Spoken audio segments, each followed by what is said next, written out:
discussions during the exercise? No, I don't believe so, no. So they were just spectators?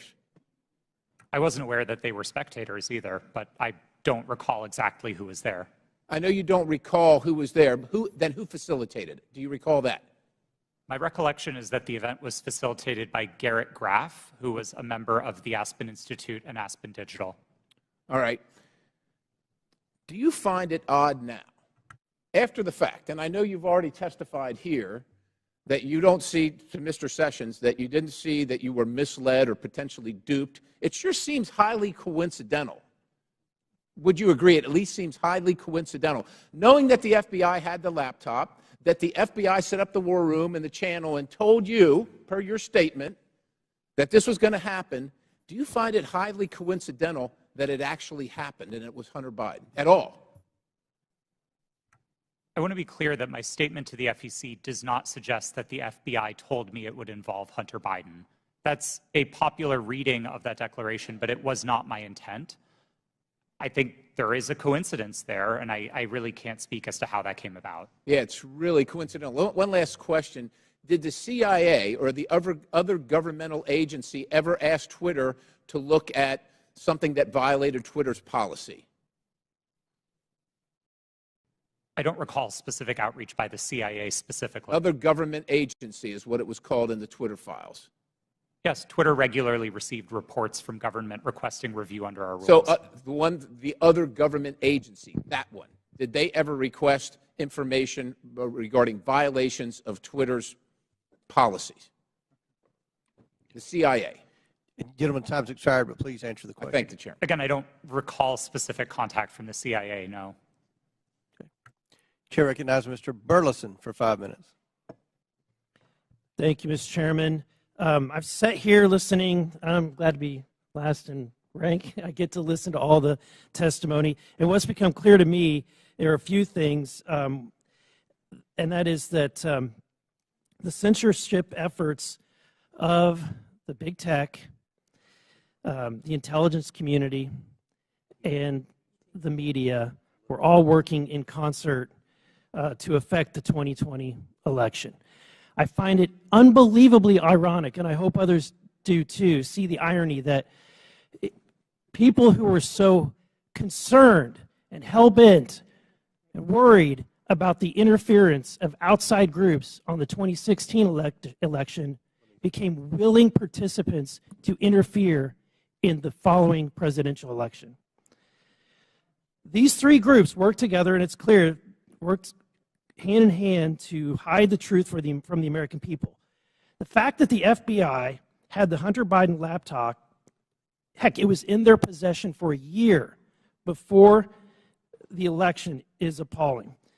But that didn't stop them from spreading a lie and a bogus claim about it being Russian interference again. And you know, it's clear to me why they reached out to you, because they knew you would buy the lie. They knew that an organization with 99% of its employees donating to Democratic candidates and efforts would absolutely not look at any information with a jaundiced eye. You would take it as the gospel truth. And so they knew that, because it was clear from your tweets before that you have an opinion about the president, you have an opinion about the Republican Party. And so when all of that leading up to the October 14, 2020, when the New York Post published its story, everything was already in place. So, Mr. Roth, my question to you is, when 51 intelligence officials told us that the Hunter Biden laptop was Russian disinformation, the Democrats, the mainstream media, the president, all repeated this lie. Now that you know what you know years later, do you still believe that the Hunter Biden laptop is not real? Or do you believe it's real? Sir, I never held that belief.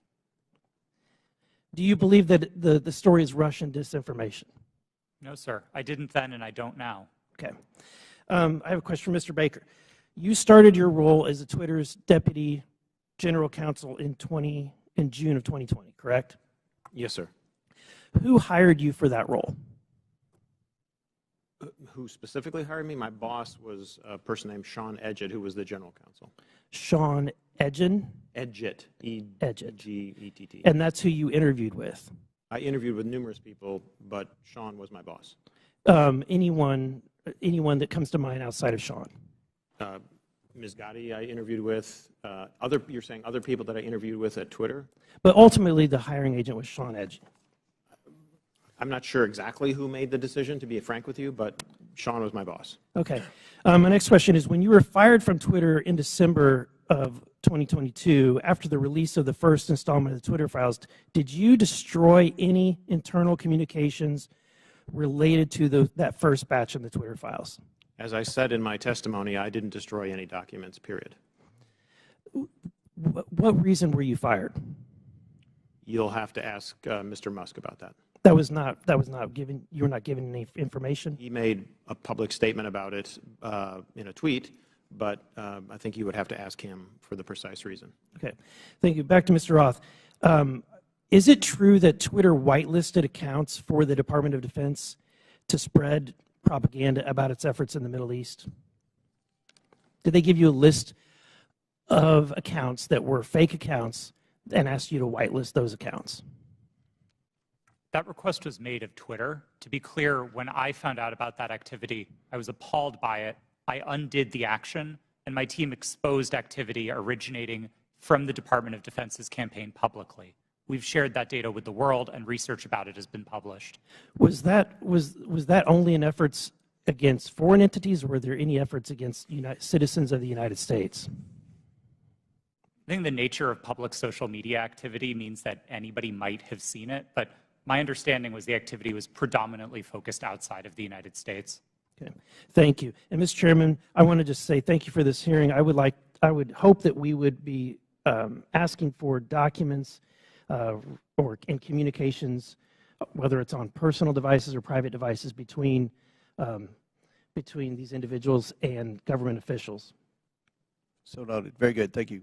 Chair recognizes Ms. McClain for 5 minutes. Thank you, Mr. Chairman, and thank you all for being here today. It is a long day. I'm going to try and make this quick and easy. Mr. Roth, part of your job at Twitter dealt with assessing dis and misinformation, correct? Yes. Here today. It is a long day. I'm going to try and make this quick and easy. Mr. Roth, part of your job at Twitter dealt with assessing dis and misinformation, correct? Yes. Wonderful.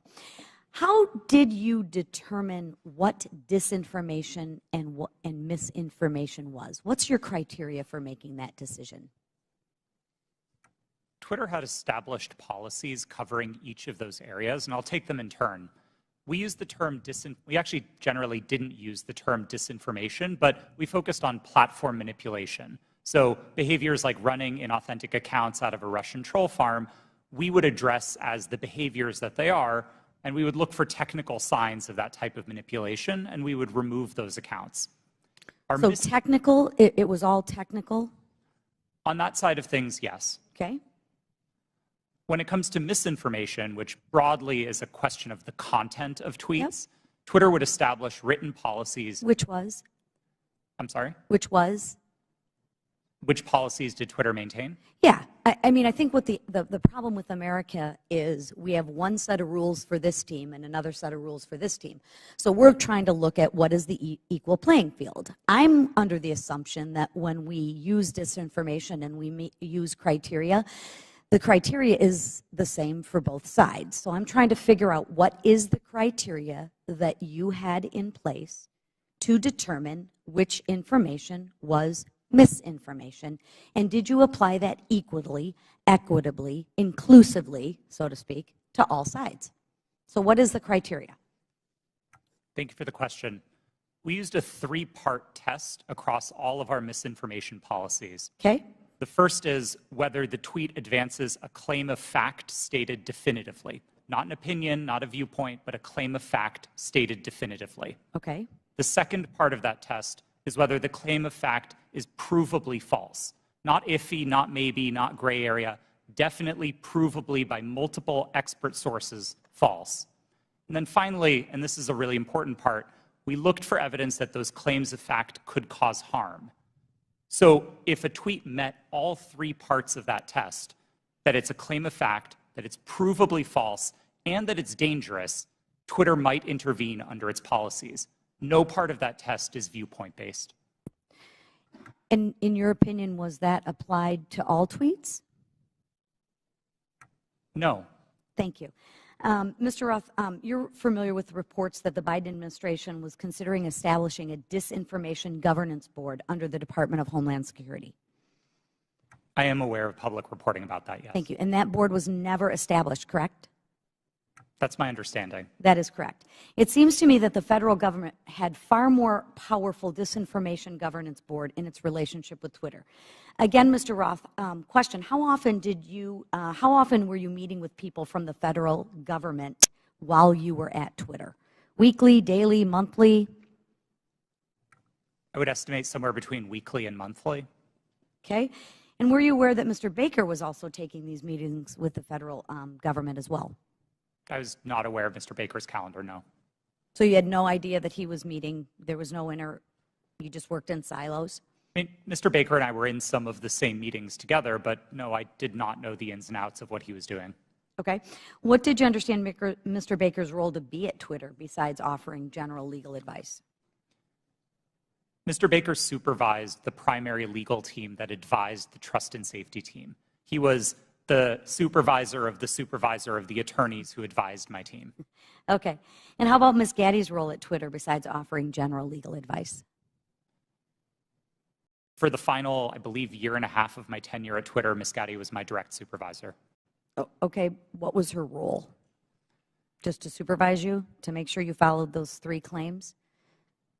Ms. Gaddy supervised what my team's goals and objectives were. She made sure I was doing my job. She made sure that if there was conflict in the workplace, she guided me on how to address that. She did the job of a manager. Okay. And she oversaw you and the trust to make sure that your three claims of fact, provable, false, and would cause harm, she oversaw that? Yes, Ms. Gaddy ultimately oversaw Twitter's policies and enforcement decisions. Thank you. Mr. Roth, in Ms. Navaroli's testimony, she states that her expertise is in media, technology, law, and policy. How often per week did you meet with Ms. Navaroli to discuss these areas while you were both at Twitter? We did not. You did not. Okay. Thank you so much. Gentlelady's time has expired. Chair Thank you. Chair recognizes Mr. Laturner for 5 minutes. Thank you, Mr. Chairman. Based on everything I have seen regarding this issue, it is clear to me that government officials colluded with Twitter employees to censor the New York Post's legitimate reporting of the Hunter Biden laptop story. Democrats on this committee have so far characterized this hearing as unnecessary and a waste of time. I'd invite any of my colleagues across the aisle to talk to folks in Kansas, because I can promise you they do not feel that way. In fact, my constituents are very concerned, and rightfully so, that a social media company collaborated with a government entity and a political party to suppress certain social media accounts and filter news ahead of an election cycle. Americans deserve answers on this outright attack on our First Amendment rights, and I look forward to gaining clarity from our witnesses. Mr. Baker, your testimony focuses heavily on the fact that Twitter acted lawfully in its reaction to the Hunter Biden laptop story. But this isn't a criminal trial. It's a congressional hearing. I'm here because my constituents are genuinely concerned that they will be kicked off these platforms for any statement that managers at those companies disagree with. They feel that social media companies like Twitter are forcing them to play a game that they don't know the rules to. I want to know your opinion on if you think it is appropriate for people in positions of power to determine what information gets shared. If not, what criteria is acceptable for making those determinations? Excuse me, sir, that's a very broad question on people in power. I'm not sure I can answer that effectively and address your... Could you try?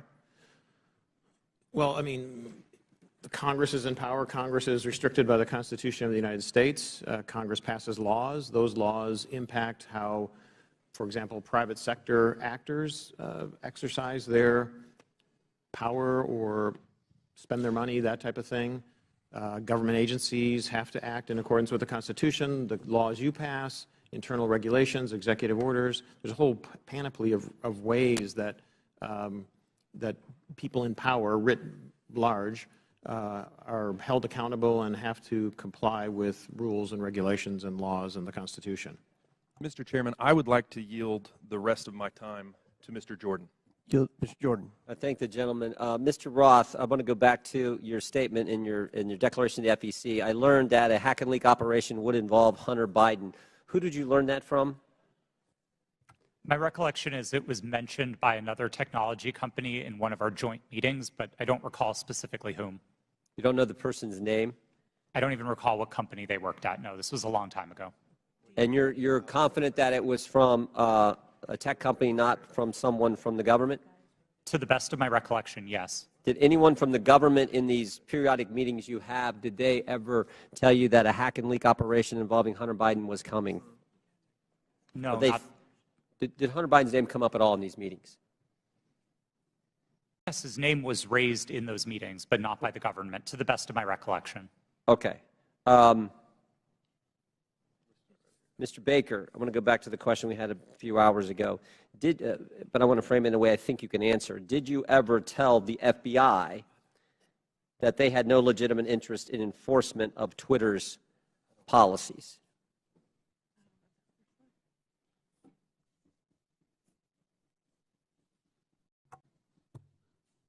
I don't think I understand. I think I understand the question. I don't recall ever having such a conversation with the FBI. Okay. Did you think there was a problem with the FBI sending you a list of names and accounts and saying, hey, these violate your policies? Did you see that as as some kind of potential concern? I was always concerned that the FBI adhered to the Constitution and laws of the United States, period. And you didn't think that crossed the line? Well, what crossed the line, sir? What I just asked you, that the idea that they're sending you a list of accounts that they say these violate your terms of service. Again, I'm making sure that I can answer the question.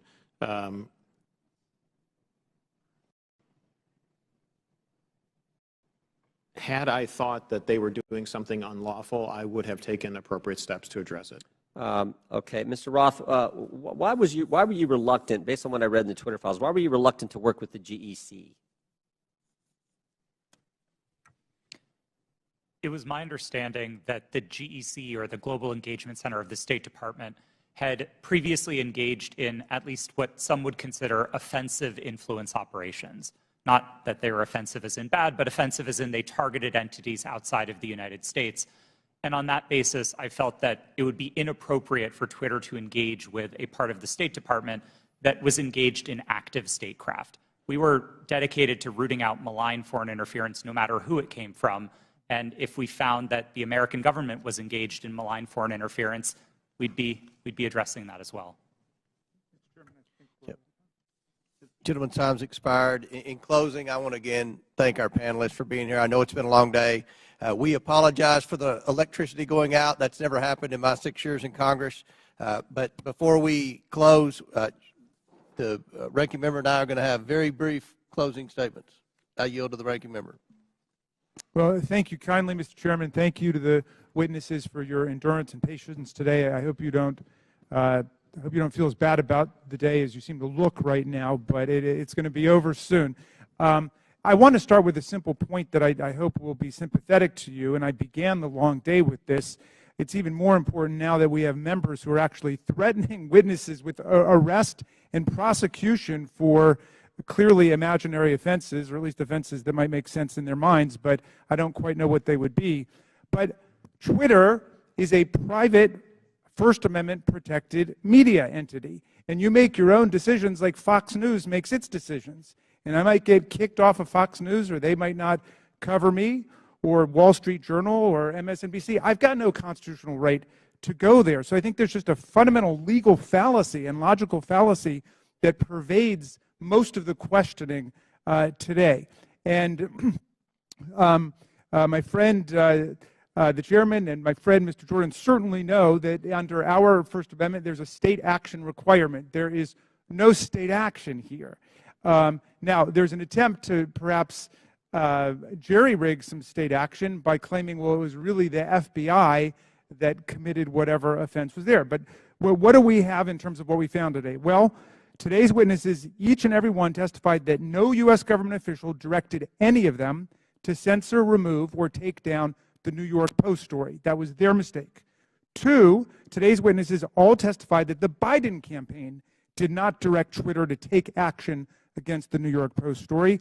And 3, the whole hearing was predicated on the idea that the FBI directed Twitter to take down the New York Post story to protect Biden, but once again, not a single witness testified that the FBI even communicated with Twitter about the New York Post story. So to me, this has been a wild cyber goose chase all day. It has turned up absolutely nothing, but there was one serious point made by our witness, Ms. Navaroli, who said that the violence and the chaos that was wreaked upon this institution, not far from where we sit today, on January 6th, the attempt to topple a presidential election and install someone who had not been elected as president, was facilitated by Twitter and other social media entities. And at Twitter, at least, the brass there specifically rejected the pleas of employees to take seriously all of the signs and clues of coming violence in the insurrectionary action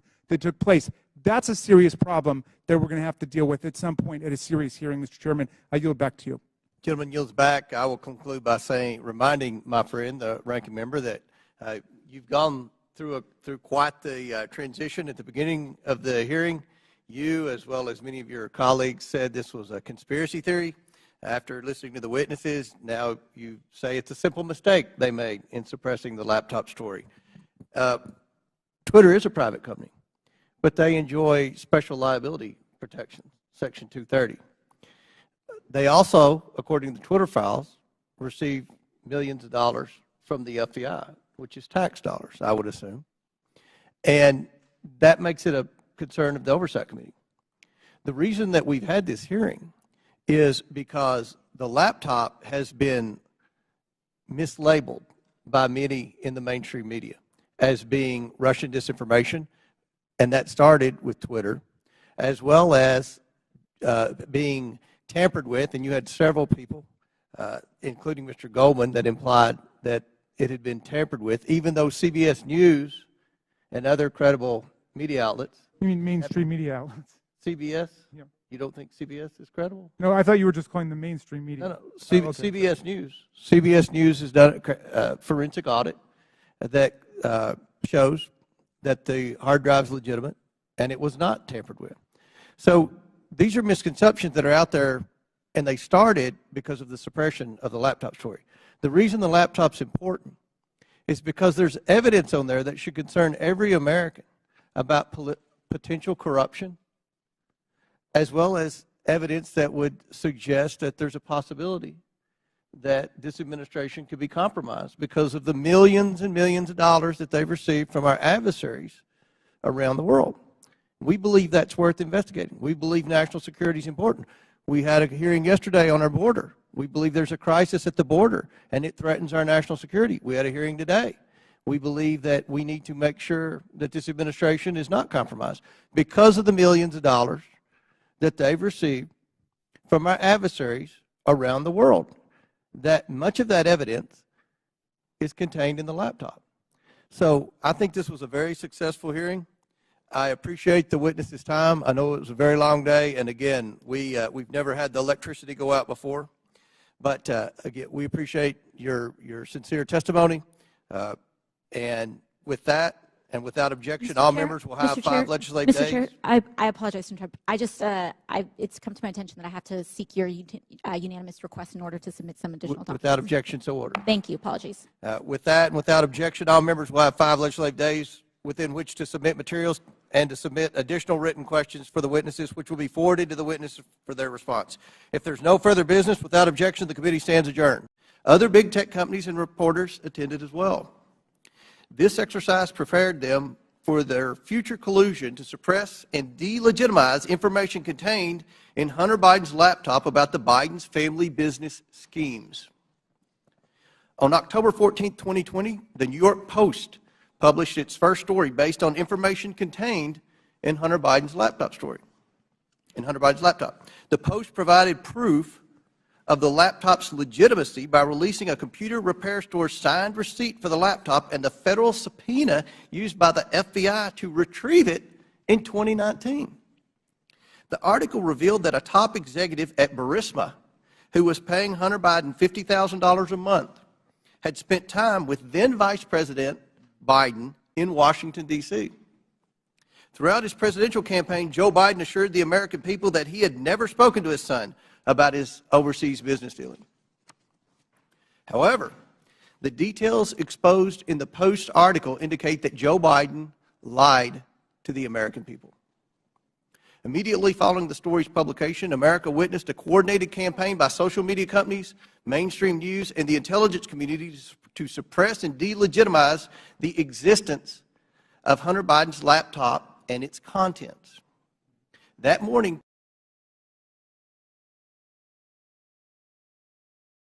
Twitter and other social media companies took extraordinary steps to suppress that story. Twitter immediately removed the story and banned the New York Post account. Twitter also banned accounts who shared the story, including White House Press Secretary Kayleigh McEnany, and blocked its transmission via direct message. This episode marked the first time Twitter directly limited the spread of information from a mainstream news organization, and the New York Post would not get its account back for 2 weeks. Twitter would finally admit its mistake, but the damage had already been done. On October 19th, 51 former intelligence officials published a letter that Hunter Biden's laptop was Russian disinformation, which Joe Biden used as a talking point at a presidential debate on October 22nd. But we all know now this was not Russian disinformation. It wasn't disinformation. I want to make sure the American people truly understand the timeline here because it's very important. The Hunter Biden laptop story was published on Wednesday. Twitter did not acknowledge a mistake for at least 24 hours. Then on Monday morning, 51 former intelligence officials published their letter. That letter was then wholeheartedly accepted by mainstream news as proof that the laptop was fake. Joe Biden used that letter to brush aside the few questions he received about the story. During that time, the mainstream media was more concerned about what flavor of ice cream Joe Biden had ordered on a particular day. All this happened 2 weeks before the 2020 election. 2 weeks. One survey found that 17% of Biden voters would not have voted for the Biden-Harris ticket if they had known about the Biden laptop. But many Americans did not know about it because of a coordinated cover-up by big tech, the swamp, and mainstream news. Now mainstream media outlets have verified the laptop, but the damage has been done. Today we are joined by 3 former high-ranking employees at Twitter. Vijaya Gadde, Twitter's former top lawyer, James Baker, Twitter's former deputy general counsel, and Yoel Roth, Twitter's former head of trust and safety. We are also joined by Annika Collier-Navaroli, Twitter's former head of trust and safety, a former Twitter member of U.S. safety policy team. Let me get that right. I would like to thank you all for your participation in today's hearing. We owe it to the American people to provide answers about this collusion to censor information about Joe Biden's involvement in his family's business schemes. With that, I yield to the ranking member for his opening statement. Thank you kindly, Mr. Chairman. Last night in his State of the Union address, over all the heckling, President Biden reviewed significant achievements his administration and congressional Democrats are delivering for the American people. The lowest unemployment rate in over 50 years, a manufacturing boom in clean energy, semiconductors, and infrastructure, expanding health care for veterans and lowering prescription drug costs for seniors and people with diabetes, beating the opioid epidemic and addressing our national mental health crisis, historic action on climate change. But this morning, we return not to focus on advancing this robust agenda of progress, but instead to take up an authentically trivial pursuit, all based on the obsessive victimology of right-wing politics in America. The majority has called a hearing to revisit a 2-year-old story about a private editorial decision by Twitter not to allow links to a single New York Post article made for a 2-day period that had no discernible influence on anyone or anything. The New York Post published the article on its own pages, and it was carried by lots of other media outlets. It was widely discussed, including on Twitter itself, even during the brief moment in time when links weren't provided, and it was a fixture in right-wing media for the next 3 weeks before the election. I think even the chairman and other members of this committee were out on TV and social media talking about it. But instead of letting this trivial pursuit go, my colleagues have tried to whip up a faux scandal about this 2-day lapse in their ability to spread Hunter Biden propaganda on a private media platform. Silly does not even begin to capture this obsession. What's more, Twitter's editorial decision has been analyzed and debated ad nauseum. Some people think it was the right decision. Some people think it was the wrong decision. But the key point here is that it was Twitter's decision. Twitter is a private media company. In America, private media companies can decide what to publish or how to curate content however they want. If Twitter wants to have nothing but tweets commenting on New York Post articles run all day, it can do that. If it makes such tweets mentioning the New York Post never see the light of day, they can do that too. That's what the First Amendment means. Twitter can ban Donald Trump for inciting violent insurrection against the Union, as he was impeached by the House of Representatives, and as 57 of 100 senators found he did. And it can also try to resurrect his political career. Elon Musk just purchased Twitter and therefore controls its editorial content. And among the first things he did was to fire some people, hire some people, denounce some prior decisions, and reinstate an unrepentant and still clearly lying Donald Trump to the platform. Those decisions, however heroic or imbecilic you think they might be, are protected by the First Amendment in the United States of America. Officially, Twitter happens to think they got it wrong about that day or two period. In hindsight, Twitter's former CEO, Jack Dorsey, called it a mistake.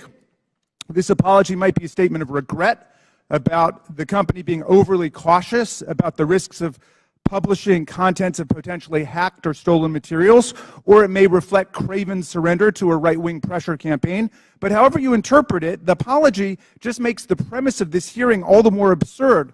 The professional conspiracy theorists who are heckling and haranguing this private company have already gotten exactly what they want, an apology. What more do they want? And why does the U.S. Congress have to be involved in this nonsense when we have serious work to do for the American people? But what makes this hearing tragic is that if our colleagues really wanted to examine a serious problem involving American democracy and social media, my friends, it is staring us in the face right now. Twitter and other social media companies acted as central organizing and staging grounds for the January 6th violent insurrection against Congress and against Vice President Pence.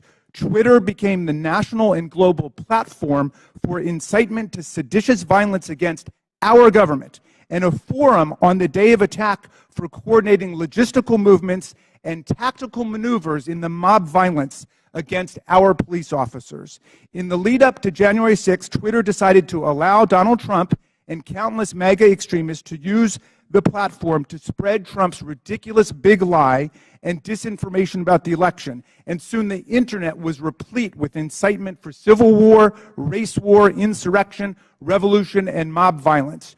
Twitter did so despite increasingly desperate appeals from its own employees to act in the interests of public safety approaching January 6th.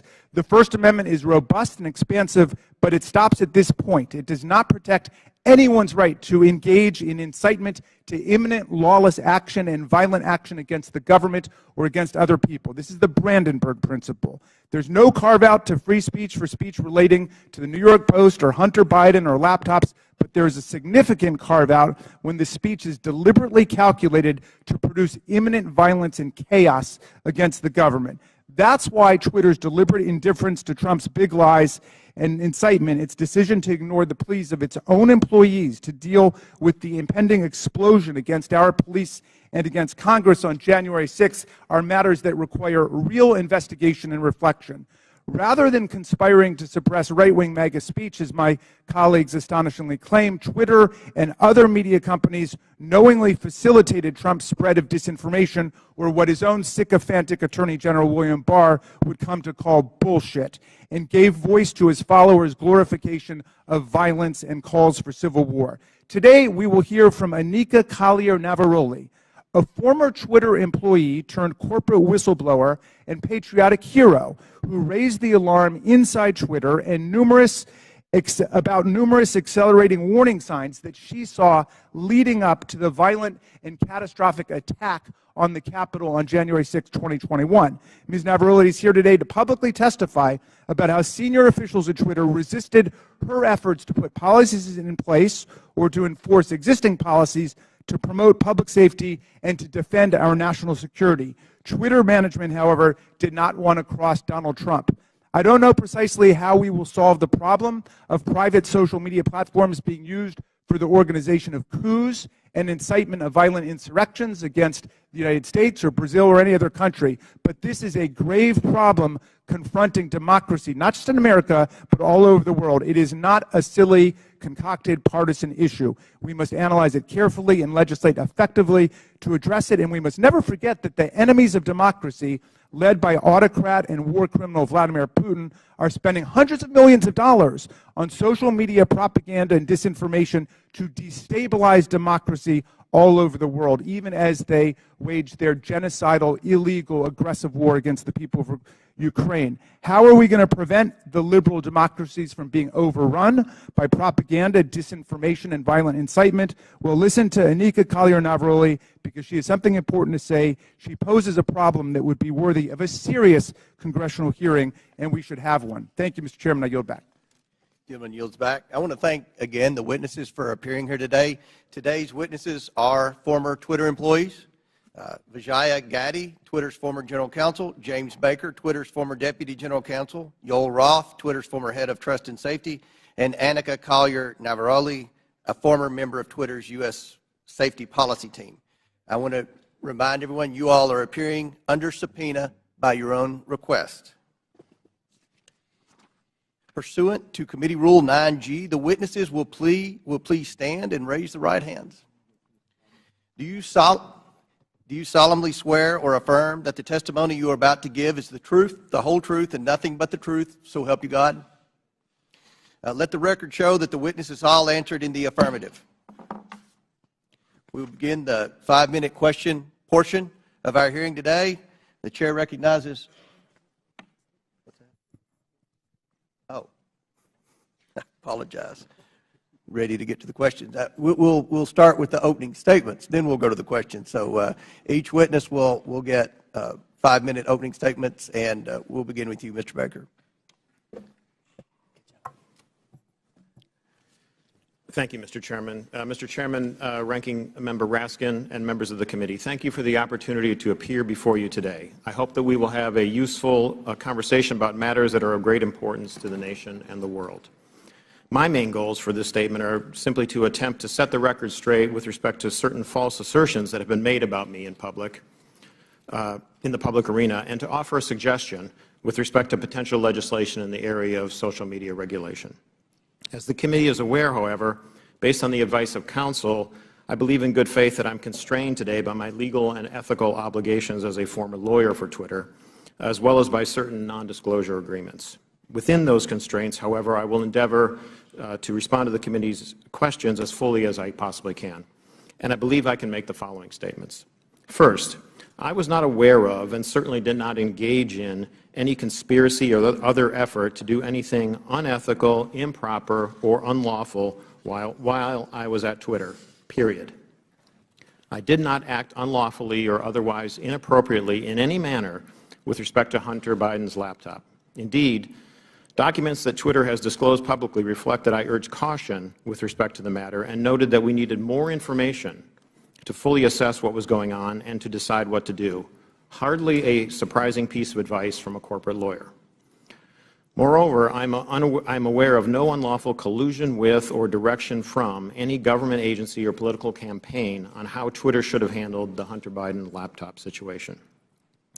Even though many disagree with how Twitter handled the Hunter Biden matter, I believe that the public record reveals that my client acted in a manner that was fully consistent with the First Amendment.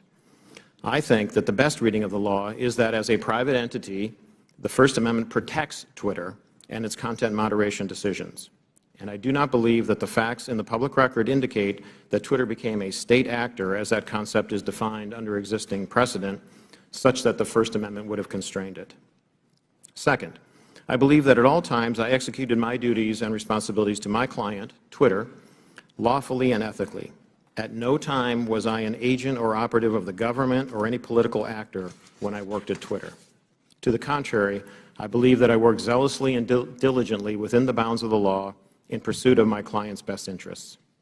Third, I did not destroy or improperly suppress any documents at Twitter regarding information important to the public dialogue. At all times, I sought to help my client understand and comply with its legal obligations. It is worth noting that the public record indicates that after I left the company, attorneys or other unidentified third parties collected and/or reviewed the contents of at least some of the Twitter files prior to their release. Fourth, Twitter disclosed publicly emails between me and Yoel Roth regarding one of Donald Trump's tweets about COVID. I do not have access to my Twitter emails, so I do not know if or how I responded to Mr. Roth. To the best of my recollection, I do not recall directing or urging him to take action with respect to Mr. Trump's tweet. Instead, what I recall is that I asked him a question so that I could better understand how he and others were implementing Twitter's COVID misinformation policy. Asking questions and learning more about what a client's activities are is what I think good lawyers should do, and again, hardly surprising. Fifth, the Twitter files reference prior investigations of me. It is true that the Department of Justice investigated certain aspects of my conduct while I was employed by the FBI related to the handling of certain information. Because I believe in the accountability for government officials, I cooperated with the Department, including sitting for lengthy interviews. Eventually, the Department closed the matter.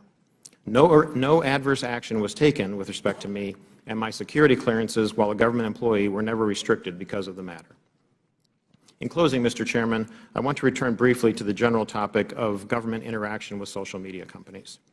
The law permits the government to have complex, multifaceted, and long-term relationships with the private sector. Law enforcement agencies and companies can engage with each other regarding, for example, compulsory legal process served on companies, criminal activity that companies, the government, or the public identify, such as crimes against children, cybersecurity threats, and terrorism, and instances where companies themselves are victims of crime. When done properly, these interactions can be beneficial to both sides and in the interests of the public. As you, Mr. Chairman, Mr. Jordan, and others have proposed, a potential workable way to legislate in this area may be to focus on the actions of federal government agencies and officials with respect to their engagement with the private sector. Congress may be able to limit the nature and scope of those interactions in certain ways, require enhanced transparency and reporting by the executive branch about its engagements, and require higher-level approvals within the executive branch prior to such engagements on certain topics, so that you can hold Senate-confirmed officials, for example, accountable for those decisions. In any event, if you want to legislate, my recommendation is to focus first on reasonable and effective limitations on government actors. Thank you, Mr. Chairman. Thank you, Mr. Baker. Ms. Gaddy. Chairman Comer, Ranking Member Raskin, and members of the committee, thank you for this opportunity to provide this opening statement. After a decade as a corporate lawyer, I joined Twitter in 2011 as the first member of the corporate legal team. In 2013, I was promoted to general counsel. In 2018, I became the chief legal officer and continued in that role until October of 2022. During my time at Twitter, I had many distinct teams reporting to me, including legal, trust and safety, public policy, corporate security, and compliance. I was drawn to work at Twitter because I was inspired by how people were able to use the platform and awed by its potential. Twitter enabled anyone to hear directly from any individual instantly. People from around the world were coming together on Twitter for an open and free exchange of ideas. The work was challenging and fulfilling. After Jack Dorsey returned as CEO in 2015, one of his top priorities became what we called the health of the public conversation. This was based on customer research, advertiser feedback, Twitter's declining revenue, user growth, and stock price. Teams across Twitter were focused on making the platform safer, better, and more profitable. As an executive of the company, I also was responsible for helping to achieve the corporate goals set by Mr. Dorsey, and I was accountable to him, the board of directors, and ultimately Twitter's public stockholders. As we prioritized the health of the public conversation, we did not lose sight of what Twitter was for most people, a place to talk about their favorite things. Topics that animated the platform range from K-pop to the World Cup to video games and movies. We needed to ensure that differences of opinion would not cross the line, for example, into sending death threats to soccer players who missed important goals, distributing non-consensual intimate photos, or cyberbullying so vicious that it could compromise a teenager's mental health. Twitter's platform rules covered a wide range of conduct and changed over time based on new behaviors and harms on the platform and feedback from customers, regulators, governments, advertisers, researchers, and others. This feedback led to a principles-based approach, which we applied to an array of difficult yet equally complicated situations around the world. These rules were also benchmarked against industry standards. We all knew how difficult it would be to design, much less apply, one set of global rules for hundreds of millions of accounts that shared billions of tweets a week. While I was at Twitter, the company never lost sight of its deep commitment to promoting and defending free expression around the world. For example, to protect human rights defenders, we fought for the right of people to use pseudonyms on the platform. We litigated in courts around the world to protect the rights of people to express their opinions, often defending them against their own governments who were acting unlawfully or violating international human rights. And we took extra precautions to ensure we scrutinized or challenged and never just acquiesced to government legal demands. Defending free expression and maintaining the health of the platform required difficult judgment calls. Most applications of Twitter's rules were fact-intensive, subject to internal debate, and needed to be made very quickly. We recognized that after applying our rules, we might learn that some of them did not work as we imagined and that we would need to update them. We always remained open to new information from our customers and critics regarding our policies and enforcement. At times, we also reversed course. For example, on October 14, 2020, the New York Post tweeted articles about Hunter Biden's laptop with embedded images that looked like they may have been obtained through hacking. In 2018, we had developed a policy intended to prevent Twitter from becoming a dumping ground for hacked materials. We applied this policy to the New York Post tweets and blocked links to the articles embedding those source materials. At no point did Twitter otherwise prevent tweeting, reporting, discussing, or describing the contents of Mr. Biden's laptop. People could and did talk about the contents of the laptop on Twitter or anywhere else, including other much larger platforms, but they were prevented from sharing the primary documents on Twitter. Still, over the course of that day, it became clear that Twitter had not fully appreciated the impact of that policy on free press and others. As Mr. Dorsey testified before Congress on multiple occasions, Twitter changed its policy within 24 hours and admitted its initial action was wrong. This policy revision immediately allowed people to tweet the original articles with the embedded source materials. Relying on its longstanding practice not to retroactively apply new policies, Twitter informed the New York Post that it could immediately begin tweeting when it deleted the original tweets, which would have freed them to retweet the same content again. The New York Post chose not to delete its original tweets, so Twitter made an exception after 2 weeks to retroactively apply the new policy to the Post's tweets. In hindsight, Twitter should have reinstated the Post account immediately. There is no easy way to run a global communications platform that satisfies business and revenue goals, individual customer expectations, local laws, and cultural norms, and get it right every time. Still, while I was at Twitter, we worked hard every day to make Twitter a healthy platform and ultimately a healthy business. Thank you for your attention. I look forward to your questions. Thank you very much. Mr. Roth. Thank you, Chairman Comer, Ranking Member Raskin, and members of the committee for the opportunity to speak with you here today. In nearly 8 years at Twitter, I worked in and led a division called Trust and Safety. Trust and Safety's core duty is content moderation, removing tweets that violate Twitter's terms of service and suspending users who repeatedly break the rules. This work is sometimes dismissed merely as censorship, but it represents a key way that Twitter and other companies live up to their responsibility to keep the users of their products safe. Much of this work is uncontroversial. For example, taking down accounts that engage in child sexual exploitation or promote terrorism. The gray area of this work, though, is when trust and safety teams have to make decisions about so-called lawful but awful material, content that may be legal in many jurisdictions, but isn't something most people would want to experience. Think of things like posting someone else's home address without their permission, or bullying somebody for a disability or for how they look. A free speech absolutist might say, yes, that kind of content is unpleasant, but it's not against the law. What right do you have to remove it?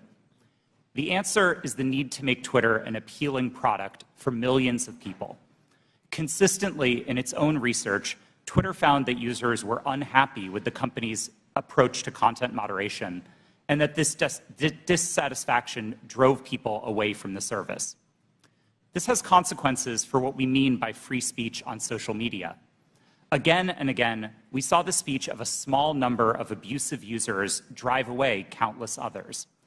Unrestricted free speech, paradoxically, results in less speech, not more. And it was our job in trust and safety to try to strike an appropriate balance. But the importance of this work goes far beyond Twitter's business prospects and into the realm of national security. In 2017, I led the team at Twitter that uncovered significant interference in an American election by agents of the Russian government. Their mission was to stoke culture war issues on social media to try to further divide Americans. My team and I exposed hundreds of thousands of these accounts from Russia, but also from Iran, China, and beyond. It's a concern with these foreign interference campaigns that informed Twitter's approach to the Hunter Biden laptop story. In 2020, Twitter noticed activity related to the laptop that, at first glance, bore a lot of similarities to the 2016 Russian hack and leak operation targeting the DNC. And we had to decide what to do. And in that moment, with limited information, Twitter made a mistake. Under the distribution of hacked material policy, the company decided to prevent links to the New York Post stories about the laptop from being shared across the service. I've been clear that in my judgment at the time, Twitter should not have taken action to block the New York Post's reporting. And just 24 hours after doing so, the company acknowledged its error. But the decisions here aren't straightforward, and hindsight is 2020. It isn't obvious what the right response is to a suspected but not confirmed cyber attack by another government on a presidential election. I believe Twitter erred in this case because we wanted to avoid repeating the mistakes of 2016. And so the basic job of trust and safety is to try to strike this balance between the harms of restricting too much speech and the dangers of doing too little. I'll be the first to admit that we didn't always get it right. Even rare mistakes add up when you're carrying out content moderation at the scale of hundreds of millions of unique posts per day.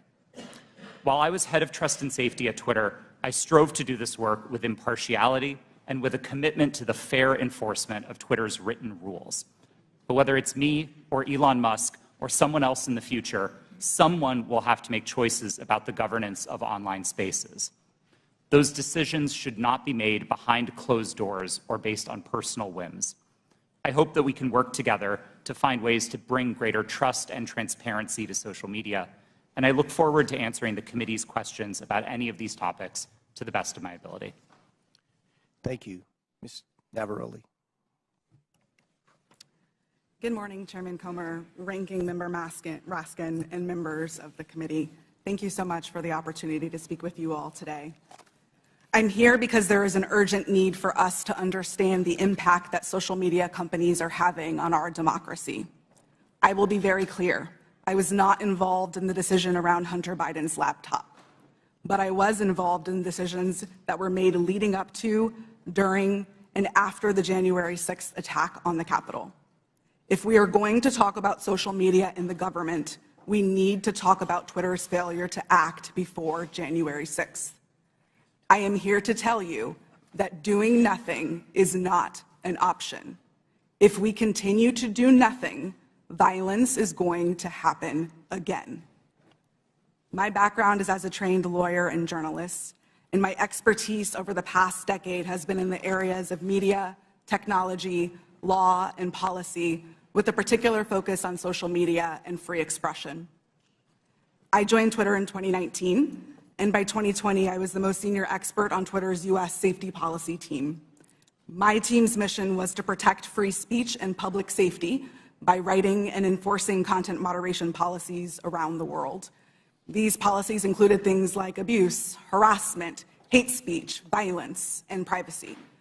So if no other algorithm or no other human could decide if a tweet violated my team's policies, the safety team policy acted as the final moderators. If a high-profile individual like any member of this committee or President Trump tweeted something controversial, it was sent to my team's desk. Every day, we had to decide whether a particular piece of content equated to yelling fire in a crowded theater. My work at Twitter and subsequently at Twitch put me in the middle of key events in history. What I've learned from them is that social media played and continues to play a role in these events. And 2 years after January 6th, we still need to better understand the role that Twitter played in order to prevent it from happening again. So what do we need to understand? First, Twitter's leadership bent and broke their own rules in order to protect some of the most dangerous speech on the platform. I'm going to talk a little bit about what happened in the months leading up to January 6th. During this time, my team worked to try to minimize the threat of violence that we saw coming. After President Trump instructed the Proud Boys to stand back and stand by in a debate, we considered the danger that that statement would have if it was tweeted. So we crafted what we called a coded incitement to violence policy to address dog whistles like this. Instead of approving it, management bent over backwards to find ways to not approve it. On January 5th, when the policy was still not approved, I led a meeting where one of my colleagues asked management whether someone was going to have to get shot before we were allowed to take down tweets. Another colleague looked up live tweets and read them to management to try to convince them of the seriousness of the issue. Still, no action was taken. On the morning of January 6th, I sent Twitter lawyers a message warning them that our team was hamstrung by leadership. 2 days later, when it looked like it was going to happen all over again, I asked management whether they wanted more blood on their hands. Only then did they act. The second problem is that there is way too much power concentrated in the hands of too few. With January 6th and many other decisions, content moderators like me did the very best that we could. But far too often, there are far too few of us, and we are being asked to do the impossible. For example, in January 2020, after the U.S. assassinated an Iranian general and the U.S. president decided to justify it on Twitter, management literally instructed me and my team to make sure that World War III did not start on the platform. No person, people, or company should have that kind of unchecked power or that kind of responsibility. The modern-day public conversation should not be susceptible to the whims of any one individual or any one company. Fixing the systemic issues that lead to bad decisions is not going to be easy, but people like me who have been in the trenches can help lead the way. But I must say, coming forward and offering this information is risky and it is difficult. Doxing and harassment are real, and people are afraid to tell what they know. So we need to make sure that there are protections for those who speak the truth. We need to create space to hear from people on the front lines. We need to give them protection so they can share their experiences. Only then can we begin to understand the full scope of the problem and to find solutions. There is far too much at stake for us to do nothing. Thank you. Thank you all. Excellent opening statements. Now we'll begin with the question portion. We'll begin by recognizing Mr. Biggs for 5 minutes. Thank you, Mr. Chairman. Mr. Roth, within just mere minutes or hours after the New York Post published its story on the Hunter Biden laptop, at 8:51 a.m., you sent a message to a team, part of your team, I assume, and you said, "It isn't clearly violative of our hacked materials policy," referring to the story, "nor is it clearly in violation of anything else." Do you remember sending that message? Thank you for the question, Congressman. I don't recall that message specifically, but that does sound like my judgment on that day, yes. Okay, so that was early on in the day, and yet shortly thereafter, Kayleigh McEnany, White House press secretary's, her account was locked. So an inquiry was made the next day by a person named Carolyn Strom. You know Carolyn Strom? Yes, sir, I do. Yeah, Carolyn Strom asked what's going on here, and somebody named Elaine Ong Soto said the user was bounced by site integrity for violating our hacked materials policy. Do you remember that incident? Yes, sir, I do. And somebody named Trenton Kennedy said, I'm struggling to understand the policy basis for marking this as unsafe. And I think the best explainability argument, now that may be a technical term for you, but for me it looks like we're trying to create a narrative here to cover our butt. The best explainability argument for this externally will be that we're waiting to understand if this story is the result of hacked materials. Do you remember Mr. Kennedy's communication? Yes, I do. Yeah. And so then we get into a whole series of things written by Mr. Baker going back and forth. And he says on that same day, now at 9:26, which is about a half an hour after your statement that you don't think that anything's been violated here, he says, I've seen some reliable cybersecurity folks question the authenticity of the emails in another way. And then you seem to later, but by the way, that's almost inconceivable. I mean, it just seems inconceivable that would have happened so quickly that he would have that. And then you sent out something right after that that said, the key factor in forming our approach is consensus from experts monitoring election security and disinformation that this looks a lot like a hack and leak that learned from the 2016 WikiLeaks approach.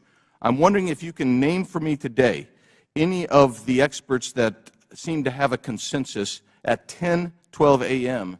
on the morning of October 14th that you put out saying that we're going to rely on some group of experts. Who were they? Thank you for the question. Twitter did not give me access to any of my documents or emails to prepare for this hearing, and so unfortunately I can't give you a direct answer. Were there, Mr. Roth, were there experts? Were there people that you consulted that were cybersecurity experts between 9 a.m. and 10:15 a.m. on that day?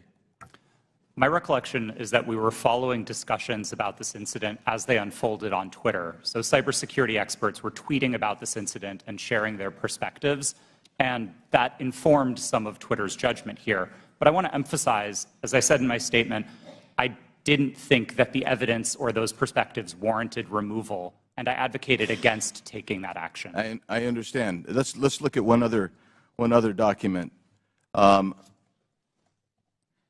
Our teams made the determination that the materials fall under our hacked materials policy. It's my understanding from reports and internal sources that normally a hacked material policy would require a government official or law enforcement determination that there had actually been a hacked account before that hacked policy were to be in place or imposed. Is that accurate? No, sir, it's not. So the policy did not require that there be any kind of official finding by the government, by a government source? No, there were a number of different types of evidence that we considered under the policy. Certainly government attribution would be a powerful one, but we also looked So you weren't looking, that wasn't determinative is what we're saying? In that instance, we did not have any specific information from any government source, no. I'm going to read something that applies to this and several other things from the Twitter stack that you guys had. This might be an unpopular opinion, but one-off ad hoc decisions like this that don't appear rooted in policy are, in my humble opinion, a slippery slope and reflect an alternatively equally dictatorial problem.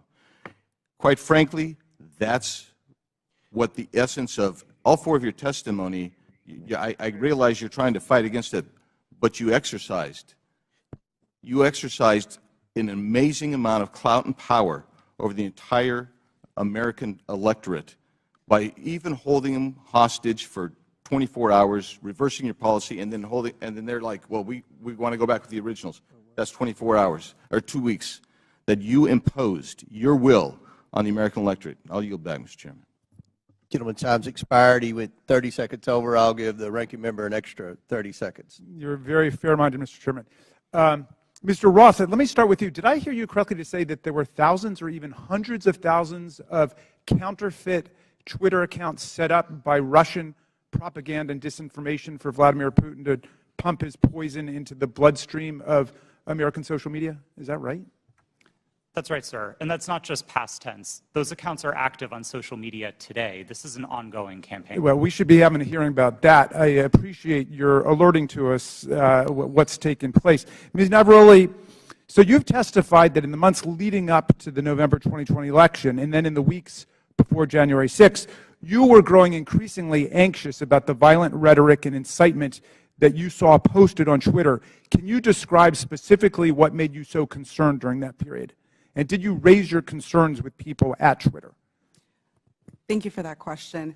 As I said in my opening statement, after former President Trump in his debate said the statement, stand back, stand by to the Proud Boys, my team, in discussion with other teams at Twitter, realized that we had a gap in our policies and that that could not be said on the platform because it would have gone too far. What we did see continue to happen was those statements, in addition to other coded incitement to violence or dog whistles, began to spring up on the platform. And so what was once fringe ideology or fringe statements that were calling for the overthrow of the government became a loud roar. And so we heard individuals beginning to say that they were locked and loaded, that they were ready for Civil War Part 2, that they were ready for another revolution, that they were ready for the day of the rope, in very clear English on Twitter. And on the January 6th committee, we have tens of thousands of statements like that being made on Twitter and other parts of social media. So we got a little taste of what you were experiencing on a daily basis. Now, there was this meeting on January 5th at Twitter. I don't think it was called specifically to look at what was going to happen the next day. That just happened to be a regular meeting. But at that meeting, you and other employees raised urgently the problem of what you saw coming on January 6th. How did Twitter management respond to the concerns that you raised? That's a great question. And yes, that meeting was a regularly scheduled meeting. Within the meeting, I believe I referred to it in my testimony to the January 6th committee as I was at my wit's end. I had argued, I had asked questions, I had asked for clarification. We had found dangerous tweets within the meeting, and yet the individual who was the most senior leader within the team in that meeting told us that we were not allowed to take that content down and that we were not allowed to use the coded incitement to violence policy. The reason that she gave us mirrored what we had been told by the former head of Trust and Safety, Del Harvey, that individuals might be saying things like locked and loaded or stand back and stand by in ways of self-protection. That was not what we were seeing on the platform. So when you were seeing things like locked and loaded and Civil War Part 2 and race war and so on, were you warning your superiors at Twitter that you thought there was going to be real violence, that this was not hyperbole that was being spoken at that point? Absolutely. I specifically told Del Harvey herself that someone was going to get shot, as I testified to to the January 6th committee. You stated that Donald Trump described his own tweets as little missiles. Why did that stick in your mind? Yes, the quote that you're referring to, I don't remember exactly what news article that it was in, but it was a news article that I had read in which the former president said that he liked to send out his tweets like little missiles. To me, that sounded exactly like weaponization of a platform, in his own words, and yet Twitter was not concerned. All right. Well, again, this bears a complete hearing on its own. This is a real issue, unlike something that happened a couple of years ago for 24 hours that has already disappeared in the sands of time. But this is facing us today. As you say, those right-wing violent forces are still out there, and the social media can still be used as a channel for incitement to violent action against state legislatures, school boards, the Capitol of the United States, Congress, and so on. How do we prevent this from happening in the future, and do you think that Twitter is dealing with this problem effectively now? As I said in my opening statement, we have to do something. There is too much at stake for us to continue to do nothing. And this question of how do we prevent it is a big one. Unfortunately, I do not believe that we are at a place that we can come to solutions because we do not know how these companies work. We must continue to hear from individuals like myself. We must have a seat at the table to be able to share our experiences, because our experiences and the ways that we have succeeded, the ways that we have failed, hold the key to our futures and the key to our democracies. All right, thank you, Mr. Chairman. I would just say I was skeptical about revisiting the whole New York Post thing, where there have already been congressional hearings and they've already apologized for their little lapse, but this is a serious issue, and so I'm glad we at least have the opportunity to begin to talk about it in public. And I yield back to you. Thank you. Gentleman yields back. I'll recognize myself now for questioning. The Biden family investigation begins with the story of how big tech, the media, former intelligence agents, and the Bidens themselves suppressed the story of Hunter Biden's laptop weeks before the 2020 election. Today, we're hearing from Twitter executives who buried the New York Post laptop story, claiming it violated the platform's hacked materials policy. In reality, the Twitter executives were hostile towards conservatives and biased towards anyone who opposed their points of view. For example, Mr. Roth, did you write this tweet? I regret the language that I used in some of my former tweets, but yes, I did post that. And I'll read the tweet so it's in the record. Yes, that person in the pink hat is clearly a bigger threat to your brand of feminism than actual Nazis in the White House. Mr. Roth, do you think all conservatives are Nazis? Certainly not, sir. What about the hundreds of people who worked in the Trump administration? Certainly not. Did Ms. Gaddy or any other lawyer at Twitter ever tell you to take down that tweet? No, Twitter did not have a practice of restricting employees sharing their personal viewpoints on the service. Okay. Turning back to the laptop, Ms. Gaddy, are you aware that Hunter Biden's lawyers, as recently as last week, wrote the Department of Justice about Hunter Biden's laptop? I've seen some articles about that. Yes, they did. And it appears that Hunter Biden's attorney is admitting that the laptop and emails on it are authentic. So, Ms. Gaddy, on October 14, 2020, did Hunter Biden report to Twitter that he was the victim of a hack? No, I don't believe he did. Ms. Gaddy, when the New York Post initially broke the story about the laptop, did you call Hunter Biden's lawyer to ask if it was authentic? No, I did not. Isn't it correct that the Biden campaign had contact with Twitter in the run-up to the 2020 election? Not to my knowledge. And you're telling this committee that you didn't ask any Biden representative if the laptop was real or for Hunter Biden's attorney's phone number to confirm its authenticity? We did not speak to anybody related to that. Mr. Baker, are you aware that the FBI had Hunter Biden's laptop since December of 2019? I'm sorry, am I aware of that now? Well, were you aware then? Then, no. I don't believe, sir, that to the best of my recollection, I don't think I knew But that. you're aware now? I've heard that now, yes. Mr. Baker, did you call any of your contacts at the FBI to ask whether or not they knew if the material had been hacked? I don't recall contacting them about that on that day. Mr. Roth, Ms. Gaddy, and Mr. Baker, it appears to me that you failed at your jobs. You were entrusted with the highest level of power at Twitter, but when you were faced with the New York Post story, instead of allowing people to judge the information for themselves, you rushed to find a reason why the American people shouldn't see it. In a matter of hours, you were deciding on the truth of a story that spans years and dozens of complex international transactions.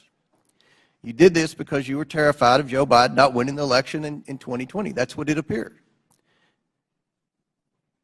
I can assure you this committee will succeed in holding the Bidens accountable. So much of the evidence of wrongdoing from this family is located in that hard drive that you all led the American people to believe was Russian disinformation, when in fact it was not.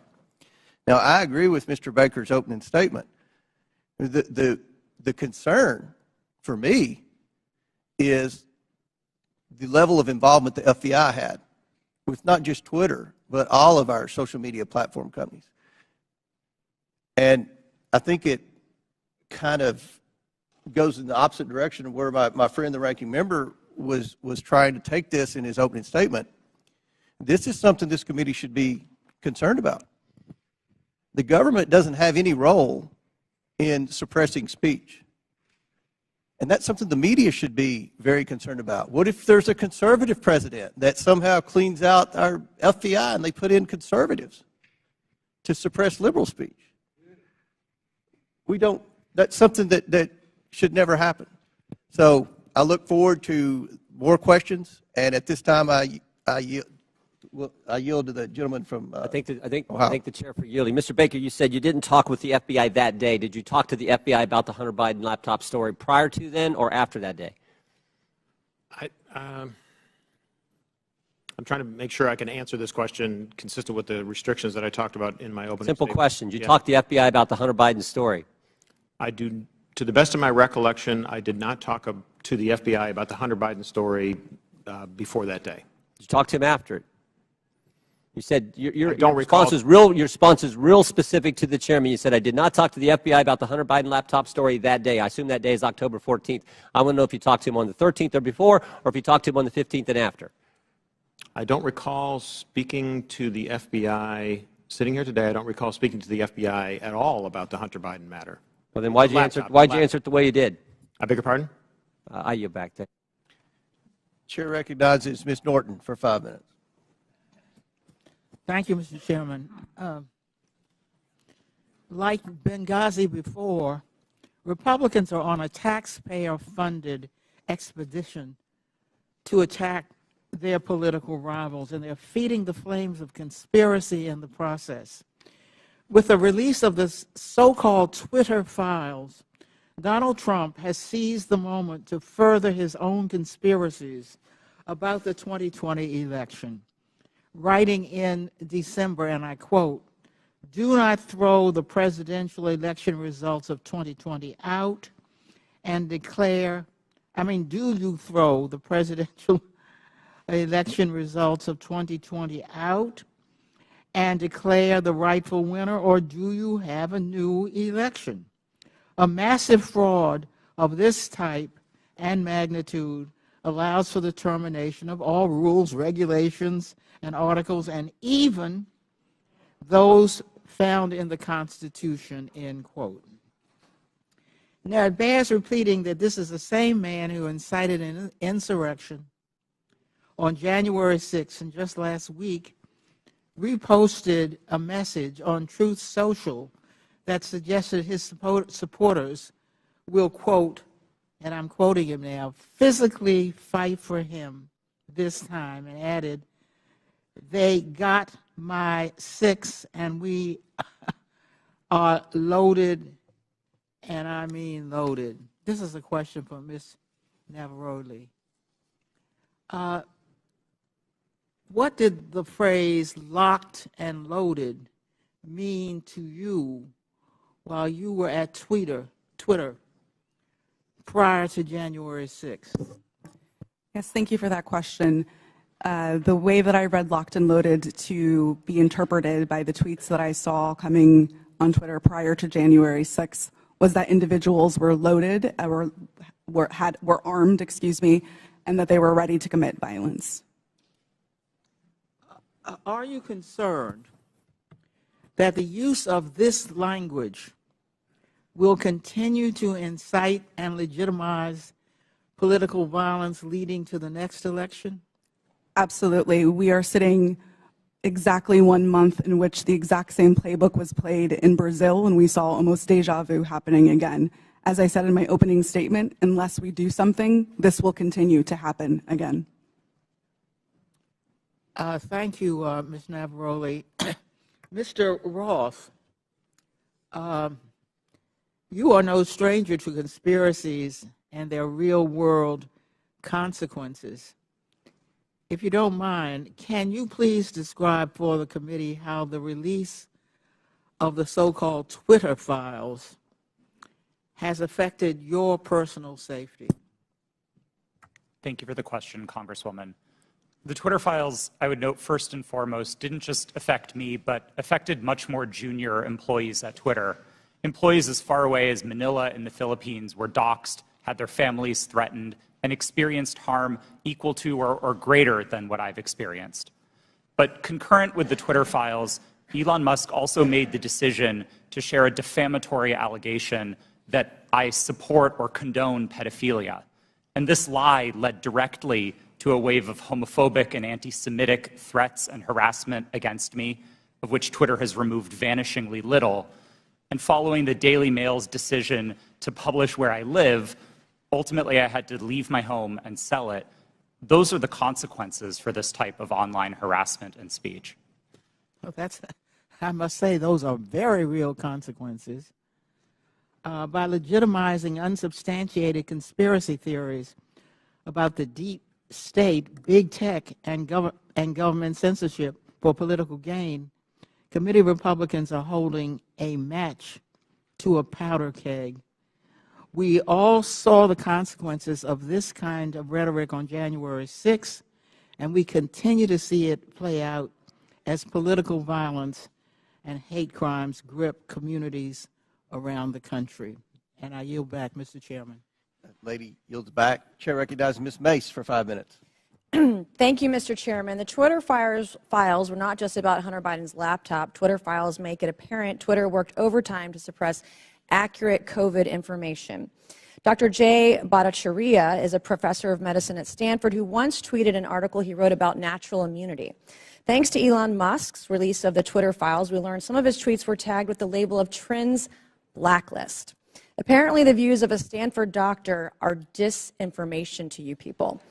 I, along with many Americans, have long-term effects from COVID. Not only was I a long hauler, but I have effects from the vaccine. It wasn't the first shot, but it was the second shot that I now developed asthma that has never gone away since I had the second shot. I have tremors in my left hand, and I have the occasional heart pain that no doctor can explain, and I've had a battery of tests. I find it extremely alarming Twitter's unfettered censorship spread into medical fields and affected millions of Americans by suppressing expert opinions from doctors and censoring those who disagree with the CDC. I have great regrets about getting the shot because of the health issues that I now have that I don't think are ever going to go away. And I know that I'm not the only American who has those kinds of concerns. Another example of what Twitter has done to censor folks is from Dr. Martin Koldorf, a Harvard-educated epidemiologist who once tweeted, COVID vaccines are important for high-risk people and their caretakers. Those with prior natural infection do not need it, nor children. The Twitter files reveal this tweet was deemed false information because it ran contrary to the CDC. So my first question this morning of Ms. Gaddy, may I ask of you, where did you go to medical school? I did not go to medical school. I'm sorry? I did not go to medical school. That's what I thought.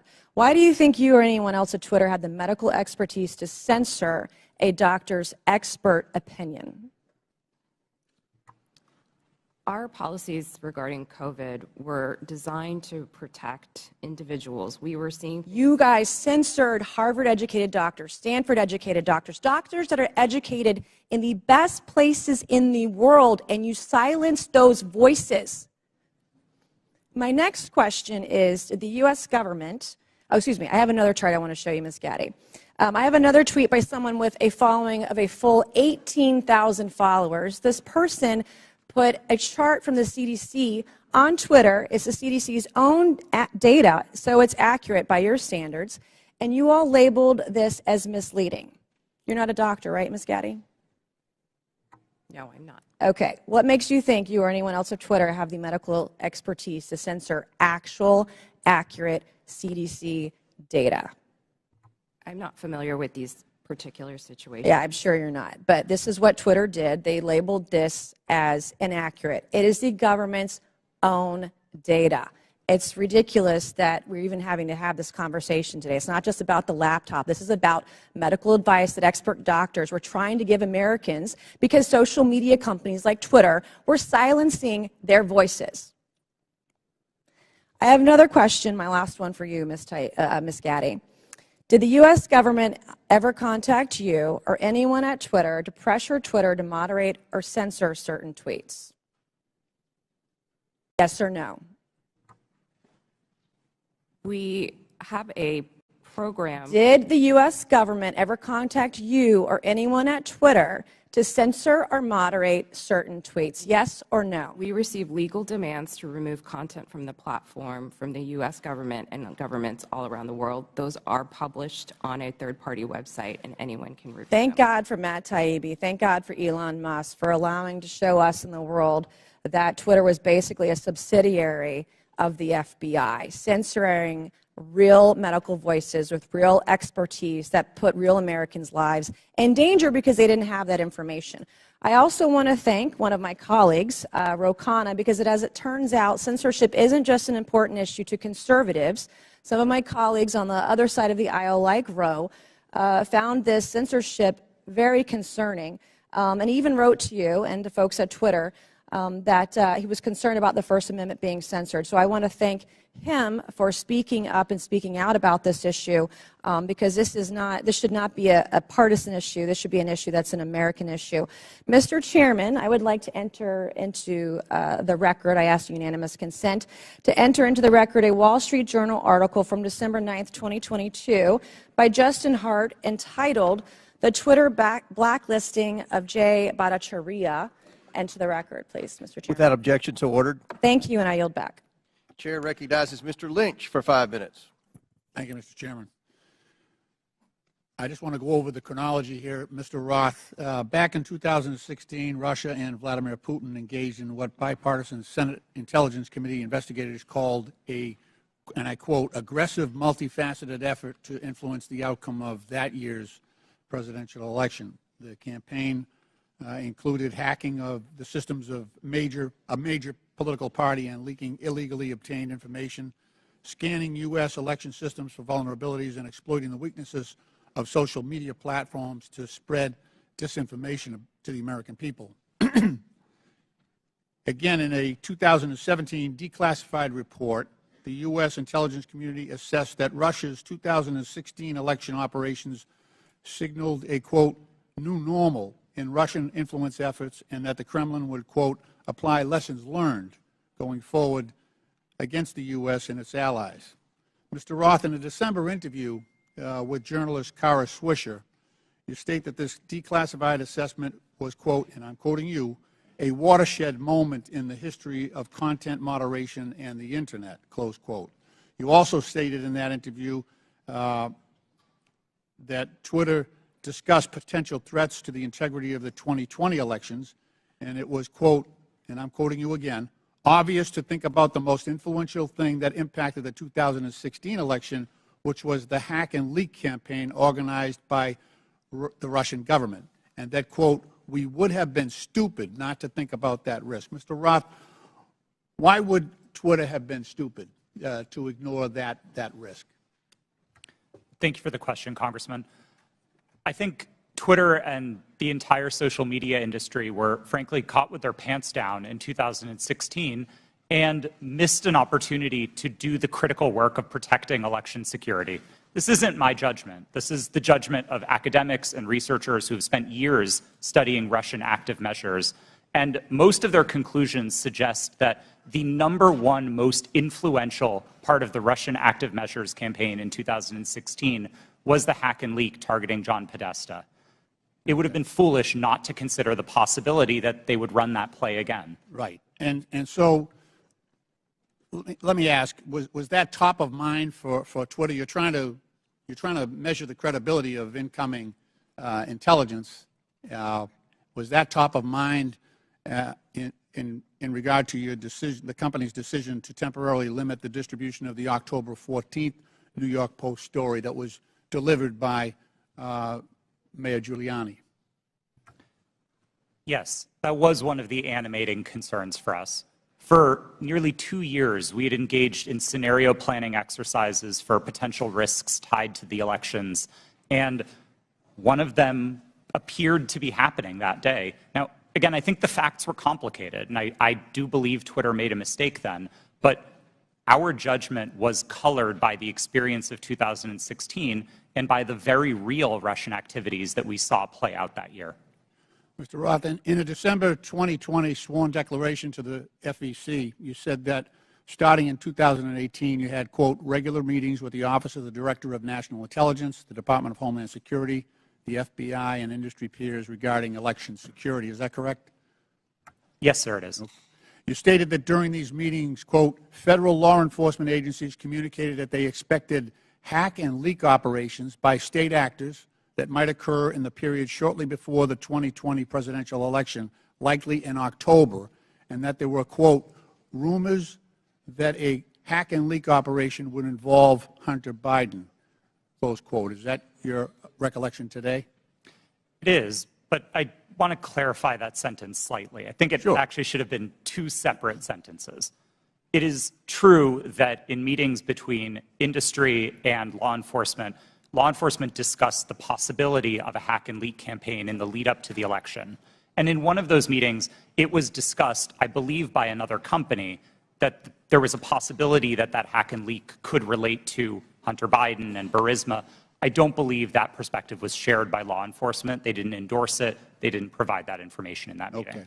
Just to fast forward here, and in fact, in March 2021, 4 months after the election, the U.S. intelligence community assessed that Russian President Putin authorized a range of government organizations conducted influence operations aimed at denigrated President Biden's candidacy and the Democratic Party, supporting former President Trump and undermining public confidence in the electoral process and exacerbating socio-political divisions in the U.S. that obviously reared their head on January 6th. Mr. Chairman, my time has expired and I yield back. Gentleman yields back. Chair recognizes Mr. Jordan for 5 minutes. Thank you, Mr. Chairman. Mr. Roth, did the government tell you that the Biden laptop story was fake? No, sir, they did not. Did they tell you it was hacked? No, sir, they did not. On October 14, 2020, Twitter blocks the New York Post story on the Hunter Biden, the New York Post story on Hunter Biden, and suspends their account. The night before, FBI Special Agent Elvis Chan sends you an email. The email says this: heads up, I will be sending a teleporter link for you to download 10 documents. It's not spam. Please confirm receipt when you get it. 2 minutes later, 6:24 p.m., you respond back, received and downloaded, thanks. What were those 10 documents? Twitter didn't give me access to my laptop, but Special Agent Chan has said publicly, and the FBI has confirmed, that those documents did not relate to Hunter Biden, and that's my recollection of them. What did they relate to? My interactions with Agent Chan and with the FBI almost entirely focused on what the FBI called malign foreign interference, things like Russian troll farms and Iranian involvement in the elections, not on any type of domestic Any of the activity. information on there classified? No, sir, I do not hold a security clearance, and so I would not have received any classified information. Who does hold a security clearance? I'll just go to the second email here. I'm just curious about this. What I propose is that 30 days out from the election, this is another email to you from Mr. Chan. 30 days, we get temporary clearances. You pick who they are. Who were the people at Twitter who had a security clearance? To be honest, sir, I'm not sure, and we never ultimately followed through on this plan to get temporary clearances. Did anyone at Twitter have a security clearance? It's my understanding that at least some current or former employees did hold clearances, but I wasn't certain about that. Ms. Gaddy, do you know if anyone took up Mr. Chan's offer to hand out security clearances 30 days before the 2020 election? Not that I'm aware. So we don't know how many people had security clearances. Twitter, do we know? Mr. Baker, Mr. Gaddy, Ms. Gaddy, anyone know how many people at Twitter had a security clearance in the 30 days prior to the election? I don't know the answer to that question, Ms. sir. Gaddy? I do not know. Mr. Roth, you don't know? No, sir. Well, how about the last one? Ms. Navaroli, do you know? No. I mean, it seemed like the offer was to sort of just hand them out like candy. I just wondered who had them. No one knows? Okay. So the FBI didn't tell you that it was fake, didn't tell you that it was hacked. And Mr. Roth, did the story violate your policies? In my judgment at the time, no, it did not. Yeah, that's what you said. Said what I would propose, is you said, it isn't clearly a violation of our hack materials policy, nor is it clearly a violation of anything else. So I think what a lot of people are wondering is, if it didn't violate your policies, and they didn't tell you it was fake, didn't tell you it was hacked, why'd you take it down? The company made a decision that found that it did violate the policy. It wasn't my personal judgment at the time that it did, but the decision was communicated to me by my direct supervisor, and ultimately I didn't disagree with it enough to object to. You know what I think happened, Mr. Roth? I think you guys got played. I think you guys wanted to take it deep down. We saw what the chairman put up where you said, everyone in the White House is a fascist. I think you guys wanted it to be taken down. I think you meet with these guys every week. We know that's been established in the Twitter files. You had weekly meetings with Mr. Chan in the run-up to the election. They send you all kinds of emails. They send you documents on the super secret James Bond teleporter. You get information on that. I think you guys wanted to take it down. I think you guys got played by the FBI. And that's the scary part. Because we had 50, this to me is the real takeaway. 51 former intelligence officials 5 days after you guys take down the Hunter Biden story and block the New York Post account. 5 days later, 51 former intel officials send a letter and they say, the Hunter Biden story has all the classic earmarks of a Russian information operation. The information operation was run on you guys. And then by extension, run on the American people. And that's the concern. And to Mr. Raskin's point that you guys aren't bound by the First Amendment because you're a private company, okay, maybe so, but your terms of service don't have to comply with the First Amendment. Would that be right, Mr. Roth? They don't have to. You've said that as much in your testimony. My understanding of the First Amendment is that it protects people and businesses from government, not Understand forms how the... in your terms of service. So here's what I want to know. Here's what I want to know. Is this a violation of the First Amendment when the government, Mr. Chan, again, sending you an email saying, we think these accounts need to be looked at because they violate your terms of service? That's a different standard. So you got the government saying your terms of service, which don't have to comply with the First Amendment, but the government saying we don't think these accounts comply with your terms of service, please take them down. You see a problem there, Mr. Roth? Mr. Chairman, I'm seeing a flashing red light. I'm happy to answer the question. Do I think that that's a valuable use of the FBI's time? No, but I don't see in a request for review a problem under the First Amendment, no. I sure do. I thank the gentleman. I yield back. Chair recognizes Mr. Codley for 5 minutes. Thank you, Mr. Chairman. Very good. My, what happens when you hold a hearing and you can't prove your point? We heard from the chairman in his opening statement that it's wrong for government to call Twitter and say, take down a tweet. Did I hear that correct, Mr. Roth? That was my understanding, yes. Yeah. So on May 27th, 2020, President Donald J. Trump tweeted, and I quote, Republicans feel that social media platforms totally silence conservatives.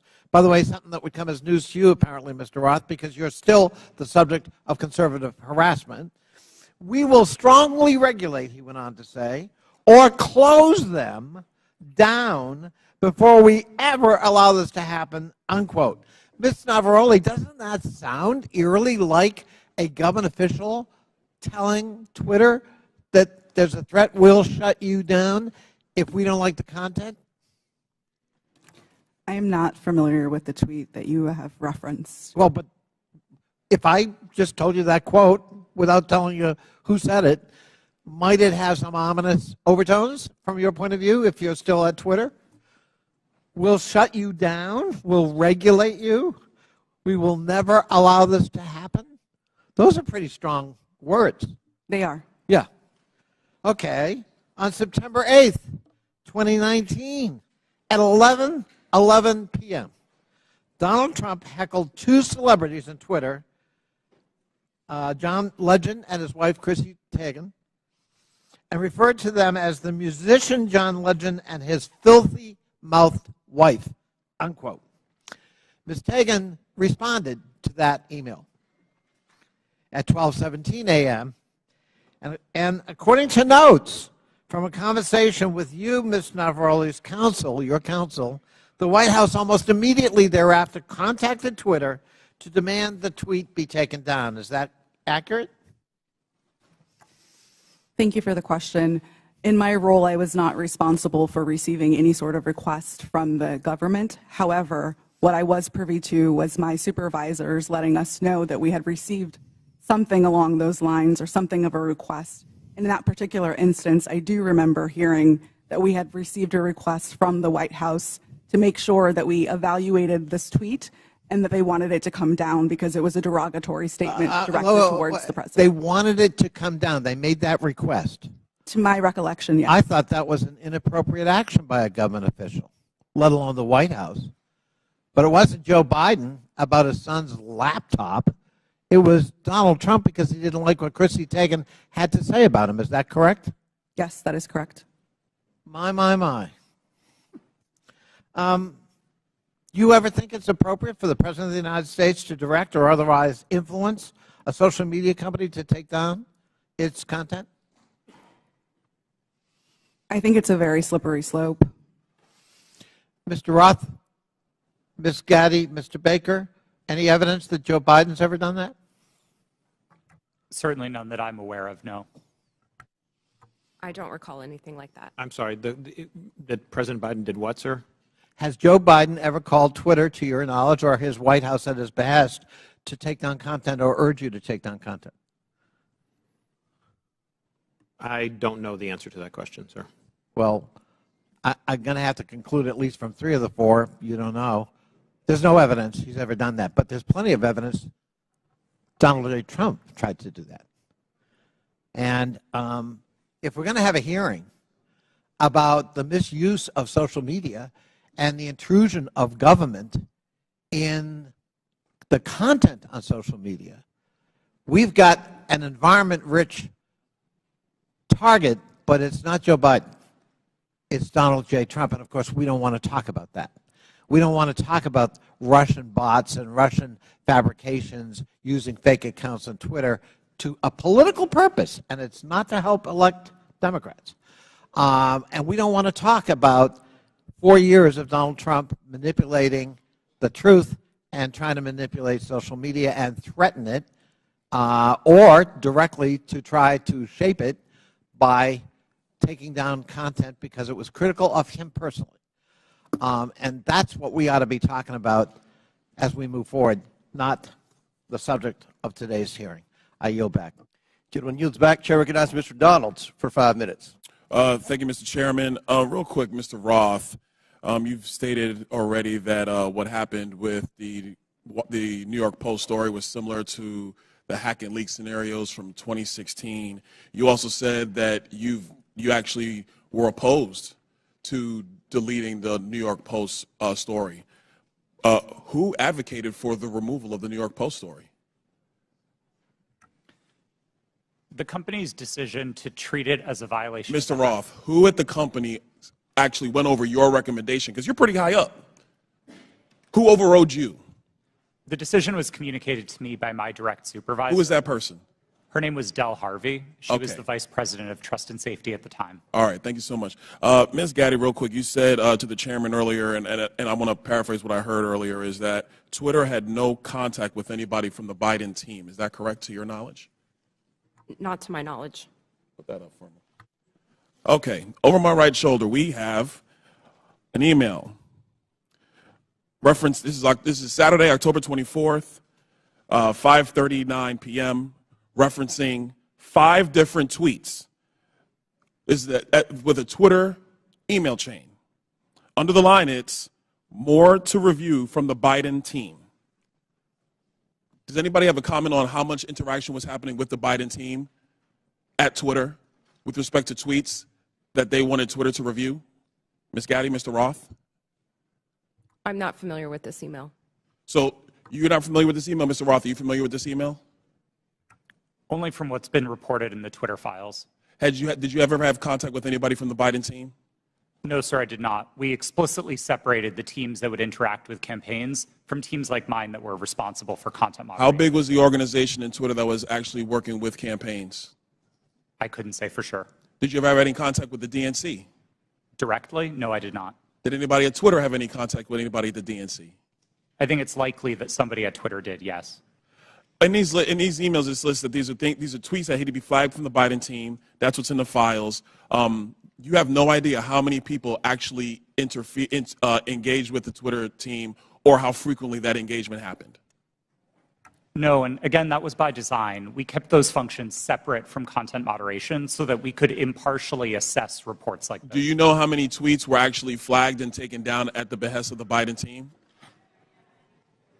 I wouldn't agree with the characterization of it as being at the behest of them. These tweets were reported, and Twitter independently evaluated them under its rules. But the email is very clear. More to review from Biden team. The response 3 hours later at the bottom, hold this up real quick so we can see. The request at the bottom, it says, handled these. What does handled these mean? My understanding is that these tweets contained non-consensual nude photos of Hunter Biden, and they were removed by the company under. Hold on, real quick, Mr. Roth. How could you know so much about the content of these tweets? I mean, as far as I'm concerned, these are just web addresses. I don't know what's in these tweets. You have these things committed to memory that you know the content, but you don't know who you talk to at the Biden team? Sir, I didn't meet with the Biden team, but there was extensive public reporting about these tweets specifically that uncovered what they were. You know the contents of the tweets. It was obviously at Twitter, but you have no idea how often people who worked in your organization had with the Biden team during the end of the 2020 presidential elections. I would emphasize that the people who interfaced with the campaigns were not part of my team or organization. I would know what the interactions were if they were on my team. It was a different part of the organization, not mine. Let me ask you a separate question, and I'll ask it of you too, Mr. Baker. Have you guys been able to quantify the amount of in-kind contributions associated with taking down the New York Post story? Because the New York Post story was down for 2 weeks, give or take. Do you have any understanding of how much that story was limited by Twitter and also by other social media companies? What the impact of an in-kind contribution that would be to the Joe Biden presidential election in 2020? I don't know the answer to that question, sir. Do you think it's big? I don't know the answer. Do you think it's more than a maximum contribution to a campaign? I wouldn't want to speculate. Would you call it 25,000? I don't know the answer to that question. 100,000? Sir, I don't know the answer to the question. $1 million? I don't know the answer to the question. Do you think Twitter would be in violation of federal election laws with the size of an in-kind contribution to take down a story, which is true, by the way, because you guys thought you knew something with limited information? I'm not going to speculate on that sitting here today, sir. I try to propound a legal analysis of election laws. I'll yield back. Gentleman yields back. Chair recognizes Ms. Ocasio-Cortez. It's your turn. You want to go? Okay. We won't start the clock till you get there. Appreciate also your generosity. I just want to start off right here at the top here. This isn't even my line of questioning, but I'd like to submit to the record a Washington Post article now warning about Hunter Biden laptop disinformation, the guy who leaked it. Here's the deal. Before I even get into my questions, I think that the story here with the Washington Post reporting is that what they're saying right here, when the New York Post first reported in October 2020 that it had obtained contents of a laptop computer allegedly owned by Joe Biden's son Hunter, there was an immediate roadblock faced by other news outlets that hoped to corroborate reporting, as many did. The newspaper wasn't sharing what it obtained. New York Post had this alleged information and was trying to publish it without any corroboration, without any backup information. They were trying to publish it to Twitter. Twitter did not let them, and now they were upset. I believe that political operatives who sought to inject explosive disinformation with the Washington Post couldn't get away with it. And now they're livid. And they want the ability to do it again. They want the ability to inject this again. So they've dragged a social media platform here in Congress. They're weaponizing the use of this committee so that they can do it again. A whole hearing about a 24-hour hiccup in a right-wing political operation. That is why we are here right now. And it's just an abuse of public resources, an abuse of public time. We could be talking about health care. We could be talking about bringing down the cost of prescription drugs. We could be talking about abortion rights, civil rights, voting rights. But instead, we're talking about Hunter Biden's half-fake laptop story. I mean, this is an embarrassment. But I'll go into it. Ms. Navarrete, let's talk about something real. I'd like to show you a tweet posted by former President Trump about my colleagues and I on July 14, 2019. It says in part, quote, "Why don't they go back and help fix the totally broken and crime-infested places from which they came? Then come back and show us how it's done. These places need your help badly. You can't leave fast enough. I'm sure that Nancy Pelosi would be very happy as quickly to work out free travel arrangements. A day or two after that, Donald Trump publicly incited, violence at a rally, targeting 4 congresswomen, including myself, saying, "Go back to where you came from." Ms. Navaroli, as I understand it, you were the most senior member of Twitter's content moderation team, or a senior member of Twitter's content moderation team when this was posted. As part of your responsibilities, did you review this tweet? Yes, it was my team's responsibility to review these tweets. And what did you conclude? My team, Ray, made the recommendation that for the first time we find Donald Trump in violation of Twitter's policies and use the public interest interstitial. For the first time? Yes. And at the time, Twitter's policy included a specific example when it came to banned abuse against immigrants, as they specifically included the phrase, "Go back to your country," or go back to where you came from, correct? Yes, that was specifically included in the content moderation guidance as an example. You brought this up to the Vice President of Trust and Safety, Del Harvey, correct? I did, yes. And she overrode your assessment, didn't she? Yes, she did. And something interesting happened after she overrode your assessment. A day or two later, Twitter seemed to have changed their policies, didn't they? Yes, that trope, "Go back to where you came from," was removed from the content moderation guidance as an example. So Twitter changed their own policy after the president violated it in order to potentially accommodate his tweet? Yes. Thank you. So much for bias against right wing on Twitter. Additionally, Ms. Navaroli, are you familiar with the account Libs of TikTok? I have heard of it from the news, yes. Mr. Roth, are you familiar with this account? Yes, ma'am, I am. Are you aware that from August 11th to August 16th, that account posted false information about Boston Children's Hospital, claiming that they were providing hysterectomies to children? Yes, I am aware of that and other claims from the account. And are you aware that this lie was then circulated by other prominent far-right influencers? Yes. And are you aware that all these claims, which I have reiterated were false, culminated in a real-life harassment and ultimately a bomb threat to the Boston Children's Hospital? Yes, I am aware. And this account is still on that platform today, isn't it? Regrettably, yes, it is.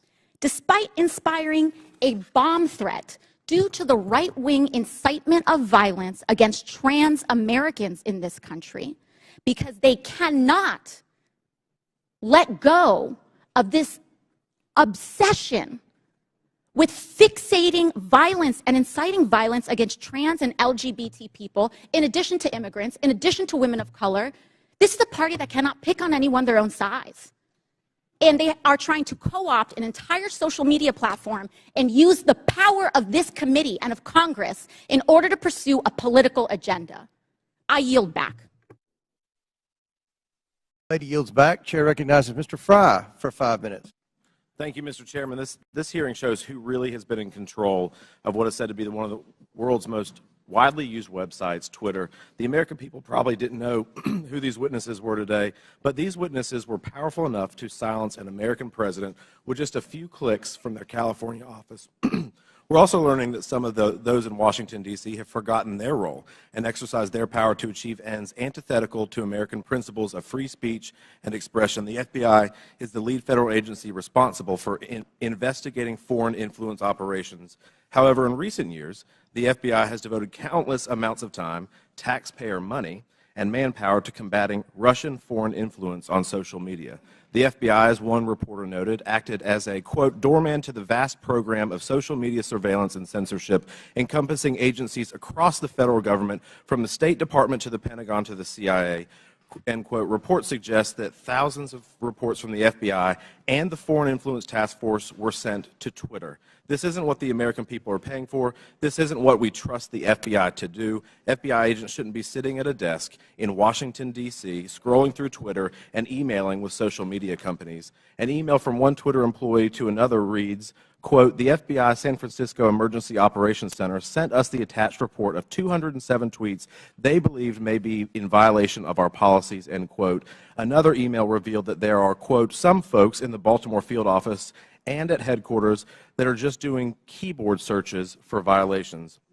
Mr. Roth, Twitter usually found little evidence that the accounts the FBI flagged had ties to foreign influence. Is that correct? In part, but we received many reports from the FBI, particularly related to malign foreign interference, that were highly credible and were constructive. So I would say it was a bit of a mixed bag.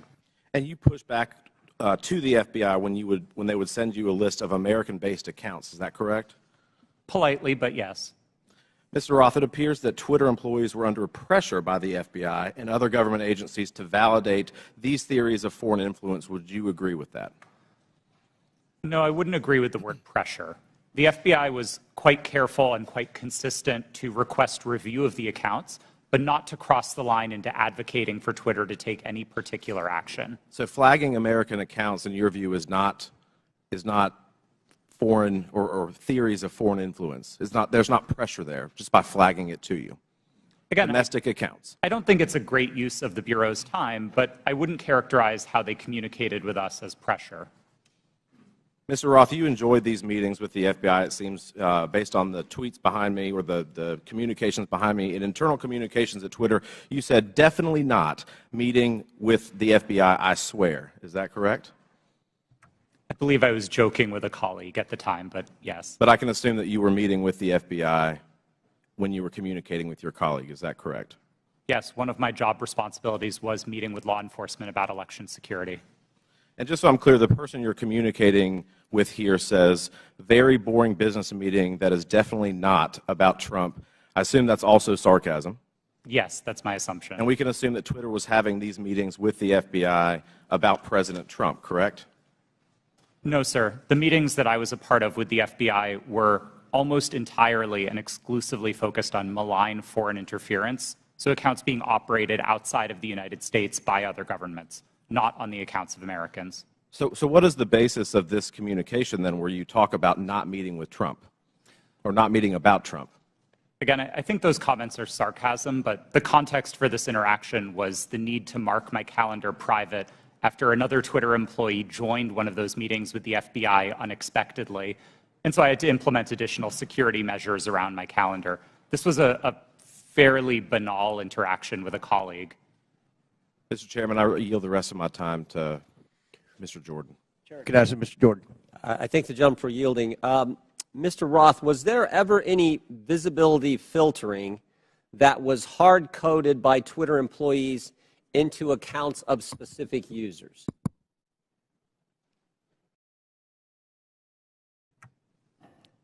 Twitter employees were responsible for building the systems that performed visibility filtering, and then that filtering would have been applied either automatically. I'm asking a very specific question. I'm asking, was the code written in a way that for certain accounts, those accounts, unique in and of themselves, would be visibility filtering, to use your term, so that they wouldn't have as much reach or as much influence? The term hard coding suggests that it was permanent and immutable, and I wouldn't agree with that, no. But it did happen, is what you're saying. There was hard-coded into some of these accounts of specific users by Twitter employees this ability to filter and limit the reach of that particular post, or that particular tweet, I should say. Again, I wouldn't say that they were hard-coded. Thank you. Chair recognizes Ms. Brown for 5 minutes. Thank you, Chairman Comer and Ranking Member Raskin, for holding this hearing today. Social media has been a revolutionary gift of the 21st century. From helping people across the world build meaningful connections to learning a new skill set, these platforms have played a significant role in creating an interconnected global world. When handled responsibly, social media serves as a useful resource with many positive outcomes. However, social media is not without its flaws, and the challenges are much larger than any specific incident or decision by one private company.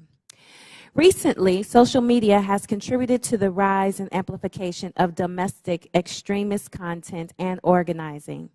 This is extremely concerning and, unfortunately, is contributing to the division of our society. According to an Anti-Defamation League survey, 66% of the LGBTQ+ respondents, that's a full 2/3, experienced harassment online. 37% of Jewish respondents and 34% of African Americans respondents said the same. This is truly disturbing. The power that social media has to inspire real-world action, both good and bad, is well known to all of us. And sadly, the hate online does not stay online. Social media has the power to influence not just here at home, but those who are watching us abroad. For example, an online disinformation campaign by a hostile foreign power can have the power to sway a close election. So, Mr. Roth, in a recent interview, you stated, and I quote, beginning in 2017, every platform, Twitter included, started to invest really heavily in building out an election integrity function. So I ask, were those investments driven in part by bipartisan concerns raised by Congress and the U.S. government after the Russian influence operation in the 2016 presidential election? Thank you for the question. Yes, those concerns were fundamentally bipartisan. The Senate's investigation of Russian active measures was a bipartisan effort. The report was bipartisan. And I think we all share concerns with what Russia is doing to meddle in our elections. Thank you so much. Did those investments include better information sharing mechanisms with the federal government? Yes. I think one of the key failures that we identified after 2016 was that there was very little information coming from the government and from intelligence services to the private sector. The private sector had the power to remove bots and to take down foreign disinformation campaigns, but we didn't always know where to look without leads supplied by the intelligence community. That was one of the failures highlighted in the Senate Intelligence Committee's report and in the Mueller investigation, and that was one of the things we set out to fix in 2017. Thank you for that. And Mr. Roth, were those communication channels useful to Twitter as it worked to combat foreign influence operations? Absolutely. I would say they were one of the most essential pieces of how Twitter prepared for future elections. Thank you so much. So clearly, we must come together as a committee to stand up and protect our country from foreign election interference and disinformation. I sincerely look forward to spending more time with this committee, working to understand how to fight back against our adversaries and strengthen our democracy. And with that, Mr. Chairman, I yield back. Thank you very much. Chair recognizes Ms. Green for 5 minutes. Thank you, Mr. Chairman. Mr. Baker, Ms. Gaddy, Mr. Roth, and Ms. Navaroli, you can consider your speech canceled during my time because you canceled mine. You see, you permanently banned my personal Twitter account, and it was my campaign account also. So let's talk about election interference, shall we? January 2nd, 2002, you permanently banned my Twitter account. This was the account that I would put my campaign ads on, raise money on, fight back when attacked with lies, and be able to talk to my voters in my district. But you banned it. And then let me explain. My account was not reinstated until November 21st, 2022. That was after my election on November 8th. You know, at your company, or your former company where you worked, Twitter employees, over 98% of them donate to Democrats. So while you coordinated with DHS, the FBI, the CIA, our government, and outside groups to permanently shadow ban conservative Americans and candidates like me and the former President of the United States, President Donald J. Trump, you were censoring and wrongfully violating our First Amendment free speech rights. Guess what? None of you hold security clearances. None of you are elected, and none of you represent 750,000 people like I do. Let's explain. 52 United States Law 10101 No person shall intimidate, threaten, coerce, or attempt to stop any other person for the purpose of interfering with their rights to vote or to vote as he may choose. You didn't shadow ban or permanently ban my Democrat opponent. No, you did that to me. And that was wrong, and it was against the law. You see, not only that, was it me that you violated my First Amendment rights, you violated countless conservative Americans. These were doctors that were trying to tell the truth about COVID, doctors that were having success treating people with ivermectin that you all would not allow to be talked about on your platform. These were parents complaining about their school boards, teaching gender lies in their schools, biological males entering their daughters' bathrooms and sports. These were also people questioning the 2020 election, and guess what? That's Americans' First Amendment right. These were people talking about voting machines. You know what? Democrats did that in 2019, before the 2020 election. On Twitter, people could question elections such as 2016, saying Hillary won, but in 2020, no one could question elections saying Trump won. You abuse the power of a large corporation, big tech, to censor Americans. And you want to know something? Guess what? I'm so glad that you're censored down. I'm so glad you've lost your jobs. Thank God Elon Musk bought Twitter.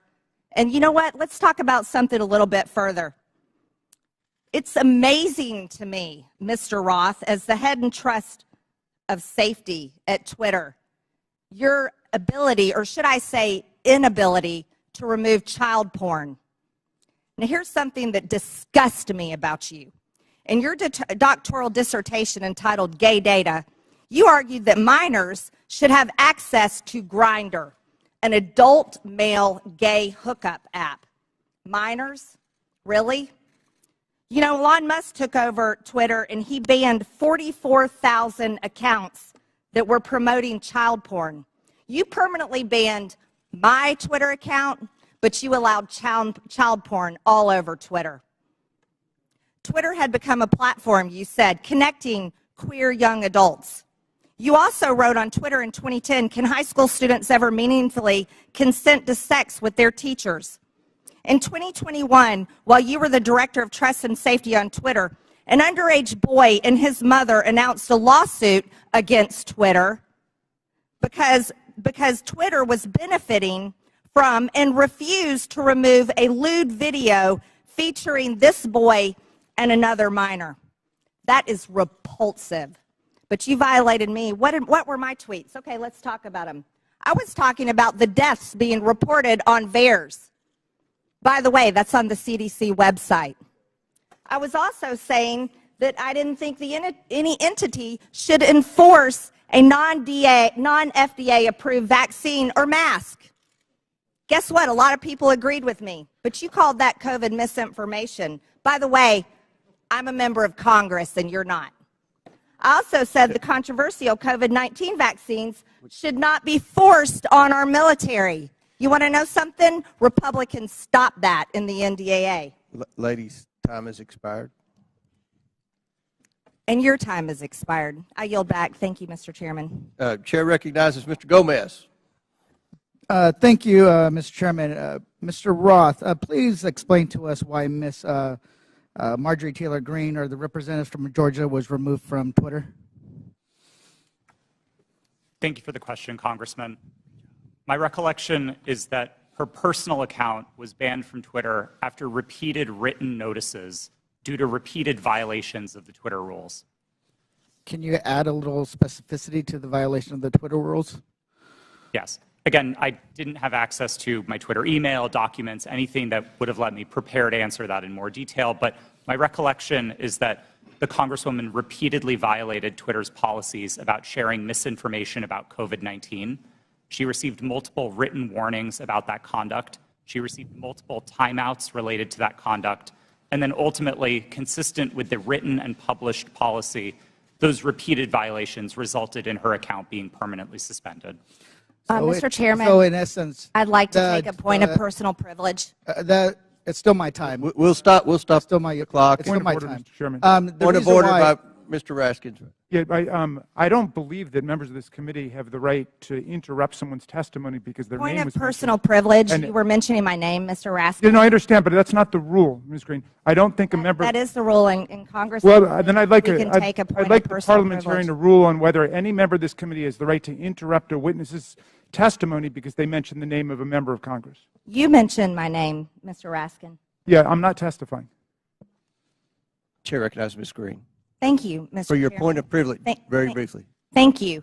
For Mr. Roth, who made you in charge of what is true and what's not true? Does she get to reopen her question? No, we'll go back to Mr. Gomez, and Mr. Gomez, please remember the decorum of the committee. The clock, we'll restart the clock now. You didn't lose any time. Chair recognizes Mr. Gomez. Thank you so much. The gentle lady from Georgia was suspended from Twitter for knowingly and consistently spreading conspiracy theories about COVID-19 vaccine, right? Which is shameful, especially in a pandemic where a million people have lost their lives. With that, I yield my rest of my time to the gentleman from New York, Mr. Goldman. Thank you, Mr. Gomez. Let's talk about the so-called Twitter files, which my Republican colleagues seem to think are God's gift to journalism. In one about the Hunter Biden laptop, the author says that every single fact in the New York Post story was accurate. And Chairman Comer, I notice you blew up the cover of that New York Post story, which I appreciate you doing that because I'd like to dig into this article. The very first paragraph says Hunter Biden introduced his father to a top executive at a Ukrainian energy firm less than a year before the elder Biden pressured government officials in Ukraine into firing a prosecutor who was investigating the company. That is false. 100% false. Is the gentleman sure about that?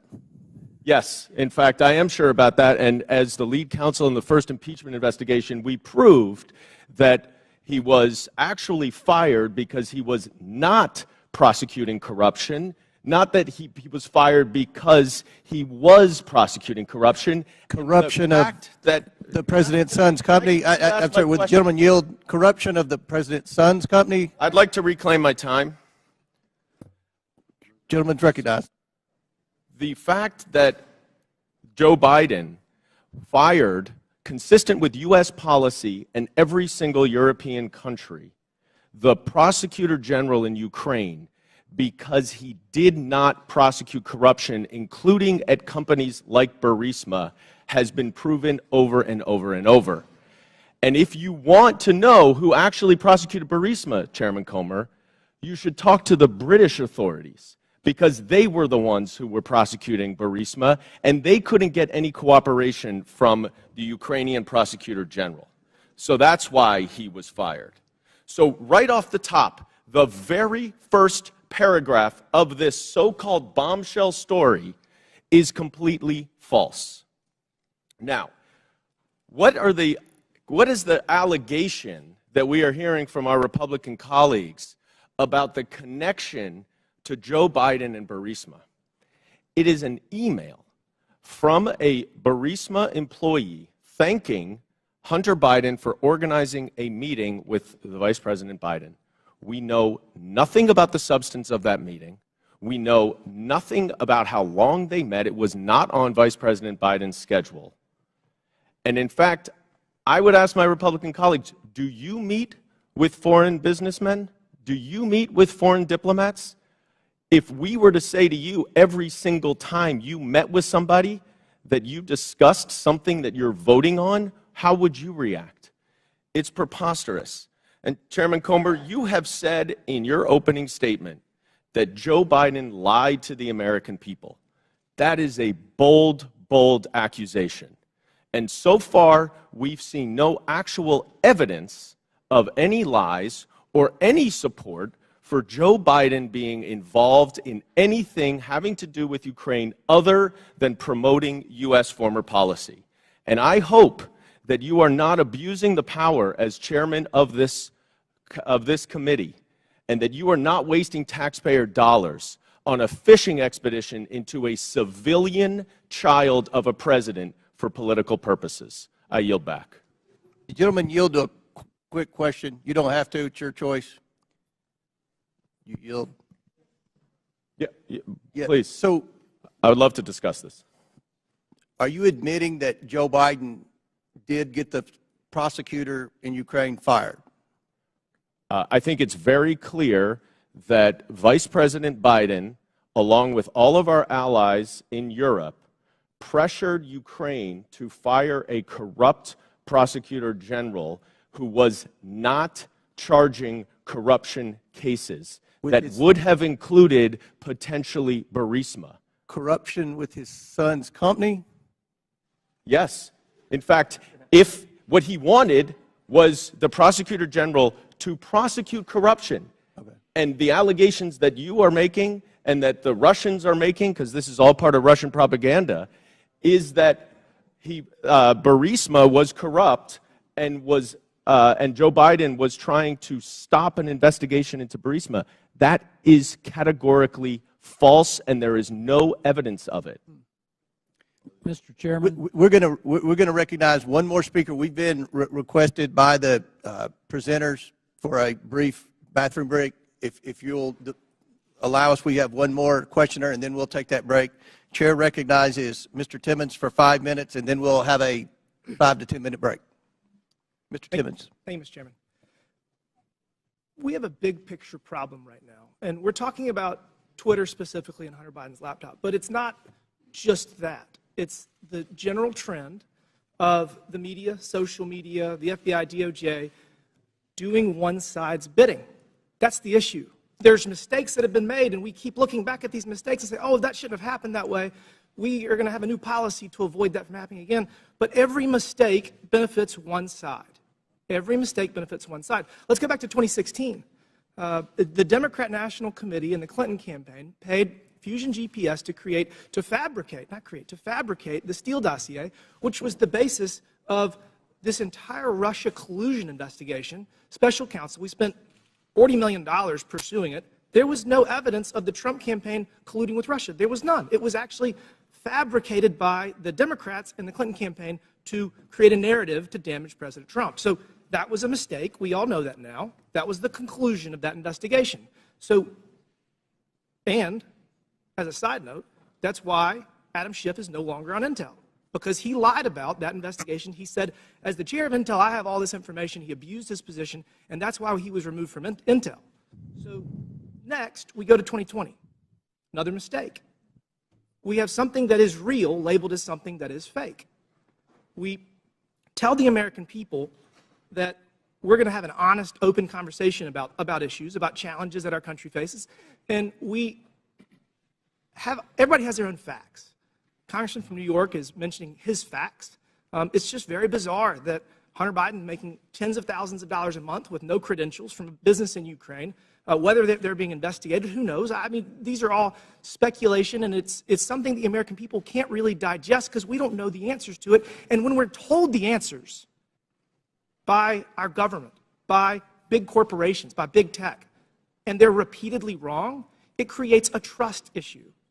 It creates a trust issue. So the American people do not trust what they're being told. They do not trust what they're being told. We're going to dig into the Hunter Biden laptop briefly. Jack Dorsey has said that he did not make that decision. Ms. Gaddy, did you make the decision to censor the Hunter Biden laptop story? Yes, I was involved in that decision. Who was the final arbiter? Because Mr. Roth has said he disagreed with that decision. Who was the final person that said, we're going to do this? I ultimately approved that decision. Okay, thank you. Mr. Roth, you have said previously that you do not believe that the New York Post story violated any policy. You've said that multiple times today. How many times, other than this one, did something get banned or flagged that you disagreed with? Is this the only one? No, sir, not at all. Okay, so these are Twitter challenging. Twitter repeatedly banned and censored material that you thought shouldn't be censored. Is that fair? These are challenging judgment calls, and I think reasonable minds can differ about whether a given piece of content. Okay, but on this one you did disagree. I just want to say the American people need to have valid information to process decisions. I would argue that denying the American people the substance of Hunter Biden's laptop story was Hunter Biden's laptop was wrong. You got photos and text messages of Hunter Biden committing multiple felonies, which was never actually criminal. There were no criminal charges. Must be nice. Hunter Biden and James Biden were negotiating deals with Chinese Communist Party agents, one of whom Hunter Biden classified as the spy chief of China. We have evidence at least one of Hunter's deals with Chinese Communist Party linked entities. Joe Biden was given a 10% equity stake in the joint venture. You have evidence that the Bidens were trying to sell America's natural resources to the Chinese, and this is my personal favorite. Evidence that the Bidens and a Chinese energy company owned by the Chinese Communist Party had leased office space no further than 3 miles from where we're sitting right now. And the man running for president had his own office in that office space, his own personal office. You think the American people deserve to know that? I do. I think that there's a lot of smoke surrounding the Biden's relationship with the Chinese Communist Party. There's a lot of smoke surrounding the Biden's relationship with Ukraine. And they deserve to have the facts to make a decision for themselves. Y'all got it wrong in 2016 with Russian collusion. You got it wrong with Hunter Biden's laptop in 2020. You got it wrong regarding COVID at every turn. The American people deserve better. Will the gentleman yield for a question? Gentleman yield. Will the gentleman yield for a question? Gentleman yield. Yes. Then Mr. Raskins. Mr. Baker, did you talk to any of the 51 former intel officials who sent the now famous letter on October 19th, 2020, saying that the story in the New York Post had all the classic earmarks of a Russian information operation? Have you talked to any of those 51 prior to that letter being sent on the 19th or after? Sir, I can't remember who's on that group, but Clapper, Brennan, Morrill. I've talked to those people during the course of my career, yes. Have you talked to them in your time at Twitter? I can't remember who's on that list, so I'm afraid. No, how about the 3 I just mentioned, Clapper and Brennan? Okay. All right. Mr. Chairman, regular order. Last question, but feel free to answer. Then we'll recognize Mr. Raskins. Well, I was going to ask the gentleman before he left whether he's denying the Russian disinformation propaganda campaign that we've heard about from witnesses, or he's just denying Russian collusion, which was something that Mr. Mueller specifically did not address in his final report. He said collusion is not a legal concept. He was looking just at conspiracy, and he said there wasn't substantial enough evidence to charge conspiracy, but there were dozens of contacts between Donald Trump and the Russians that were documented in that report. That's all I wanted to say. The Chair recognizes Mr. Jordan, then we'll recess for... Just to restate the question that's on the table to Mr. Baker. Did he talk with Mr. Clapper, Mr. Brennan, or anyone else that he knows of on that who signed that? Point of order, letter? Mr. Chairman. Whose time is this? Yeah, this was Chairman's remaining 3 seconds of... he doesn't have remaining time. Okay. He's gone over by a minute. We're over. Mr. Baker, feel free to answer the question if you want, and then we'll take a recess. Mr. Jordan, I don't recall discussing that publication that they did about the Hunter Biden laptop with any of those people. We'll stand in recess for 5 minutes. When we return, Mr. Garcia will begin our questioning. We're in recess for 5 to 10 minutes. Mr. Chairman. Thank you, Mr. Chairman. I want to thank our witnesses, and I just want to start off also by just apologizing to our witnesses, in particular Mr. Roth, for just the homophobic rant and comments that were recently just made from the gentle lady from Georgia. That was really shameful. And I know that we're here to talk about serious issues, and we're having conversations about Grindr and other issues, which is not really what this hearing is about. So, apologize to all of our witnesses. Want to note that I am someone that you would probably call a Twitter super user. I use the social platform constantly. I communicate regularly. It's how I get my news. It's how I find out what's happening in popular culture. And I admire what Jack Dorsey, Evan Williams, and Christopher Stone actually tried to build as a company. I wish I could say the same for what the platform is today. I think to me and to many other users, we've seen the site currently degraded. We've seen Mr. Musk more interested in attacking journalists and uplifting conspiracy theories and actually running a company. And I think we can all agree that just overall the service has substantially degraded. I think just an example is the forced For You page mess that I personally don't like, and I think most folks don't as well. But I want to know more seriously that Mr. Musk and the current team has also done damage as far as trust and safety on the platform. He's gutted the trust and safety teams that have been described. He's eliminated content management systems, and the human rights team, which, as we know, has ceased to operate. I do want to just take a minute to thank Mr. Roth and particularly Ms. Navaroli and your teams. I know that you are trying your best. I want to thank all of the folks that worked at Twitter because they believed in its mission. A mission I'm not sure holds true today completely, but it's one that I know a lot of folks worked on. And so just thank you for that work. And mistakes were made, and clearly you have actually lived up to those mistakes and the issues that have existed. But I especially want to thank you for your work around the pandemic. The pandemic took over 1 million American lives, 1,300 in my own city back home. And your decisions in content moderation actually saved countless lives in this country, including the work you did by moderating or banning members even of this committee who peddled in lies and were actively causing death and harm to others. And so for that work on content moderation, I want to thank you. And I want to go back to something that Mr. Roth said briefly. You had mentioned earlier in this hearing that you thought that currently there is still systemic election interference and interference happening. How serious do you think the current threat from Russia and other countries is to current election interference? I think we can look to the evidence from the midterms to know that these campaigns are ongoing and they are serious. And it's not just Russia, Iran, and China, though they are the big players. There's now a playbook for how election interference works. And it's unfortunately all too cheap and all too easy for countries to try to carry this out. Thank you. And I think it's pretty clear what we've learned today.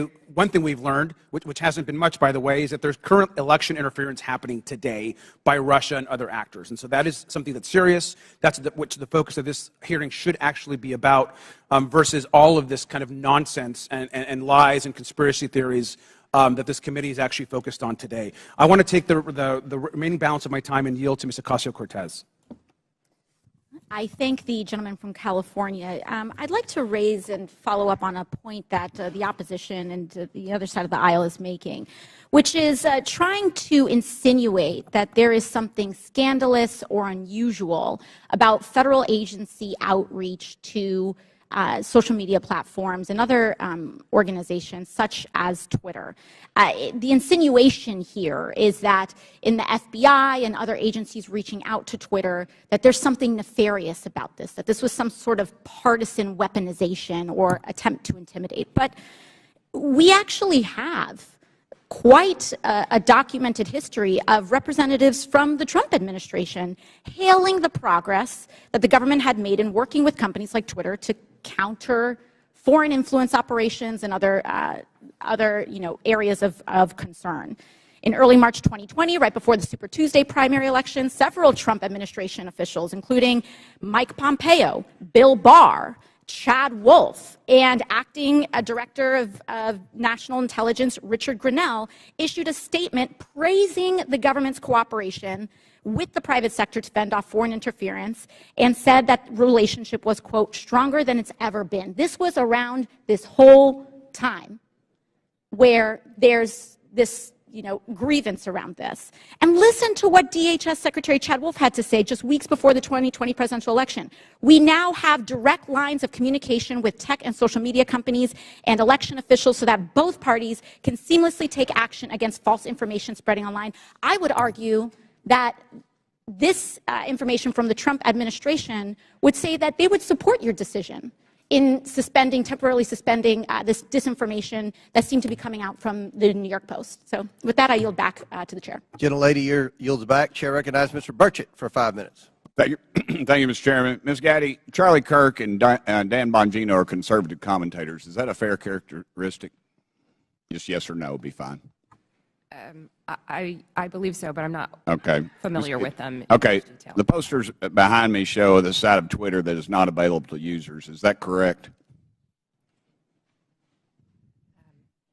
This appears to be a view of some of our agent tooling, but I do not have access to that, so I'm not very familiar with that. Okay. Well, Ms. Gaddy, the labels identify status that have been assigned to these accounts. Is that correct? I don't know. Ma'am, these are your internal things. You're telling me you don't receive these, you don't know what they mean? Representative, I did not have access to these tools, and so I don't know. They look familiar to me. As an executive, you did not have access to inside information at Twitter. Okay. Ms. Gaddy, Mr. Bongino's account, there's a few words under the verified and active. Can you read the first two labels under verified and active? They're the yellow ones. Notification spikes, search blacklist. All right. Thank you. Ms. Bongino, ma'am, Mr. Bongino has more than 3.5 million Twitter followers. Is that correct, would you say? I'm sorry, I don't know the answer to that question. Okay, well, that is correct. Let's look at Mr. Kirk's account. Ms. Gaddy, can I get you to read the yellow labels on Mr. Kirk's account? Can you see those? I'm sorry, I can't see them from right here. All right. Do you know that Mr. Kirk has almost 2 million followers? I was not aware of that. Okay. Let me ask you, what is a search blacklist? I do not know specifically what that is, but I could make a guess if that would be helpful. Why don't you make a guess for me, please? We do, when I was at Twitter, there was an ability to prevent something from appearing in one of the tabs of search results. Okay, thank you. What does do not amplify mean? To the best of my recollection, when I was at Twitter, it would mean that we would not recommend or amplify that content in the parts of Twitter where Twitter was making recommendations. Thank you, ma'am. In 2018, you said that Twitter does not shadow ban. Twitter did, however, engage in what is called visibility filtering. One Twitter employee described visibility filtering as a way for us to suppress what people see to different levels. Do you agree with that characterization? I'm sorry, can you please repeat the question? I said Twitter, okay, they engaged in what is called visibility filtering. One Twitter employee described visibility filtering as a way for us to suppress what people see to different levels. Do you agree with that characterization? I agree that visibility filtering does give an ability to change. Okay. Shadow banning, ma'am, is understood that the practice is limiting the visibility of a user's post without their knowledge. How is visibility filtering any different? Representative, I believe there are different definitions of shadow banning. Okay. But you said that Twitter in 2018 does not shadow ban. Was that a truthful statement, ma'am? Was that a lie? At that time, I had specifically defined shadow banning to mean something different than visibility filtering. You also said that Twitter does not shadow ban based on political viewpoints or ideology. Do you stand by those comments? While I was at Twitter, to the best of my knowledge, we did not do that. Okay. Mr. Roth, on January 22nd, 2017, you tweeted that there were actual Nazis living in the White House. Do you still stand by that comment? Yes or no? Sir, I regret the language I used. No, I do not. Okay. Mr. Roth, earlier in your testimony, you said you regretted tweeting that, quote, actual Nazis are living in the White House. However, Iran's Ayatollah sent anti-Semitic tweets, one stating, quote, Israel is a malignant, cancerous tumor that has to be removed and eradicated. Yes or no, did Twitter ever ban the Ayatollah or remove this hateful anti-Semitic tweet? Yes or no? To the best of my knowledge, Twitter did not remove that tweet. The answer is no. Mr. Chairman, it's clear that conservative voices are being silenced on social media in the mainstream. I appreciate this hearing. I might also suggest we look into holding one on DirecTV, Newsmax, and OAN. I give the rest of my time to Mr. Jordan. I thank the gentleman for yielding and for his good questions. So the user knows when their account's been suspended or blocked, but they don't know when they have some of these gold terms that were under Mr. Bongino and Mr. Kirk. Is that right, Mr. Roth? As of the time that I worked at Twitter, yes, that's correct. So they don't know if they're on the search blacklist. They don't know if they're on the do not amplify. They don't know that. That's correct. Twitter did not disclose that. So you did that to these two accounts. What I want to know did you know, Mr. Roth, if that was at the prompting of anyone from the government? Gentleman's time's expired, but please answer the question. No, sir, I'm not aware of any requests or orders or demands or anything from the government requesting that visibility filtering be applied to those accounts or any others. Chair recognizes Mr. Frost for 5 minutes. Thank you, Mr. Chairman. Look, I mean, I've been sitting here for over 2 hours, and I'm still not really seeing the point of this hearing. Is it to solve the problems of the American people, what people are struggling with? No. We get it. My Republican colleagues wish that the Hunter Biden story would have helped them win the 2020 election, and that didn't happen. And so they're angry about it, and that's the point of this hearing. You know, it was actually the foundation of the chairman's opening statement. It's why he brought up that poll on the 2020 election. That's what this is all about. And so I want to say to my colleagues, don't worry. There's still many platforms you can spread disinformation on, Parler, Truth Social, that have questionable editorial policies but aren't here today. There was no collusion, as the witnesses have said, under oath. There was no pressuring from the United States government, as we heard under oath. We're wasting our time here bullying former Twitter employees. So that way, it's calling the refs. So that way, in the future, when they want disinformation to be put on the internet, social platforms will be scared to call them out down the road. It's called calling the ref. But let's talk about the root of this hearing. My Republican colleagues would have folks believe that Democrats are preparing for some sort of major culture war. And there's a difference between a culture war and how culture naturally changes, culture change. Some on this committee are very resistant to culture change. I mean, just yesterday we heard a member equate immigration negatively to changing our culture, black and brown folks coming to our country. The reality is that culture changes, it adopts, it welcomes more people, it becomes more understanding, and it also decides to reassess what's acceptable behavior and rhetoric. It could be different now than it was in, say, the 1950s. In this supposed culture war, they often conflate the right to free speech with the non-existent right to not be criticized or held accountable for what you say on the internet or even in real life. And just because it's legal to say something and the government won't throw you in jail for it, doesn't mean the rest of the world, and sometimes even your own family, have to associate themselves with you or your comments. Mr. Roth, you helped set up content moderation policy at Twitter. What type of user tweets were more likely to get limited? Did it have to do with racism, sexism, homophobia, violence, or were y'all looking for people who were supporting Donald Trump, President Trump, and limiting those? Our policies were built fundamentally to be viewpoint neutral. They were focused on harm reduction, looking to things like the Universal Declaration of Human Rights with a focus on protecting people's safety, people's right to free and fair elections, people's rights to free speech. And we built concern with those rights into our policies. That makes, so being a decent human being. That's certainly what we try to do. Gotcha. Yes.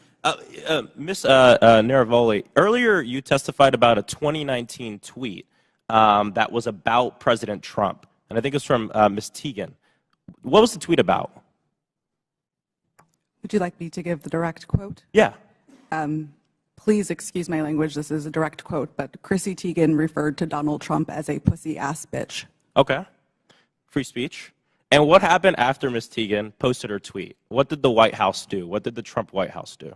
From my understanding, the White House reached out to ask that this tweet be removed.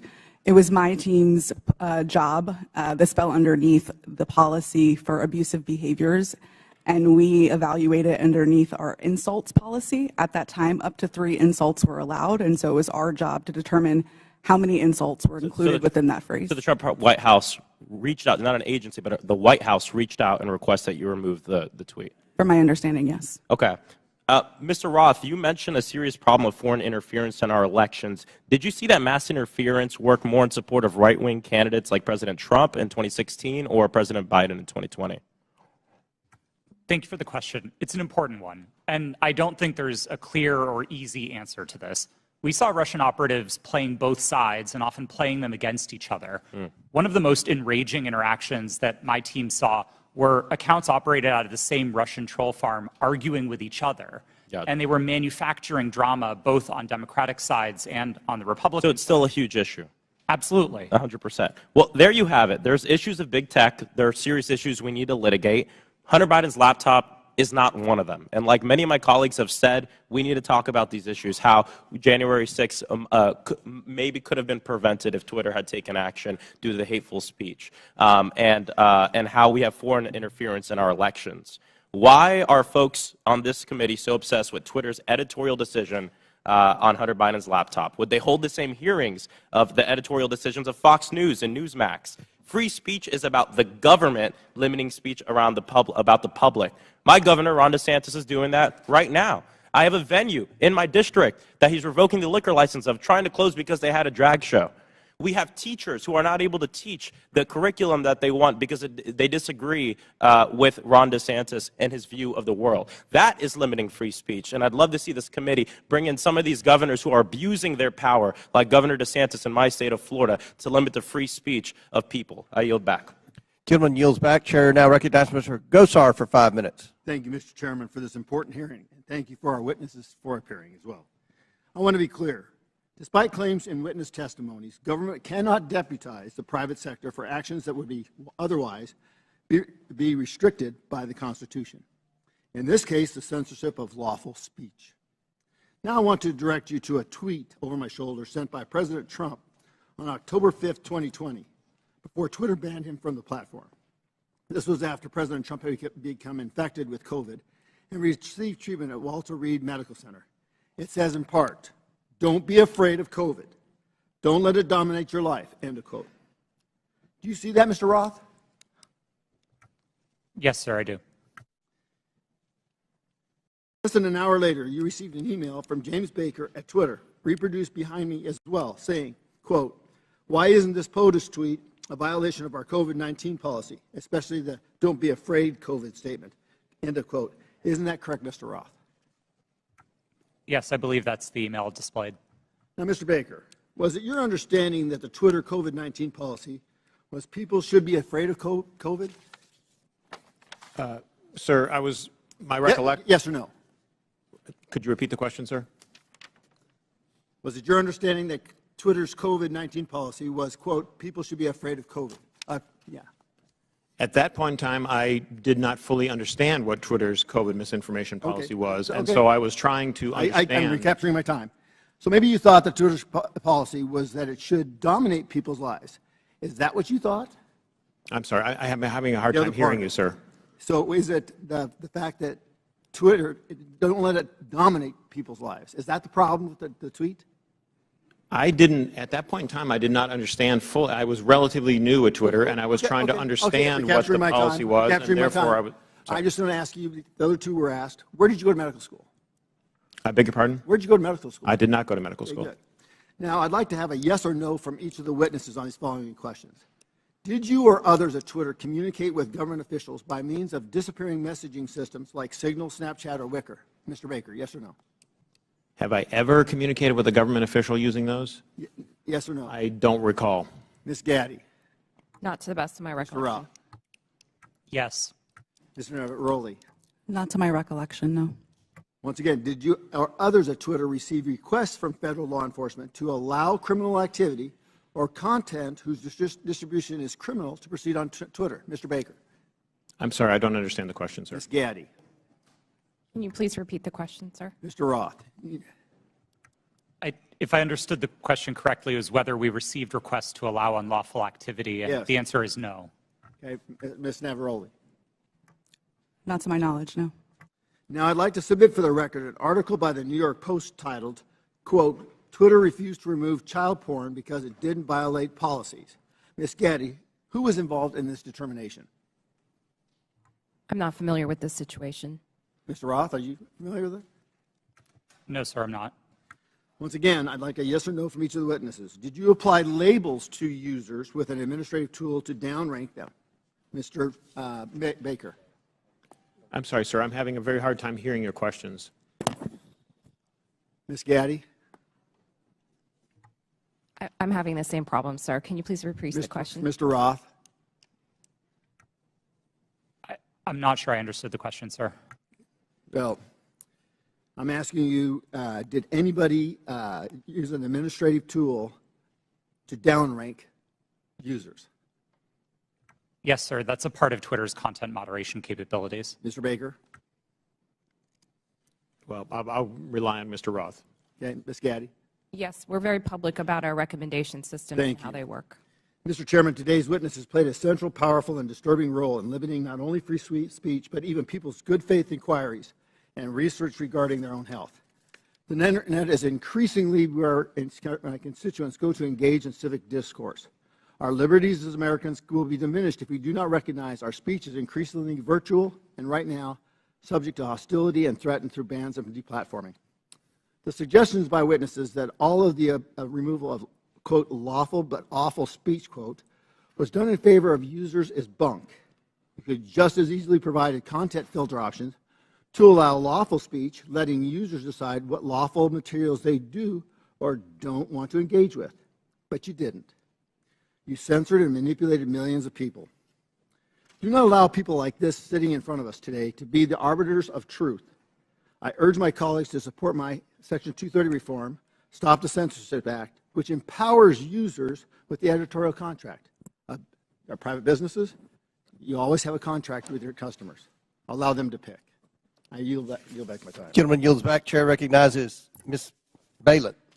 Thank you, Mr. Chairman. And I want to say, as a former history teacher, I care a lot about the facts and the details, so let's dive in. On December 4th, then-ranking member Comer appeared on Fox News and alleged that what Elon Musk's Twitter files showed was, quote, evidence that the Biden campaign colluded with big tech to suppress a story that we now know is 100% true, unquote. That is simply not true. It is not true based on what we knew then. It is not true based on what we know now. Mr. Roth, in a declaration to the FEC in December 2020, you stated, quote, I did not receive any communications from or have had any communications with representatives of Biden for President, the Democratic National Committee, or any of their agents regarding the New York Post articles before Twitter implemented the enforcement actions on October 14th, 2020, unquote. Mr. Roth, do you stand by that statement? Yes, absolutely. It's also worth noting that your colleague, I believe, Lauren Culbertson, told the FEC the same thing. Ms. Gaddy, did anyone from the Biden campaign or the Democratic National Committee direct Twitter to remove or take action against the New York Post story? No. Mr. Baker, same question to you, please. Not to my knowledge, no. So, the evidence is clear. Neither the Biden campaign nor the DNC had anything to do with Twitter's decision-making about the New York Post story. My Republican colleagues are using what are otherwise innocuous emails to suggest that there was somehow collusion between Twitter and the Biden campaign. For example, in one email, and this is the same one mentioned in Mr. Donald's questioning earlier, in one email selectively used by Elon Musk, one Twitter executive sends another a series of hyperlinks on October 24th, 2020, with the comment, quote, more to review from the Biden team. For the record, this is tweet number 8 in the first installment of the so-called Twitter files. So, Ms. Gaddy, are you familiar with this email? No, I'm not. Okay. So just to be clear, this email has nothing to do with the New York Post story. It is dated October 24th, 2020, after Twitter had both made and reversed its decisions about the New York Post story. Mr. Baker, do I have that right? Based on, I think, the exhibit that was shown earlier, that sounds correct, yes. So, Ms. Gaddy, can you clarify for the record, if you're able to, what's happening here? Can you please be more specific about with this email?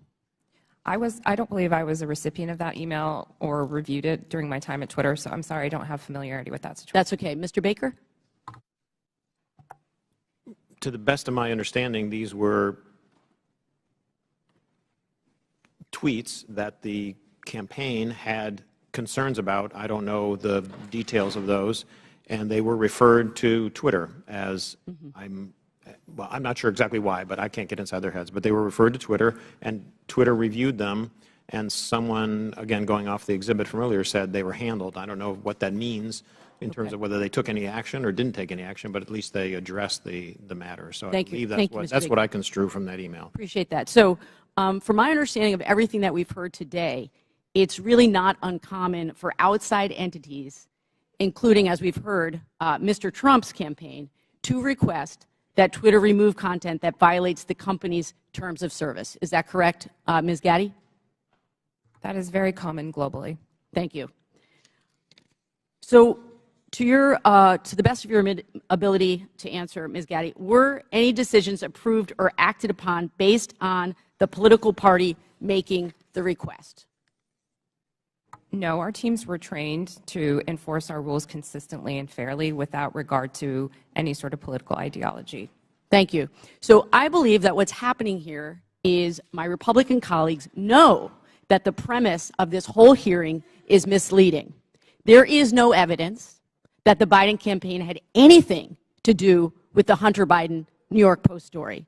And the evidence we do have simply shows that the Biden campaign did what the Trump campaign and millions of Twitter users do routinely: flag content and ask Twitter to conduct its own review to determine whether it violates Twitter's own rules and policies. I yield back.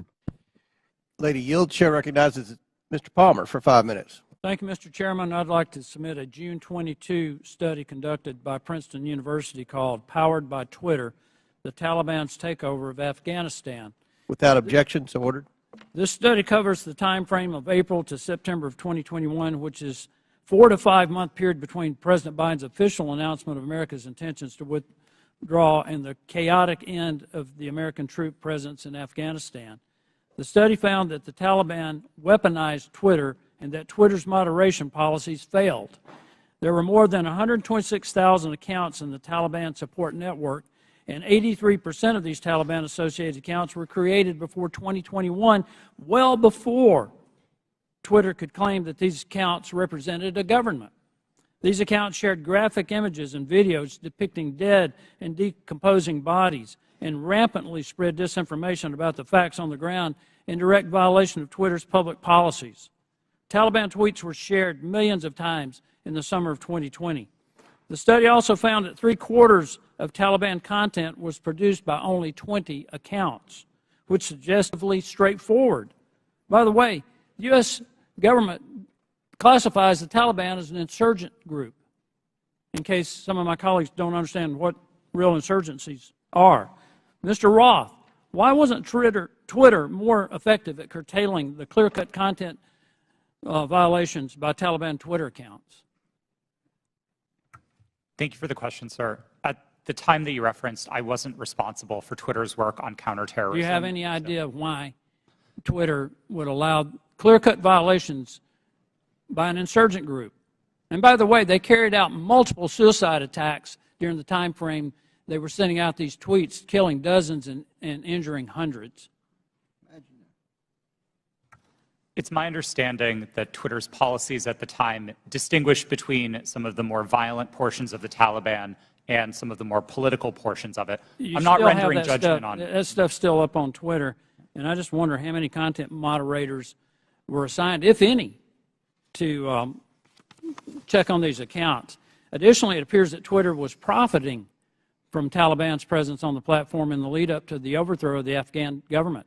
Twitter placed ads from U.S. companies, including Amazon, Disney, McDonald's, and on the Twitter accounts of the Taliban news organization and their spokespersons and their senior leaders. Ms. Gaddy, did Twitter make money off placed ads on Taliban Twitter accounts on August 26, 2021, when 13 U.S. men and women died in a suicide bombing? I have no knowledge of this matter. You don't have any knowledge about whether or not these ads were up? I do not. According to Twitter, the decision to ban President Trump was after a close review of his tweets and the context around them, specifically how they are being received and interpreted on and off Twitter. On June 3rd... Minutes remaining, so I now yield 3 minutes to Mr. Palmer. Thank you, Mr. Chairman. Let's try this again. According to Twitter, the decision to ban President Trump was after a close review of his tweets and the context around them, specifically how they are being received and interpreted on and off Twitter. On June 3rd, 2018, the Iranian Ayatollah Khomeini tweeted, "Israel is a malignant, cancerous tumor in the West Asian region and has to be removed and eradicated. It is possible and it will happen." This tweet remains on Twitter to this day. Mr. Roth, how do you believe this tweet from the leader of Iran calling for the eradication of Israel was received and interpreted on and off Twitter? I couldn't say for sure how that tweet was interpreted. You would have a pretty good idea, though, of how many retweets and the amount of traffic it got. Only from what I can see in that illustration. Why does the Iranian leader who has explicitly pledged to eradicate the Jewish state of Israel get to remain on Twitter? Mr. Roth. Like all of Twitter's users, the Ayatollah is subject to the same set of rules. And while I can't speak for Twitter's decisions today, I can say that Twitter took a number of enforcement actions against the Ayatollah's account, the same way that we would against That's anybody still else's. up. You understand how hypocritical this is, right? You banned a sitting U.S. president and a sitting member of Congress, Marjorie Taylor Greene, while a man who has pledged death to America and can openly call for the death of millions of Jewish people and yet not be removed from Twitter. Do you understand how that looks? How hypocritical that is? I'm asking Mr. Baker, Ms. Gaddy, Mr. Roth, Ms. Navarro. That's amazing. But it shows the hypocrisy at Twitter. I want to pivot here, Mr. Chairman. Mr. Goldman made a very troubling statement claiming that as Vice President Joe Biden fired the Attorney General of Ukraine, since he had knowledge of this prior to becoming a member of Congress, Mr. Goldman should provide to the committee documentation about this action. We should know who authorized Vice President Biden to take this action against the Ukrainian Attorney General. We need to know, was there an investigation to justify the firing of the Ukrainian Attorney General, and if yes, who conducted it? He needs to provide all details involving this action, including Vice President Biden's threat to withhold $1 billion of U.S. funding if the Ukrainian AG was not fired, and who authorized Vice President Biden to make that threat. I would request that the committee look into this, and I yield back. Gentleman yields back. Chair now recognizes Ms. Lee for 5 minutes. Thank you, Mr. Chair. This has been an incredibly electric hearing. It'd be funny if it weren't real life. I understand my colleagues on the other side of the aisle want to be victims so very badly. But Ms. Navaroli, if I understand you correctly, public criticism and allegations of anti-conservative bias are actually making Twitter and other social media companies less willing to enforce their own policies against political conservatives, correct? Yes, that was my understanding based on research that was done at Twitter. Meaning the same Republicans insisting on making themselves a victim is working?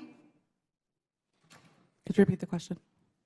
The same Republicans, folks on this panel, who are insisting on making themselves victims in this conversation about Twitter censorship and other accusations they've made, is this working because of the conservative bias and the implications of it?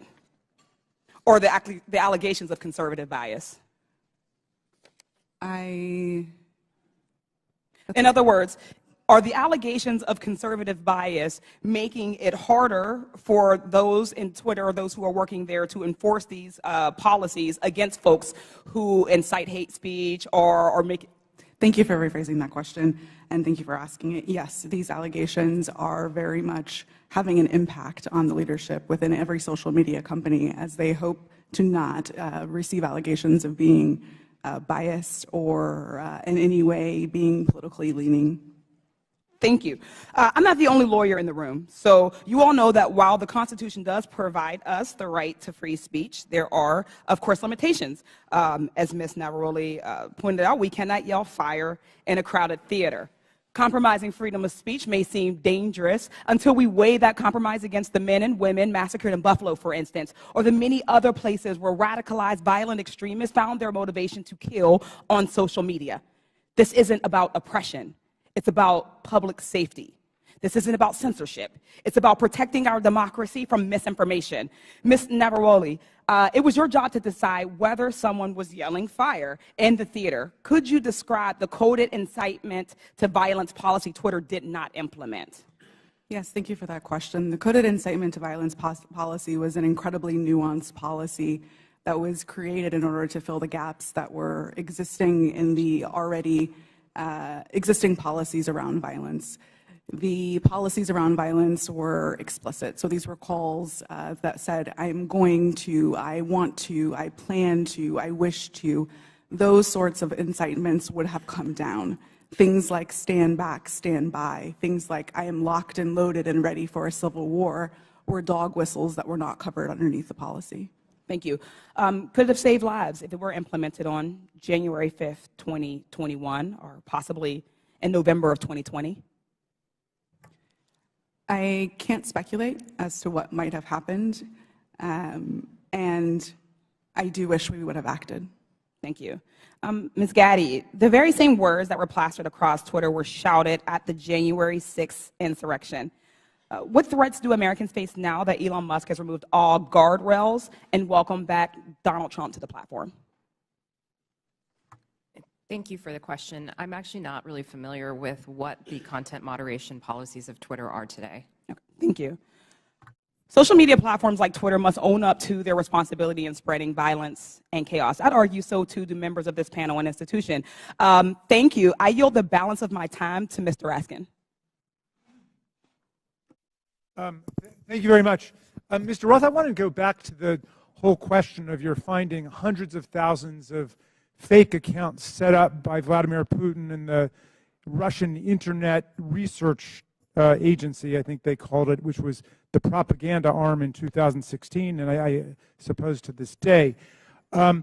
Some have been suggesting on the other side of the aisle that it's illegitimate for the FBI or any representative of the federal government, presumably even Donald Trump, who did a lot of this, to contact private media entities in order to apprise them of anything, whether it might be the penetration of organized crime or child pornography or foreign malign influence. And I'm just wondering if you would give us a sense of how much work is actually being done, and I was going to check with you and Mr. Baker about that. How much work does Twitter and other social media entities do that relies on the FBI and other national security agencies? Thank you for the question. There is a considerable amount of work to address foreign disinformation at Twitter and also at other companies. And this work was reliant in part on intelligence shared with companies by law enforcement and by the intelligence community. I would regard that work as essential. At Twitter, we had dozens of people working just on these questions of election interference. Those teams no longer exist under Mr. Musk. And Mr. Baker, if you could. Thank you, sir. Just generally, I mean, it's a matter of public record that the FBI has worked with the public, including private entities, for decades. Indeed, they've had for some number of years now an office of, I think it's called Office of Public Sector Engagement. This is part of what they do in order to fulfill their responsibilities and to do their jobs to protect the country. Thank you. Back. Chair recognizes Mr. Armstrong for 5 minutes. Thank you, Mr. Roth. I'm going to continue down that line of questioning. So when you testified, you were just talking about working very hard to keep foreign troll farms from using Twitter and to engage in malign foreign interference. This sounds like a fairly robust undertaking. You said between 2016 and 2020, you had different teams stood up to do this. Constant vigilance? Yes, sir. That was the phrase that we used. Yeah. And these types of attempts are constantly evolving. They're trying to find new ways to penetrate your system, so you have to be engaging with it on and being willing to adapt on a constant basis. Yes, sir. That's right. And now we forward to 2020, and earlier you had testified that you were having regular interactions with national intelligence, Homeland Security, and the FBI? Yes, I did. And primarily to deal with foreign interference? Primarily, but I would say almost misinformation and all of that. But you had said earlier, like your contact with Agent Chang was primarily with foreign interference? Yes, that's right. All right. And these were emails. Were there meetings? Yes. Twitter met quarterly with the FBI Foreign Interference Task Force, and we had those meetings running for a number of years to share information about malign foreign interference. Agents from Homeland Security or intelligence, or just primarily the FBI? Our primary contacts were with the FBI, and in those quarterly meetings, they were, I believe, exclusively with FBI personnel. And you had multiple former FBI agents on the payroll. I mean, Mr. Baker, you have 10 years experience with FBI, DOJ? I was, well, with DOJ, it's 2 decades roughly, but I was, just for the record, I was never an FBI agent. Okay. Yeah. And Twitter has such a close relationship with at least one FBI agent that that agent could start emails with, "Hey, Twitter folks," and could actually advise your company about violations of your own terms of service. Mr. Roth, I think it's safe to say that you had a consistent dialogue with the FBI for the weeks and months prior to the New York Post. Is that fair? I had ongoing conversations with the FBI for years, I would say, about election security. And in response to Mr. Fry earlier, you said you would not categorize the FBI communications as pressure. No, I would not.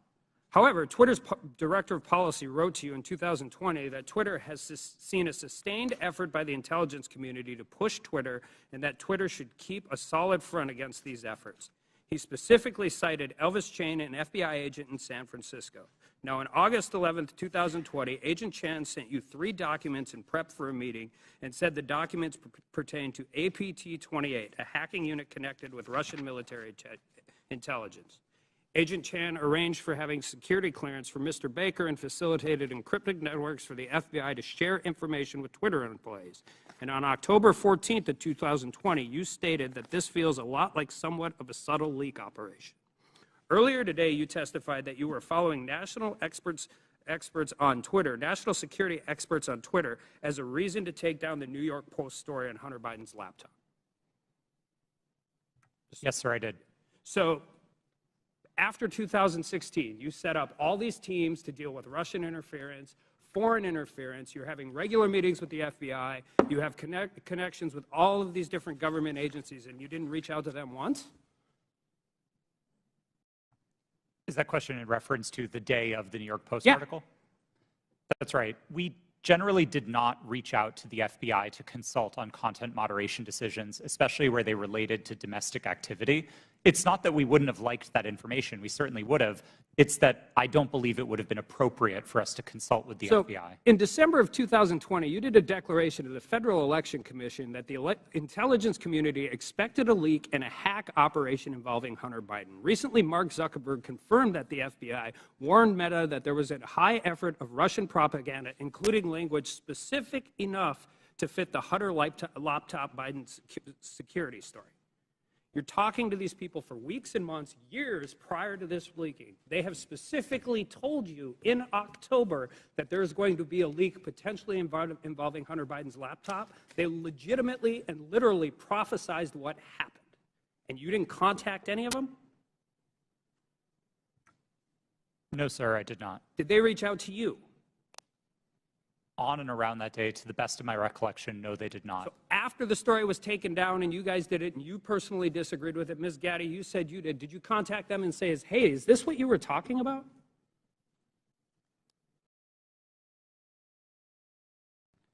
If that question was directed to me, no, I did not. Ms. Gaddy, did you talk to anybody from the FBI? Not to the best of my recollection. So I guess my question is, what is the point of this program?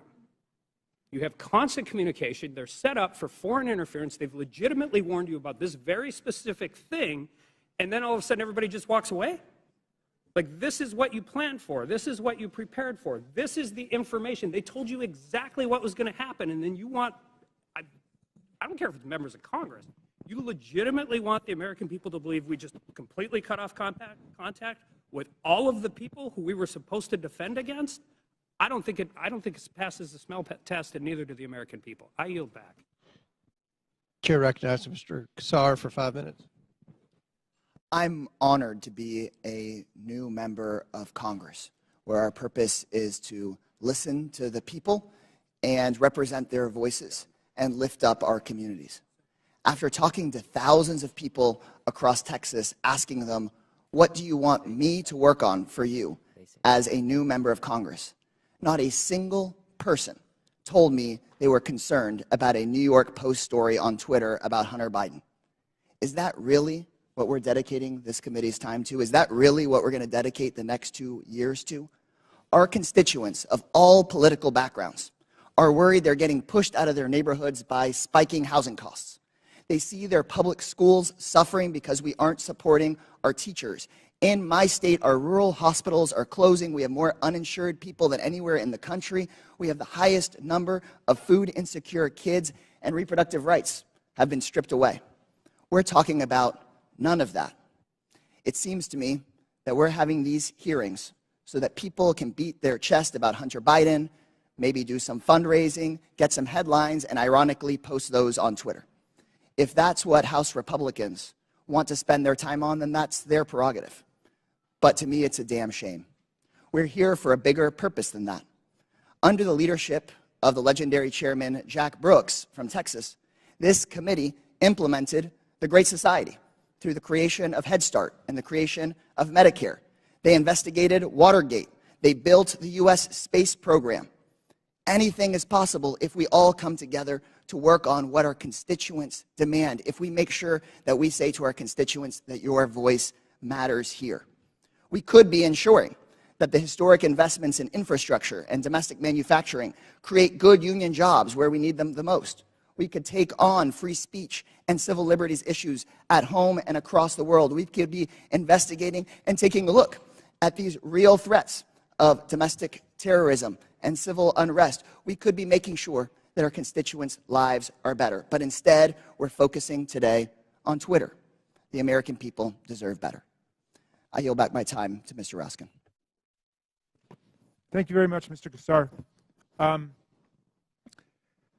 Let's go back to this point about the Russian disinformation campaign. Just to refresh everybody's recollection, Mr. Roth, you learned, was it before 2016 or after 2016, that Vladimir Putin had commanded an entire campaign to try to invade the American election with social media messages on Twitter, Facebook, and so on? Was that before the election you learned or after? While there was some public discussion of it before the election, most of the confirmed information was only declassified after Election Day. Okay, so there was this powerful, massive campaign unleashed by a malign foreign actor interested in undermining American democracy with a specific electoral objective, right? Did you find that? Was he just trying to create chaos, or did he want to put the thumb on the scale with his intervention for either Hillary Clinton or Donald Trump? A bit of both, honestly. I think there was a significant amount of the troll activity on social media in particular that wasn't tilted one way or the other. It played both sides and it played them off of each other. And I think that's bad for America and it's bad for democracy. I think the hack and leak campaign was a bit more skewed because that focused very specifically on the DNC and on John Podesta. Okay, and so the hack and leak campaign against the DNC and Hillary Clinton was one meant to damage Hillary Clinton's campaign. Is that right?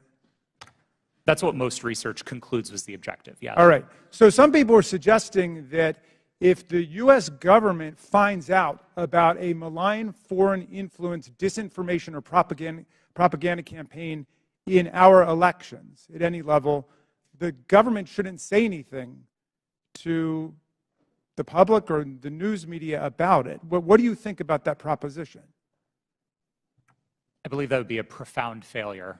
I think there's a collective responsibility across the private sector and the public sector to address our shared threats, and Russian interference in American democracy is one of those shared threats. Okay. Ms. Gaddy, do you agree with that?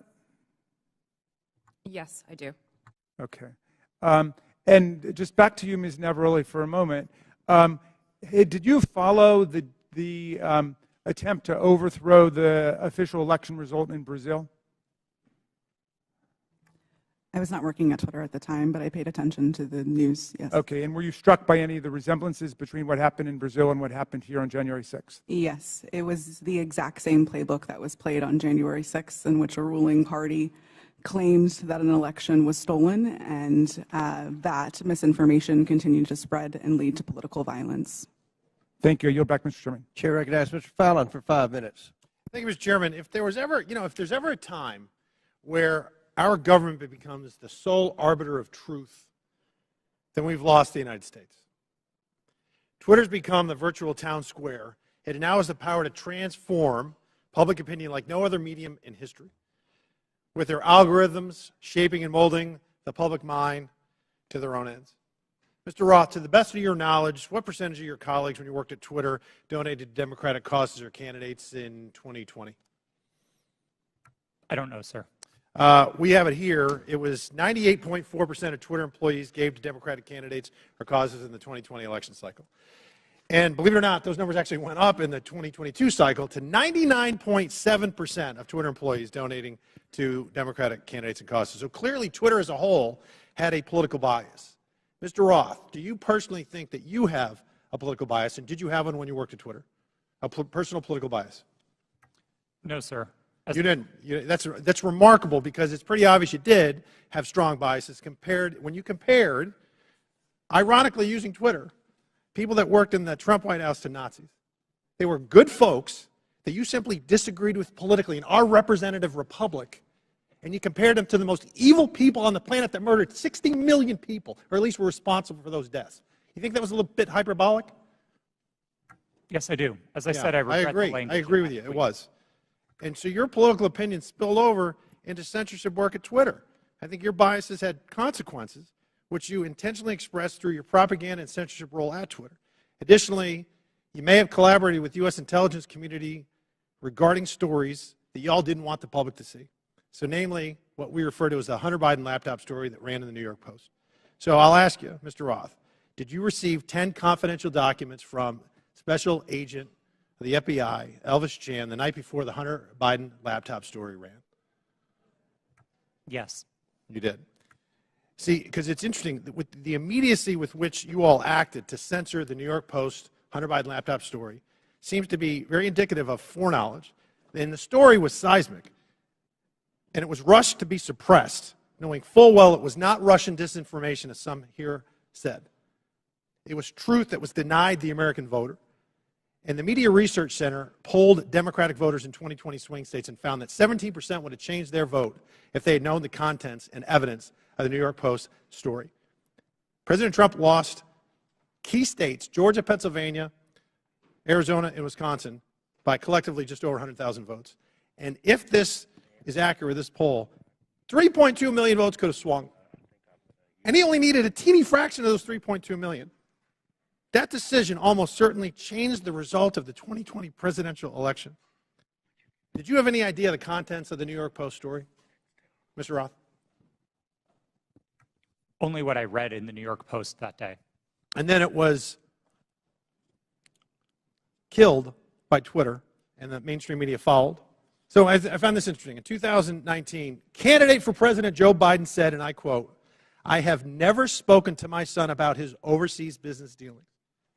And yet, the evidence in that story and on that laptop revealed that two of Hunter's Mexican business associates, Miguel Magnotti and Miguel Velasco, visited the White House in February 2014, and he was later photographed. Joe Biden was photographed with him in the White House. Also in October 2015, Hunter arranged a video conference with his dad, Joe Biden, the sitting vice president, and Carlos Slim, the Mexican billionaire. And then unbelievably in 2015, Hunter introduced his father, then vice president, to Vedam Pazarski, an executive at the now infamous Bursima Holdings Company, where Hunter would later magically make millions as a board member despite having no experience whatsoever in the energy sector. Joe Biden lied. He created the firewall, and then he was exposed because of this story and other information. He lied to the American people, and Mr. Roth, you withheld information on the eve of a presidential election, and you protected that lie.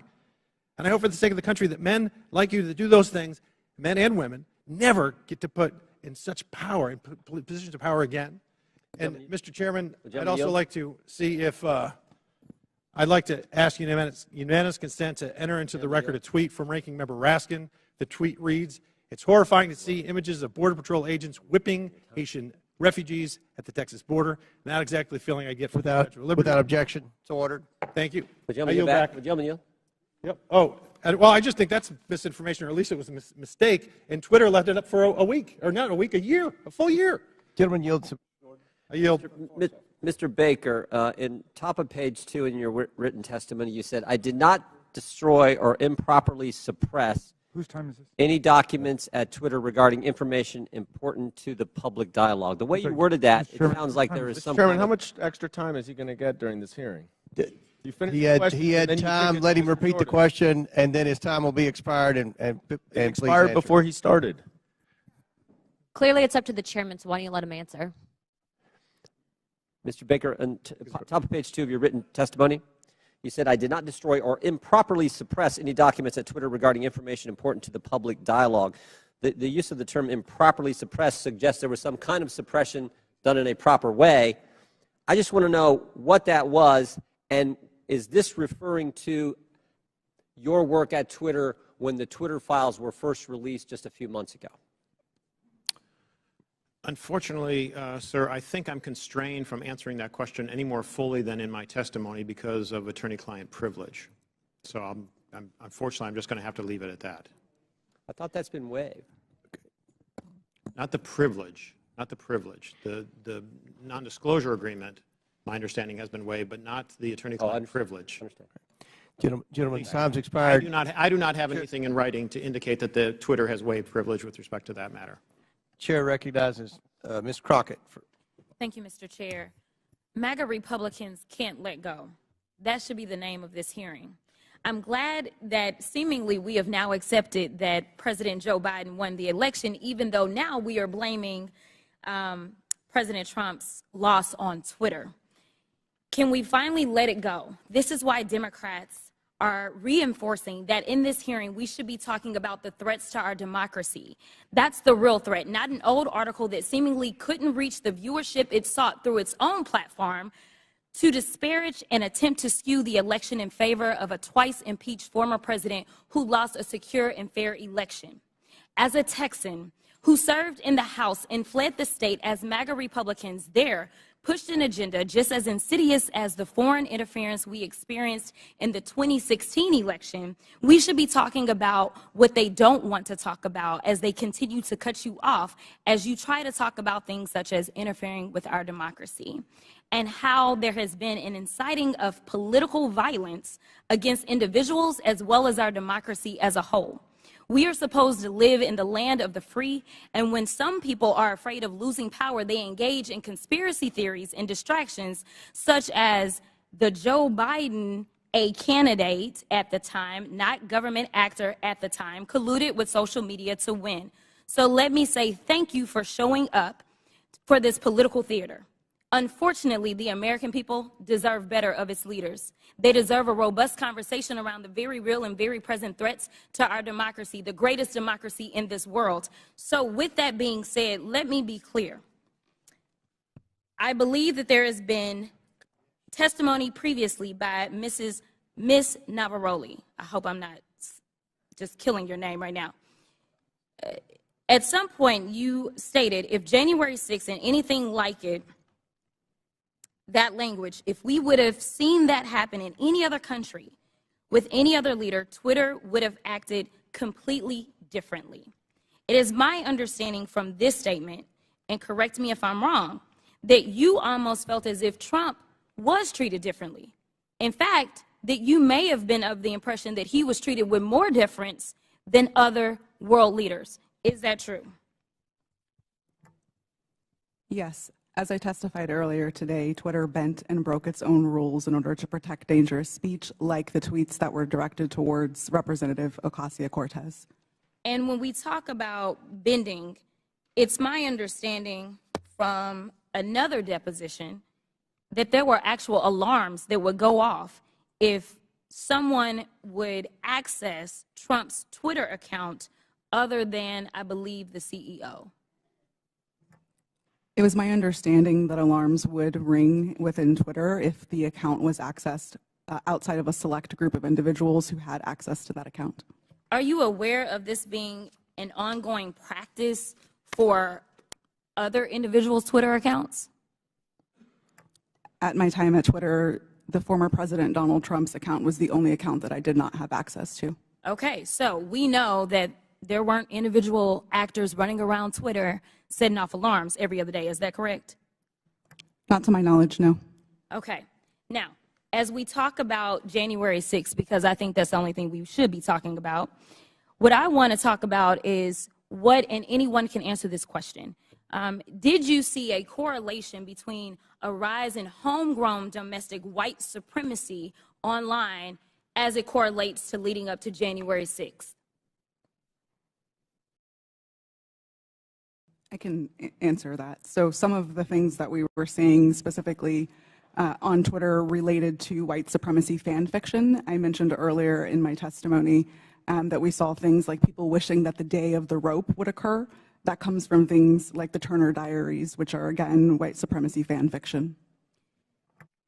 You would also agree with me that it was clear that white extremists were seemingly triggered and activated to take action against our very democracy here at home by some of the activity that was going on Twitter, correct? Yes, I believe so. Now, just to make sure that we can summarize what we allegedly are here to talk about. You all would agree with me when I say that there was no physical damage or destruction to structures, limb, or life as it relates to this article, yet we do know that there was actual harm, physical harm, as well as destruction that occurred as a result of January 6th, correct? Yes, people died on January 6th. Thank you. With that, I'll yield the remainder of my time to Chairman Raskin, or Ranking Leader Raskin. Thank you. Mr. Chairman, I would just use the second to ask unanimous consent to submit for the record an extraordinary article just published called "Twitter Kept Entire Database of Republican Requests to Censor Posts," published on February 8th. It was just published by Rolling Stone. So for everybody's reading enjoyment, if people think it was biased against conservatives, this would lead us to believe it was definitely biased against liberals and progressives. Didn't have you pegged for a Rolling Stone reader, but without objection, so ordered. Chair recognizes Mr. Groffman. First of all, just a comment. When we talk about the Pledge of Allegiance, one of the lines in there is, "To the Republic for which we stand." Ben Franklin, when he was asked about our Constitution, he said, "We give you a republic if you can keep it." Just two lines that maybe some people around here haven't heard. Now, this is kind of a little story for the three of you on the left here. In January of 2021, the Christian magazine called The Daily Citizen tweeted about President-elect Joe Biden's announcement that Dr. Rachel Levine was his nominee for Assistant Secretary of Health. They commented that Dr. Levine is a transgender woman. This was banned from Twitter. Are you familiar with this story? I'm not familiar with it, sir. Do you have any reason why it would have been banned?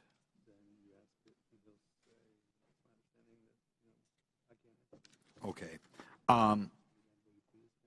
There are local talk radio hosts in my area, well-known media hosts out of the Madison, Milwaukee, Green Bay media market, widely listened to. They were shadow banned on Twitter. There's some very prominent doctors in the area that didn't agree, perhaps, with everything CDC or NIH said, that were banned on Twitter. I'd like you to comment on that because, normally I think when people make a major health decision, they always like to get two separate opinions. And some of these doctors who are wildly well-respected, probably two of the most prominent doctors in Wisconsin, thought outside the mainstream. And I think if we're thinking outside the mainstream, they were taken off your platform. Could you comment on why you would take somebody off a platform, or why a distinguished doctor would be considered something that the public as a whole couldn't hear their version of events?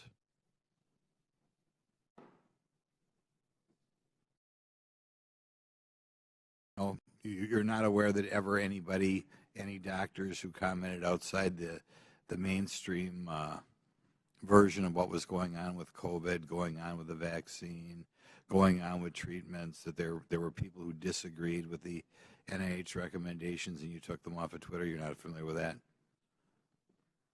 None of you are familiar with that. Okay.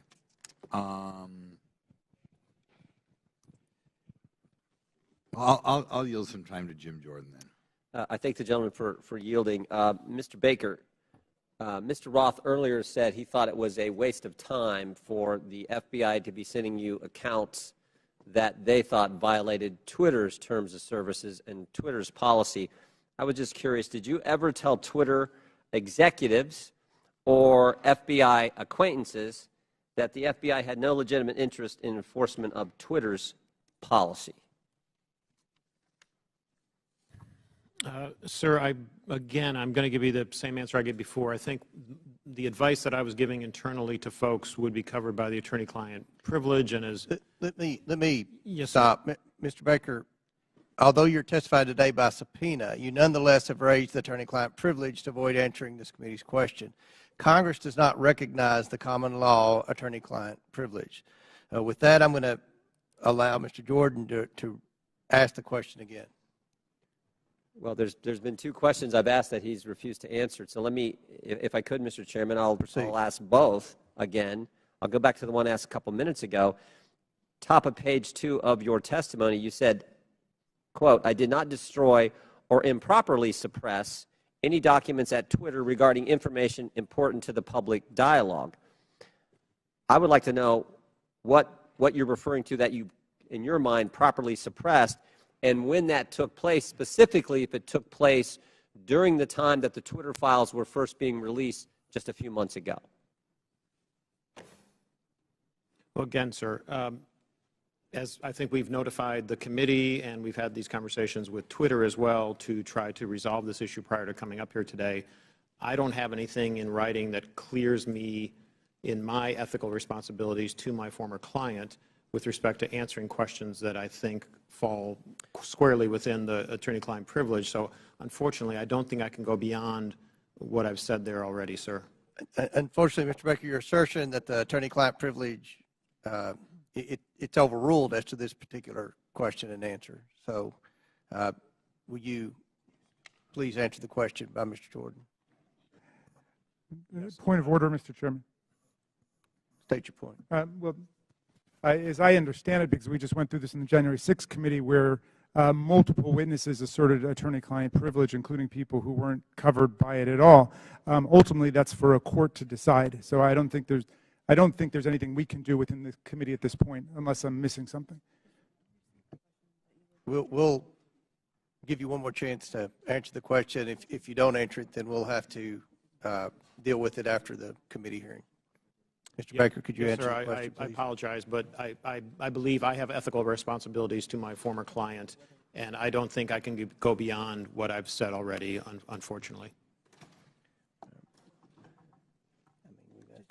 Yeah, I just said that. I just said that. All right.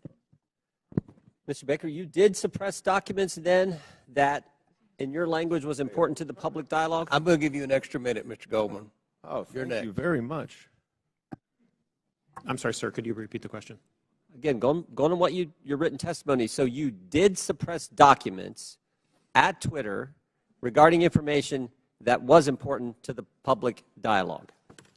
That's a yes or no.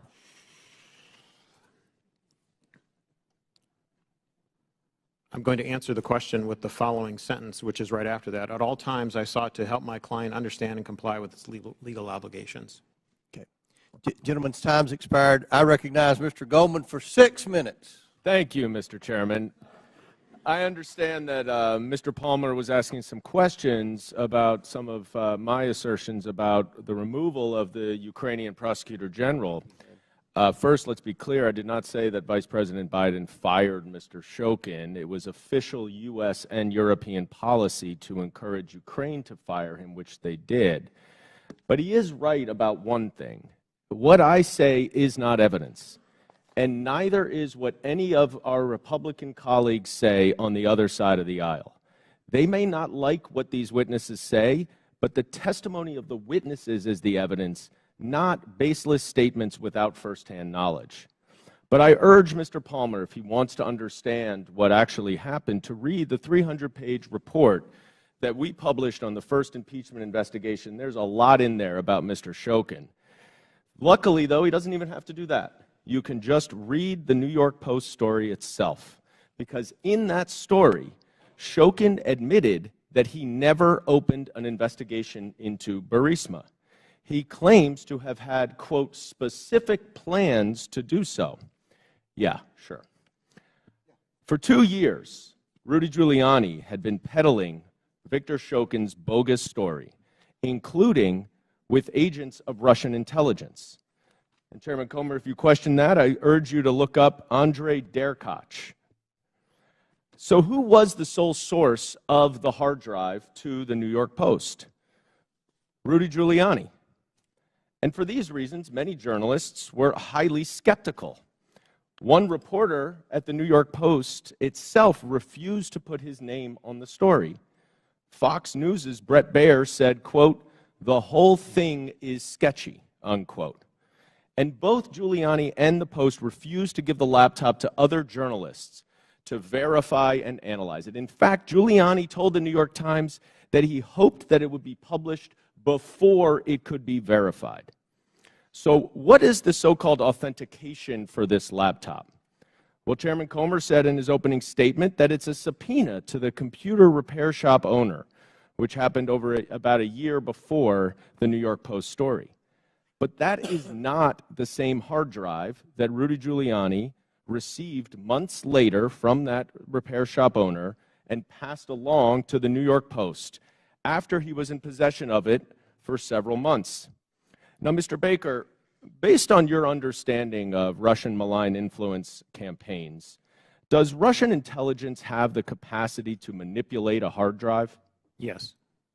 So it is possible that some of the materials on a hard drive could be authentic, and some could be altered, manipulated, or even added to the hard drive. Is that right? I believe so, yes. Mr. Roth, you have testified today that Twitter was keenly aware of the hacking efforts by Russia in connection with the 2016 election. Is that right? Yes, sir. And those efforts, I believe you said, and correct me if I'm wrong, by Russian intelligence to interfere in our electoral process continued up and through and including the 2020 election. Is that right? Russian efforts certainly continued through the 2020 election and even through the midterms. I couldn't say specifically if it was military intelligence, as was the case in 2016, but certainly the Russian government was involved. So let's run down what Twitter knew about this hard drive and this story when it was published. First, the sole source of the hard drive was Rudy Giuliani, who had been working closely with Russian intelligence agents throughout 2020.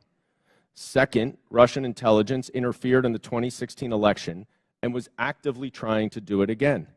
And third, numerous journalists, including at the New York Post and Fox News, raised suspicions about the hard drive, and they refused to allow an independent analysis and verification of it.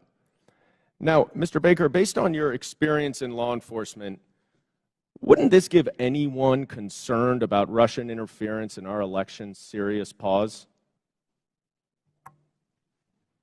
Well, I think as reflected in the public record, at the time I thought there were great concerns on that side of the equation, because in part with respect to all the things that had happened since 2016 with respect to the hack and leak or hack and dump issues, there were facts that indicated that the computer might have been abandoned and so on, but which made it a very difficult case, which is why we're sitting here today talking about it.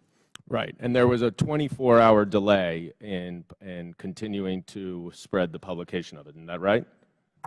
Yes. Okay. You know, that is exactly what 51 former intelligence officials, many from Republican administrations, even the Trump administration, said in that letter that is being distorted by Mr. Jordan and others at this hearing. Let me quote one paragraph of what they say. We want to emphasize that we do not know if the emails provided to the New York Post by President Trump's personal attorney, Rudy Giuliani, are genuine or not, and that we do not have evidence of Russian involvement. Just that our experience makes us deeply suspicious that the Russian government played a significant role in this case. And unless Twitter, like Special Counsel Mueller concluded about the Trump campaign in 2016, wanted to welcome Russian interference in an election, all of you sitting here today were entirely correct to be highly concerned about the legitimacy of this story. I yield back. Chair recognizes Mr. Higgins for 5. Thank you, Mr. Chairman. I'm going to be yielding some time to my colleague, Mr. Jordan, here momentarily. But for the record, Mr. Baker, Ms. Gotti, Mr. Roth, Mr. Navaroli, are you here under the advice of counsel, and do you have counsel present? Yes, sir. That was a yes? Yes, sir. Yes, sir. Yes, I do. Yes, I was subpoenaed That's to good appear. to know. I'm glad you all have counsel present. Mr. Chairman, for submission for the record, I'd like consent to submit the Twitter files dated December the 8th, posted by the New York Post regarding the suppression of conservative commentators. Like that submitted. Without objection, so ordered. Mr. Chairman, thank you. I'd like to also submit for the record a timeline of events with cited sources outlining strong evidence of the Biden family organized criminal actions would certainly indicate that we've crossed the threshold of reasonable suspicion. I'd like this timeline submitted for the record. Excuse me, Mr. Chairman. Where is that from, that timeline? Timeline in my hand, boss. I'll get it to you shortly. Bottom line is that the FBI had the Biden crime family laptop for a year. They knew it was leaking. They knew it would hurt the Biden campaign. So the FBI used its relationship with Twitter to suppress criminal evidence being revealed about Joe Biden 1 month before the 2020 elections. You, ladies and gentlemen, interfered with the United States of America 2020 presidential election, knowingly and willingly. That's the bad news. It's going to get worse because this is the investigation part. Later comes the arrest part. Your attorneys are familiar with that. Mr. Chairman, I'd like to spend 5 hours with these ladies and gentlemen doing depositions surely yet to come. But for right now, I'll yield the balance of my time to my colleague, Mr. Jordan. I thank the gentleman for yielding. I think he made the right point. And I would just respond to to our colleague from New York. You know who knew the laptop was real was the FBI. They had it for, or maybe they had it for a year and just said, you know what, we're going to put it on the shelf, we're not going to look at it. But if anyone knew it was real, it's them. That's why I asked the question, again, back to my colleague from New York, what he was talking about. That's why I asked the question earlier. I said, did anyone at the FBI or Mr. Baker know, did Mr. Baker talk to any of those 51 former intel officials who sent the letter saying this has all the classic earmarks of a Russian misinformation operation? Maybe they could have checked with the FBI because the FBI had the actual laptop in their possession. So I appreciate the gentleman from Louisiana. I think it's a great point that he made. Mr. Roth, I'm going to come back to you on something we were at a few hours ago. And we're talking about this visibility filtering, which in my mind I understand to be something short of suspending and blocking the account, which the user then knows has happened because there's a notification in a public way, like you did to Ms. Green when you suspended her account. But there's other things, this search blacklist, this do not amplify, that are some kind of filtering that account that the user doesn't know about. And I asked the question earlier, was there any bit of this visibility filtering that was hard-coded by Twitter employees into the account of specific users? And you said, you hesitated for a while, and you said, well, you wouldn't use the term hard-coded, but it seemed to me like something like that went on. Can you elaborate? Thank you for the question. Twitter's visibility filtering system, as has been reported in the Twitter files, is based on applying labels to user accounts. And so in that sense, if the application of a label is what you meant by hard-coded, yes, Twitter systems did apply those designations to those accounts. But it was seldom the case that Twitter staff would manually, individually go in and apply those labels directly. Were any government officials, were those labels and therefore that filtering done to any government officials, any elected officials where the user wouldn't know about? I don't know, sir. I didn't have access to my Twitter computer, to any Twitter systems to prepare me to answer that question. So I'm just talking your time there and your experience there. Do you know if that happened? It would not surprise me to know that visibility filtering labels had been applied to the accounts of elected officials. So visibility filtered labels applied to the accounts, but the user doesn't know. Yes, it was not Twitter's practice to notify users. But you think that happened to elected officials and government officials? Again, I couldn't say for sure. I appreciate it. I yield back. Chair recognizes Mr. Mafume for 5 minutes. Well, Mr. Chairman, it's been a long morning and afternoon. And at this point in time, there's an adage that says everything that can be said has been said, except that not everyone has said it. So if you will indulge me for a few minutes, I'd just like to reflect on some observations having sat here and gone through this. And I'm hoping and praying that this is not a problem in search of a solution. because we're dedicating an awful amount of time here, and I don't want a few things to escape us. But having said that, I want to first associate myself with the remarks of Mr. Raskin, the ranking chair. His opening remarks succinctly, I think, encapsulated and put in place what many of us on this side of the aisle are feeling. And I also, as a point of personal privilege, would like to just express how many of us share the concern of the gentlewoman from South Carolina who indicated her ongoing medical condition, which she said she might have to live with the rest of her life. That just got me for a moment, and I wanted to make sure that that's on the record. Now, I would disassociate myself with her remarks when she said, as did the gentlewoman from Georgia, God bless Elon Musk. For me, it's God bless my country, God bless my family, God bless my friends. Mr. Musk can take care of himself. I would also caution, if I might, all of us, but particularly the gentleman from South Carolina who said earlier that there is proof that Hunter Biden committed multiple felonies. The gentleman said that without offering anything for the record. And I know we're all covered by congressional immunity in terms of when we're on the floor and when we're in these committees, but sometimes we probably don't want to feed into hot rhetoric. I mean, we campaign in that kind of poetry, but we are elected to govern in prose. And when you do that, there's a different sense of responsibility that goes with all of us. Mr. Roth, I listened to you, and I feel bad that you were attacked. And, you know, you had to sell your home. You had to move your family. And I just want to remind you and remind myself that there are members of this committee who are also always under attack because of their race or because of their surname or because of their political affiliation. That kind of reckless incitement, I think, is best dealt with when you have content moderation. Otherwise, we gin up the rhetoric. The people who can't control themselves oftentimes don't, and then we see violence occurring against whether it's members of Congress through threats or persons like yourself in the private sector. Ms. Navaroli, you in your testimony stated that on the morning of January the 6th that you sent lawyers a message warning them that your team was hamstrung by leadership. And 2 days later, when it looked like that might happen again, you asked management whether or not they wanted more blood on their hands. What was their response, and what did they do?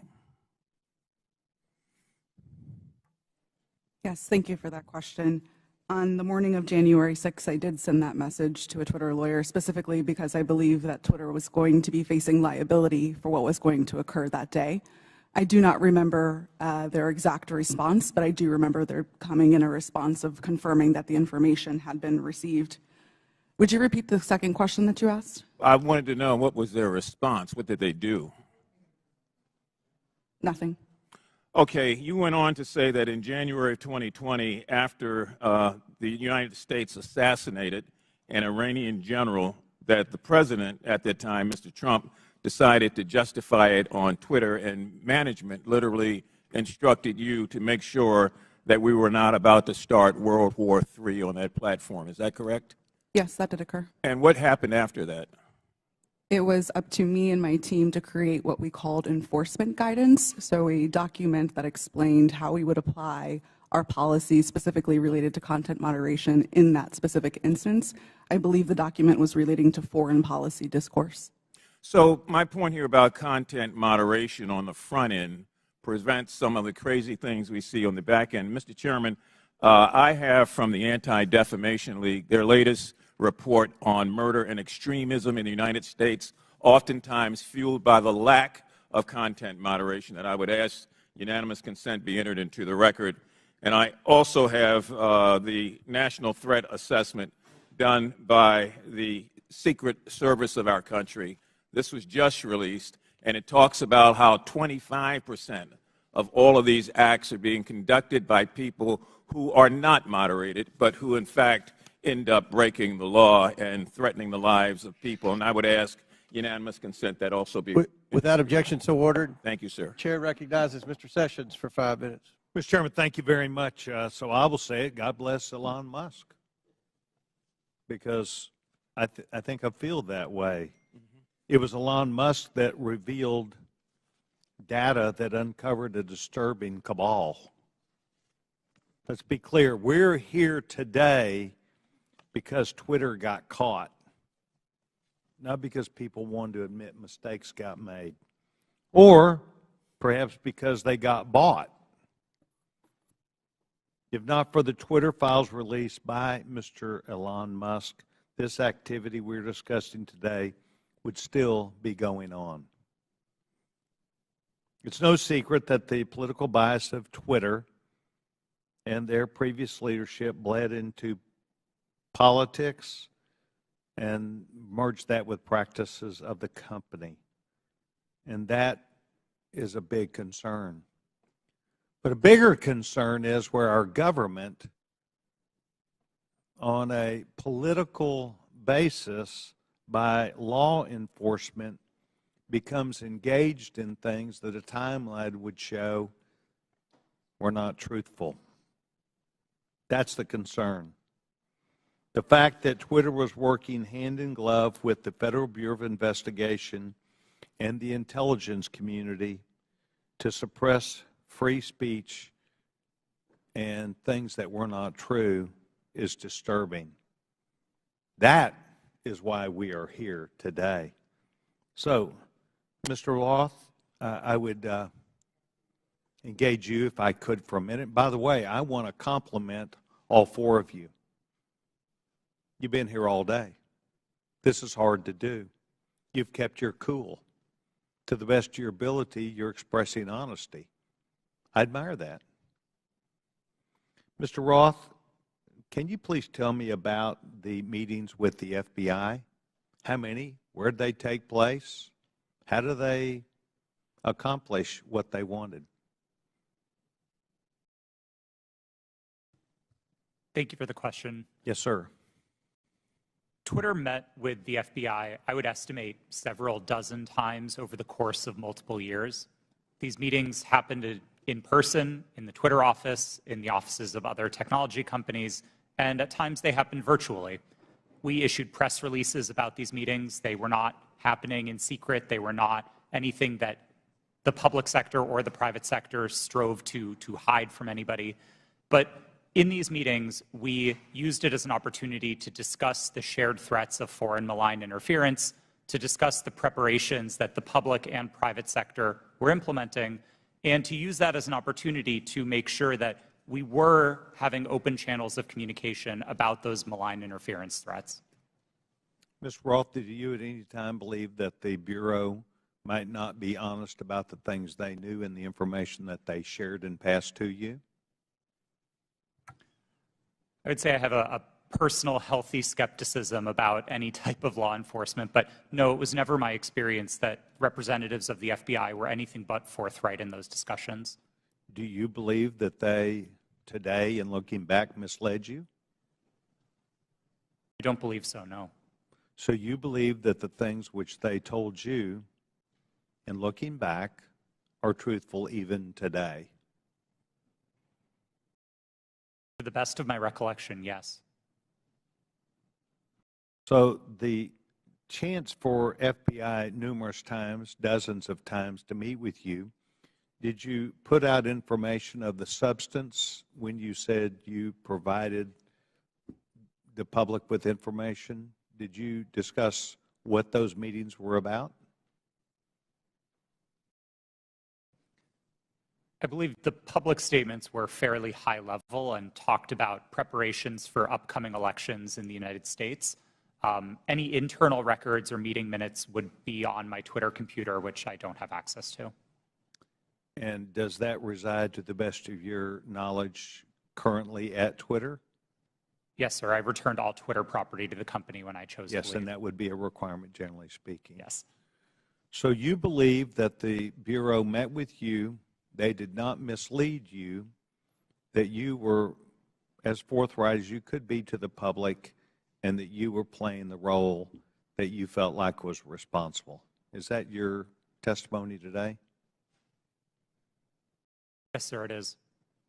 Thank you very much, Mr. Chairman. I yield back. Gentleman yields back, and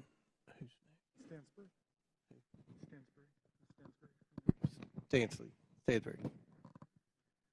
Yeah. Oh, yeah, yes. I'm sorry. Thank you, Mr. Chairman. You know, I'm beginning to feel like a little bad for the majority. Like I just feel guilty because you guys have come today to try to prove that the Biden administration in coordination with Twitter is impugning free speech. And the problem is that Donald Trump, he is just this thing that hangs around your neck. Because at every turn, he undermines whatever credibility you want to have on this subject. I mean, Donald Trump and his administration, it's been proven, reached out to Twitter to take down tweets that got under his skin. The tough guy, Donald Trump, right? He got called the B word. Let's reach out to Twitter. Let's get the tweet taken down. You guys have no credibility. You have none. Your own guy taking free speech off of Twitter. You know, I also don't understand this bipolar thing that you're doing with Joe Biden. So every day you guys tweet out, Joe Biden is boring, he's sleepy. Every day you say it on TV. Now you want to tell the American people Joe Biden is an international super mastermind along with his son Hunter. I mean, it's just bananas. You know, the Trump family is getting billions of dollars of loans from foreign governments by using their White House relationships. Any questions? Any questions on that? No, I didn't think so. You want to know if the Trump family made any money selling PPE during the pandemic out of the West Wing? Any questions about that? No, I didn't think so. But let's move on to Hunter Biden's laptop. Your leaker, I always love this, by the way. You guys are against leakers unless they're leaking things you like. Your leaker, Matt Isaac, and I love, you know, have you seen this guy? I mean, he's like a Radio Shack dot matrix guy who copied files off a private citizen's hard drive. Okay? That's your entire theory is based off of. But I want to use his words. This is his own words. Your guy, your leaker, the guy who gave you the information. There have been several attempts by several individuals to modify and insert fake data. I do know there has been multiple attempts over the past year and a half to insert questionable material into the laptop, to pass off information or disinformation as coming from the laptop. He continued, "This is a major concern of mine because I fought tooth and nail to protect the integrity of the drive, and to jeopardize that is going to mean everything I sacrificed will be for nothing." Your guy, your leaker, questioning the integrity of the information you guys are peddling. By the way, why isn't he here? Bring him here. Let's ask him questions. And why haven't we seen the hard drive? You guys aren't shy. Why won't you show it to the American people? Let's talk about Twitter. Let's talk about God bless Elon Musk. See these? God bless the guy who is allowing Nazis and anti-Semitism to perpetrate Twitter. There's been a 66% increase of anti-Semitism on Twitter since Elon Musk set it free. Mr. Chairman, I agree with you. It's not fair to say all conservatives are Nazis. That's preposterous. That's not true. But your Lord and Savior Donald Trump is having tea and dinner with them at Mar-a-Lago. Nick Fuentes right here, who is a picture that is tweeted at me all the time saying Jews are a virus in response to my tweets. Donald Trump's having dinner with him. Nazis at Mar-a-Lago. And so, no, not all Republicans are Nazis, but I got to tell you, Nazis seem really comfortable with Donald Trump. So I have questions about that, Mr. Chairman. Why is that? Why do I get these tweets? Let's talk about Kanye West, right? The chairman of the Judiciary Committee for 3 months praising Kanye West. We love Kanye, right? A Nazi. clearly now. It took months for that tweet to come down. How come? I mean, these are things I'd love to know. Is it because maybe they're your voters? I mean, they certainly aren't voting for me. I yield back. Chair recognizes Mr. Langworthy for 5 minutes. The Twitter files revealed the unrestricted power and censorship regularly exercised by the three witnesses in front of us today, Mr. Roth, Ms. Gaddy, and Mr. Baker. Now, Ms. Navaroli, in your opening, you stated that too few people and companies have too much power. Well, I think you're right. The witnesses here today, they had too much power at Twitter. And they tried to play the role of God as they interfered with the natural right of the people to a free and fair election. Twitter knowingly suspended the New York Post's account, one of the most reliable conservative voices in the country, in fear that an honest story would swing the most divisive election in American history into the hands of their enemy, former President Donald Trump. Now, Mr. Roth, you were part of the secretive SIP-PES censorship team at Twitter, correct? No, sir, I'm not sure what that refers to. Mr. Roth, the Twitter files revealed that you rarely adhered to company policy in making your censorship decisions. One reporter from the Twitter files called your group a, quote, high-speed Supreme Court of moderation, issuing content rulings on the fly, often in minutes, based on guesses, gut calls, and even Google searches in cases even involving the president. Do you recall making decisions in this manner? No, I do not. Can you explain the process for these quick decisions? Thank you for the question. I think the core of content moderation, whether it's fast or slow, begins with a written set of rules and policies, and that was the primary responsibility of my group at Twitter. It wasn't about making a one-off decision in the moment. It was about having a written and codified set of, well, laws for the platform that we followed in each instance. In the vast majority of cases, content moderation decisions were not made by me or by another executive or even by a member of my direct team. They were made by hundreds of content moderators enforcing those rules again and again and again. The situations in which decisions would be escalated to senior executives were few and far between and largely related to the really hard gray area calls. So, Mr. Roth, as part of the, quote, Supreme Court of moderation at Twitter, did you have the final call over political censorship decisions?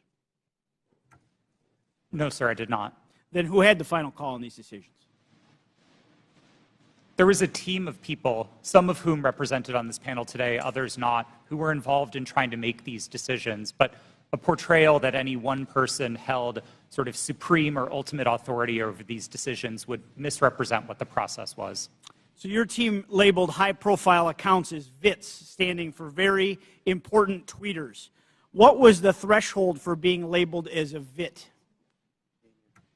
That's an excellent question for which there is not a consistent answer. I don't think Twitter was particularly well put together on that definition. So was the New York Post labeled a VIT?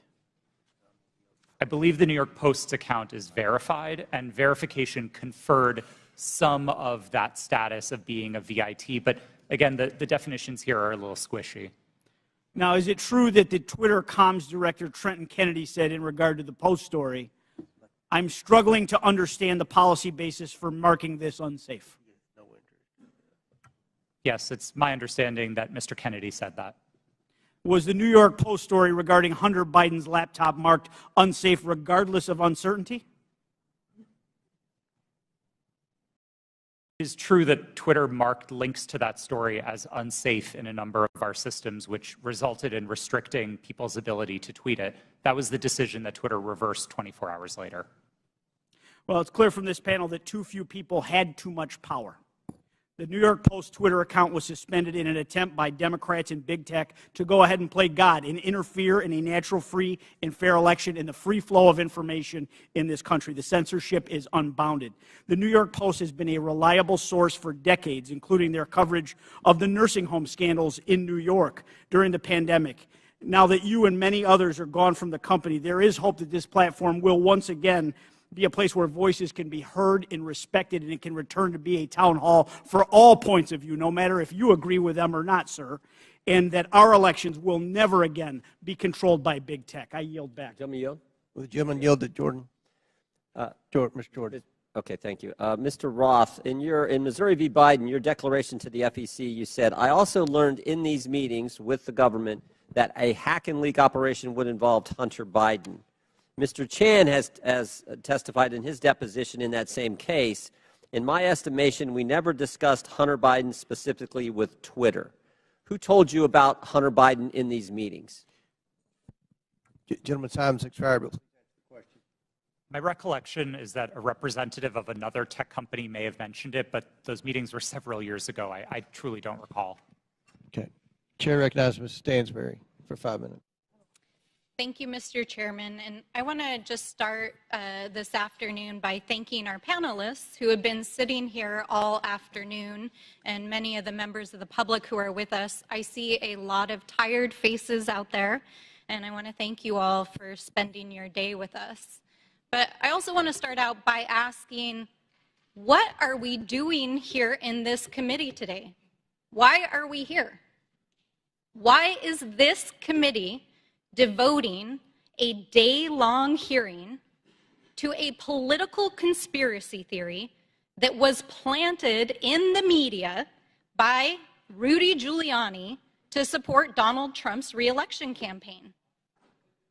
Of all the topics we could be focused on in this committee to support the American people, how people are going to put food on their table at the end of the day, how we're going to address the economy, how we're going to address critical issues that are on people's minds every day. We are devoting an entire day to this conspiracy theory involving Twitter. Now, the mission of this committee is to root out waste, fraud, and abuse, and to conduct oversight on behalf of the American people. And if you need any evidence of waste, fraud, and abuse, how about the use of this committee's precious time, space, and resources to commit to this hearing? You know, I don't even understand why we're here right now, but I do want to clarify some key facts about what we've heard today. So I'm going to get into it for just a few moments. Ms. Gaddy, thank you for being here today. Mr. Baker, you have already stated publicly that Twitter's handling of this issue was a mistake. Is that correct? Yes or no is fine. Yes, that's correct. I don't think I have stated that publicly yet, but that is what the CEO of the company said. Yes, and at the time, only weeks before, one of the most consequential elections of our lifetime in 2020, Twitter made a decision based on policies put into place to protect the public from political disinformation and from foreign interference. Is that correct, Mr. Roth? Yes. In fact, the failure of Twitter and other social media companies to moderate political disinformation not only fueled its use in election tampering in 2018, but allowed for election denialism to run rampant in 2020, and that is exactly what led to the insurrection here on January 6th in the Capitol. So, Ms. Navaroli, I want to ask you, thank you for sitting here all day answering these questions. Do you believe that Twitter has put into place policies that would adequately protect free speech, but also protect the American people from another violent insurrection and the kind of hate speech that we are seeing run rampant right now on the platform? Thank you for that question. I cannot speak to Twitter's current policies because I have not worked there in quite some time, but I can say that my job at Twitter was to balance free expression and safety. And one of the things that I constantly pushed for was for us to include more analysis within that simple balancing act. And instead of asking just free expression versus safety, to say free expression for whom and safety for whom. So whose free expression are we protecting at the expense of whose safety? And whose safety are we willing to allow to go to the wind so that people can speak freely? Exactly, right? Because Twitter refused to sanction Donald Trump's account long before it was actually banned, when violent rhetoric and other rhetoric was already being used on the platform. And in fact, since the latest acquisition of Twitter by Elon Musk, the company's Trust and Safety Council, as represented here today, has been dissolved. And the accounts of individuals like Donald Trump who incited violence in the Capitol have been restored. And we are seeing anti-Semitism, hate speech, dangerous rhetoric, violence being put on Twitter every single day. Election tampering, disinformation, violence, the attack on our Capitol. Mr. Chairman, that is what we should be holding oversight hearings on in this committee. I have traveled to every corner of my district, and New Mexicans are depending on us to defend our democracy and to ensure that we are holding not only those who are committing waste, fraud, and abuse accountable, but ourselves. So let's not waste the precious taxpayers' time and dollars holding hearings about Four Seasons landscaping style conspiracy theories and actually get to work for the American people. Would the gentlelady yield to a question? Mr. Chairman, I yield back. All right, Chair recognizes Ms. Boebert for 5 minutes. Thank you, Mr. Chairman. Mr. Matt Taibbi, a respected reporter who published much of the Twitter files, said, quote, Twitter's contact with FBI was constant and pervasive, as if it were a subsidiary. Now, I want to better understand why he would suggest that. Mr. Roth, while at Twitter, how many meetings did you have with the FBI? I couldn't say for sure, but I would More say than 10? That's a More reasonable than 20? estimate. I couldn't say for sure. More than 50? That seems a bit high. Many meetings with the FBI. Well, we know how many FBI agents worked at Twitter while you were there? I don't believe any active FBI agents. Former FBI agents. How many worked there while you were there? I'm aware of perhaps 2. Well, we know of at least 9 because they started the BU group chat, BU for Bureau. Now, Mr. Roth, did the FBI ever ask you to share information like users' communication data without going through proper legal channels? No, they did not, and I would have refused if they had. That's correct. I see that you denied Agent Chan's request for access to Twitter's data feed. What's sick isn't that you would deny it, it's that the FBI would even ask you for the private data of American citizens without going through legal channels of the law. Now, I want to remind you, Mr. Roth, that you are under oath. Did the FBI ever ask you to do anything that was illegal or questionably legal? I'm not a lawyer, but certainly not to the best of my recollection or knowledge. Now, from the hearing that I've been a part of today, it's almost impossible to tell where the FBI ends and where Twitter begins. We have Mr. Baker here, a former FBI agent, and there seems to be a revolving door between the FBI and Twitter itself. Even Mr. Baker said that there was no collusion with the federal government and Twitter. But Mr. Baker, that's you.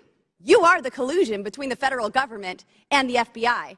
And now with it, this is such a problem because we're seeing censorship all over. Mr. Roth, Ms. Gaddy, did either of you approve the shadow banning of my account at Lauren Boebert? Yes or no? No, I did not. Not to the best of my recollection. Well, let me refresh your memory, because on March 12th, 2021, and Mr. Roth, I know you looked at it because Fascist Twitter 1.0 had a public interest exceptions policy, which means for members of Congress to be shadow banned, it had to go before you, Mr. Roth. So I'll ask again, did you shadow ban my account, yes or no? Again, not to the best of my recollection. So the answer is, Mr. Roth, yes, you did. I found out last night from Twitter staff that you suppressed my account for this tweet. It's a freaking joke about Hillary Clinton being angry that she couldn't rig her election. It's a joke, but in response, being the sinister overlords that you all are, you placed a 90-day account filter so I could not be found. And now we see here that Twitter staff said the visibility filter on my account excluded me from top searches, prevented notifications for non-followers, and much more. This is considered an aggressive visibility filter. You silenced members of Congress from communicating with their constituents. You silenced me from communicating with the American people over a freaking joke. Now, who the hell do you think that you are?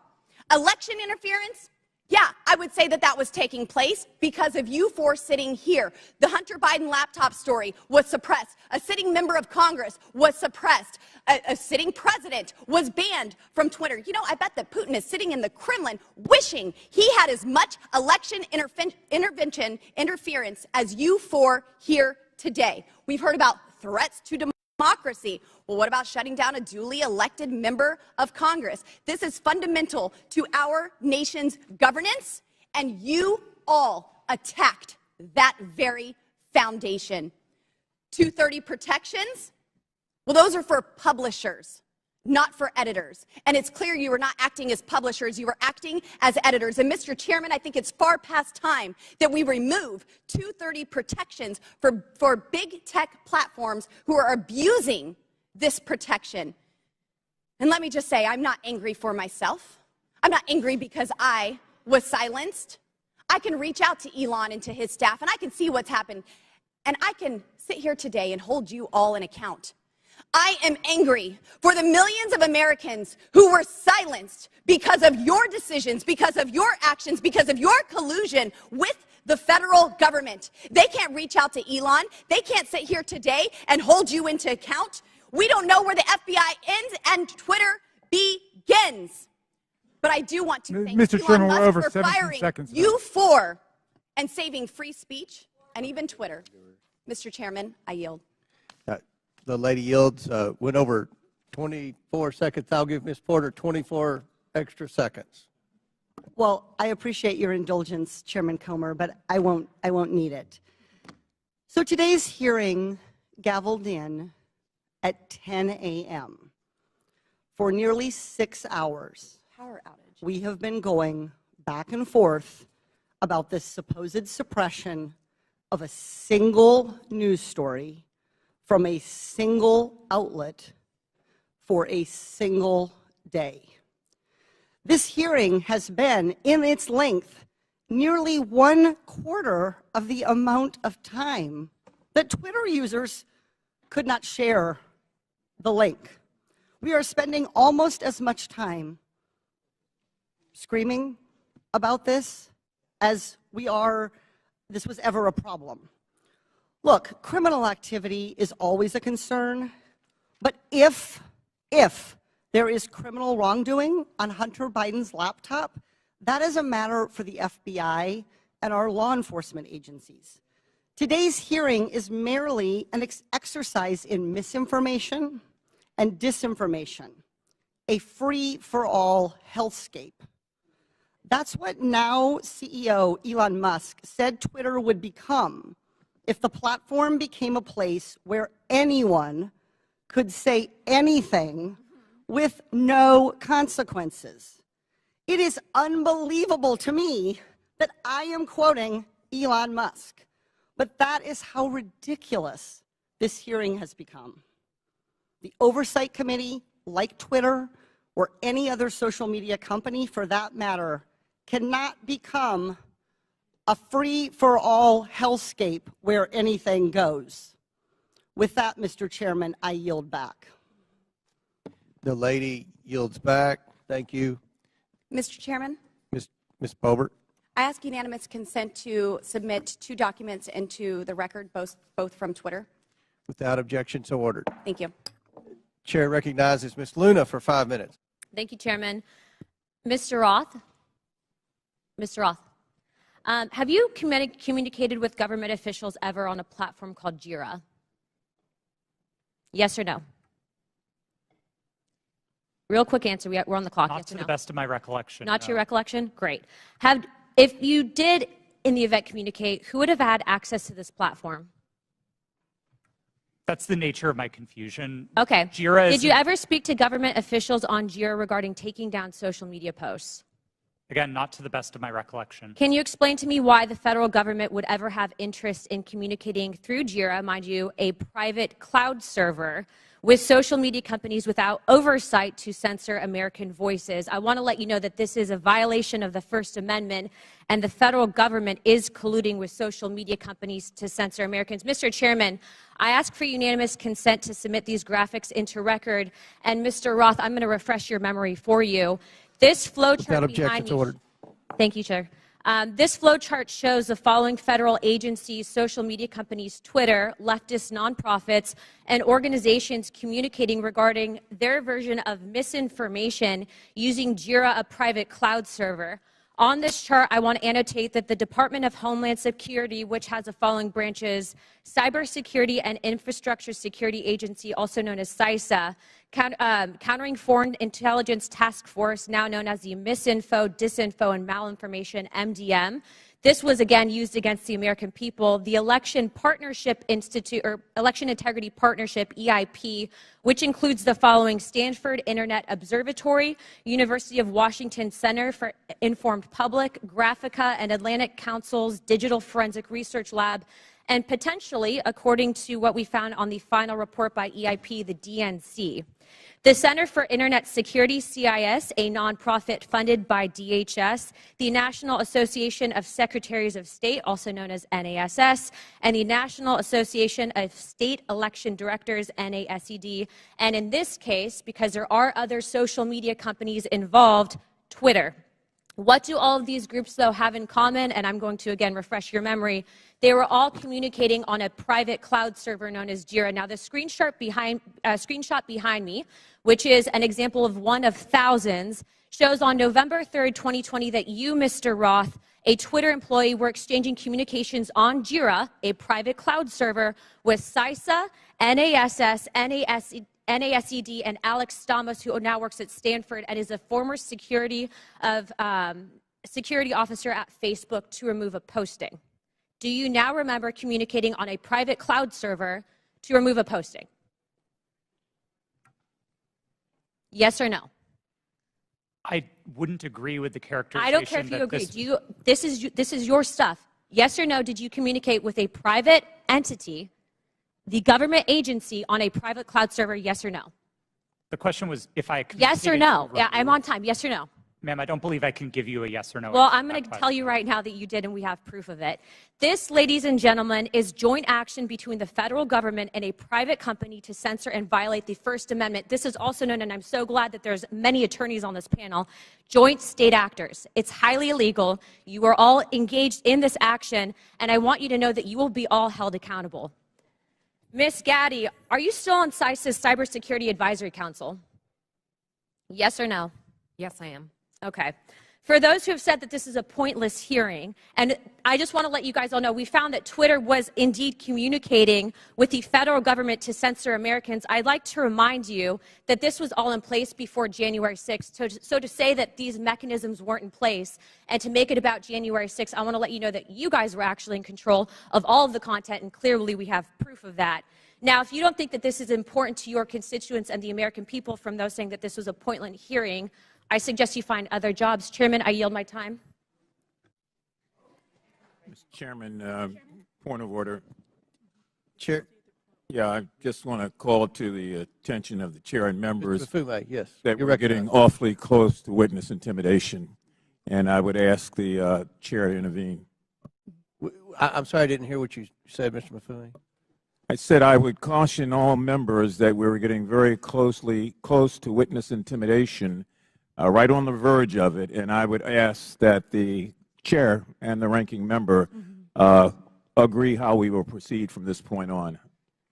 It was the threats that were just made. Ms. Ocasio-Cortez. Thank you, Mr. Chair. And in follow-up to that, I am curious about the committee's rule or the committee's disposition, accusing witnesses of a crime, discussing arrest, discussing, making these allusions and threats. I want to clarify for the record, what is the committee's policy around threatening a witness?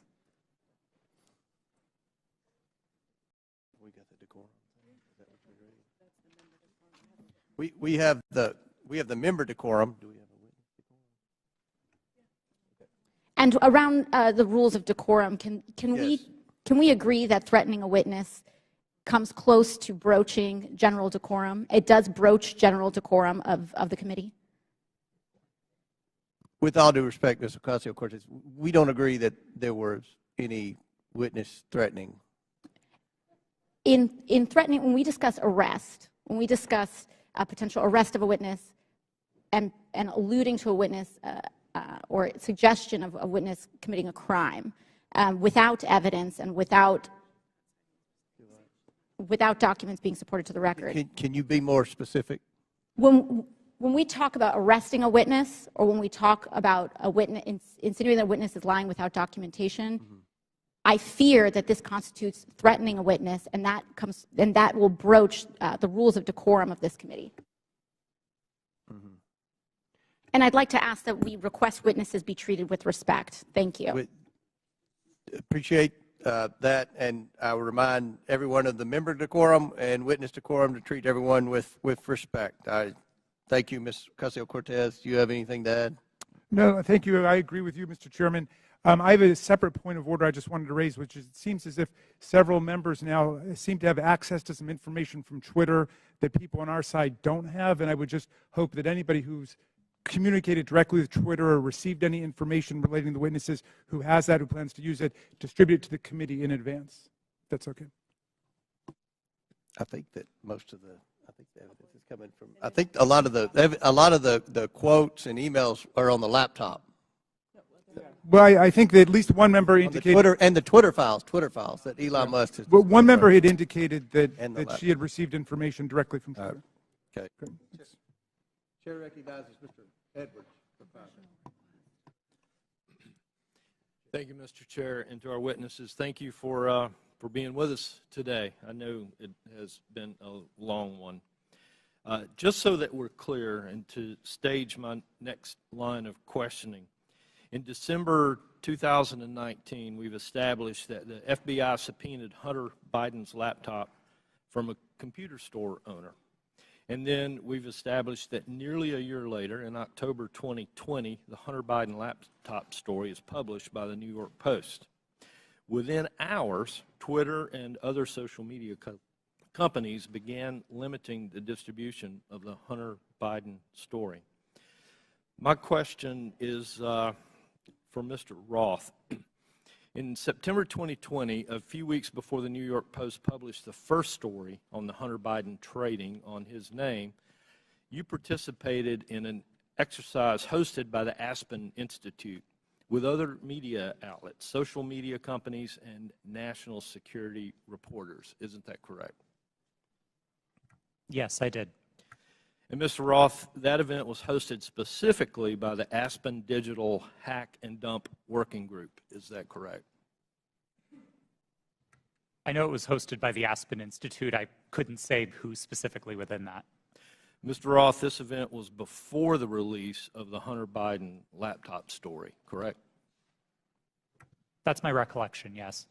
And during that event, a scenario that was discussed was a hypothetical October 2020 release of records related to Hunter Biden. Is that correct? Again, that's my recollection of the event, yes. And Mr. Roth, did you participate in the design of this hypothetical scenario? Not to the best of my recollection, no. Are you telling me that you never had any conversation with anyone regarding the contents of this scenario? No, sir, I didn't say that. I met with the Aspen Institute on a number of occasions. I wouldn't say that I was involved in the development of the scenario in a specific way, no. So you're telling me that I will find no witnesses that would testify they had conversation with you regarding the development of this scenario? I genuinely could not say what other witnesses might or might not say. Why was Hunter Biden chosen as the subject of this scenario just weeks before the October 14th, 2020 publication of the first Hunter Biden story?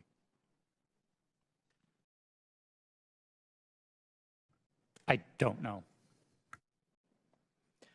But you participated in the conversation? I was invited to and joined an event hosted by the Aspen Institute, yes. And so surely there had to be some level of conversation as to why Hunter Biden was the topic in that scenario. Not that I can specifically recall. Mr. Roth, representatives from Facebook attended this event also, correct? To the best of my recollection, yes. And Mr. Roth, the FBI had Hunter Biden's laptop nearly a year before it was uncovered by the New York Post and before the Aspen Institute event. Did members of the U.S. intelligence community participate in the September 2020 Hunter Biden hack and dump exercise? I don't recall. Mr. Roth, I'd like to point you to a sworn statement that you previously made. I believe this was to the FEC. You've given a sworn declaration stating that federal law enforcement agencies communicated that they expected hack and leak operations by state actors might occur in the period shortly before the 2020 presidential election, likely in October. Is this your statement? Yes, it was. And Mr. Roth, you said since 2018 you had been meeting with the Office of the Director of National Intelligence, the Department of Homeland Security, the FBI, and industry peers regarding election security, correct? Yes, sir. And Mr. Roth, you were told there would likely be a hack and leak operation occurring in October. Is that correct? I believe the FBI has objected to the word likely or expected, but we certainly discussed that possibility with them. All right. Thank you. Mr. Chair, I yield back. Gentleman yields back. Chair recognizes Ms. Bush for 5 minutes. St. Louis and I are here today to talk about the crisis posed by the power of private companies that operate social media platforms. Republicans are holding this hearing because of their ridiculous, politically motivated obsession with Hunter Biden. This is a distraction from their inability, again, to govern, and it hides the shared concerns raised by Republicans and Democrats alike about the vast power, impunity, and lack of accountability of social media platforms. There are so many examples of these companies responding inadequately or inappropriately in crisis that we have come to understand misconduct as the norm for social media giants and not an aberration. Social media played a key role in fanning the flames of violence on January 6th, on that attack on our U.S. Capitol. The impact has spread all over the world. Last fall, after Reuters reported that disinformation about Chile's proposed constitutional referendum was traveling 3 times faster on social media platforms than facts, several members of this committee wrote to Meta, Twitter, and TikTok demanding further action to reduce the dissemination, reduce the lies, reduce the hate. They did nothing. Ms. Gaddy, you were at Twitter on January 6th and asked repeatedly for a retrospective meeting to discuss what happened in the lead up to that day. Management told you, quote, it wasn't a priority for the company. Why was it not a priority for Twitter to learn lessons from January 6th? I don't believe you're referring to me. Apologies. I'm the chief legal officer. I did not make that statement.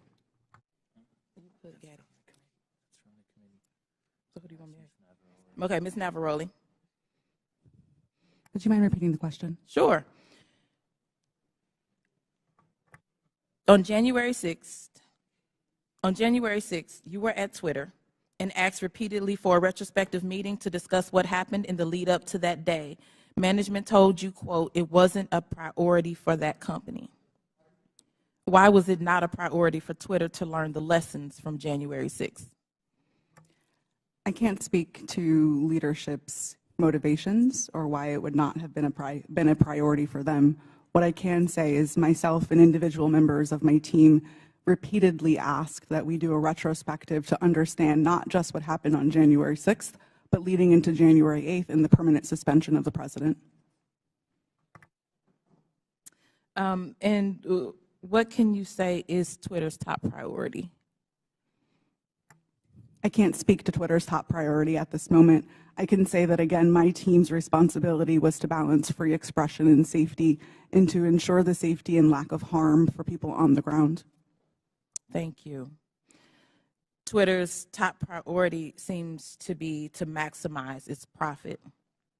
The people on this panel were among the top experts moderating content for equity and safety at Twitter, and your concerns were consistently steamrolled by executives pursuing profit.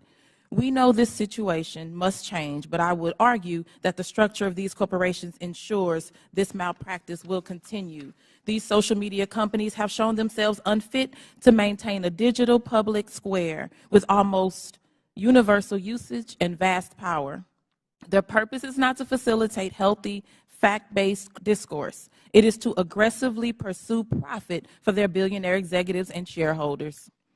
Even when they make a good decision about removing a post or a user, it is only to make a profit.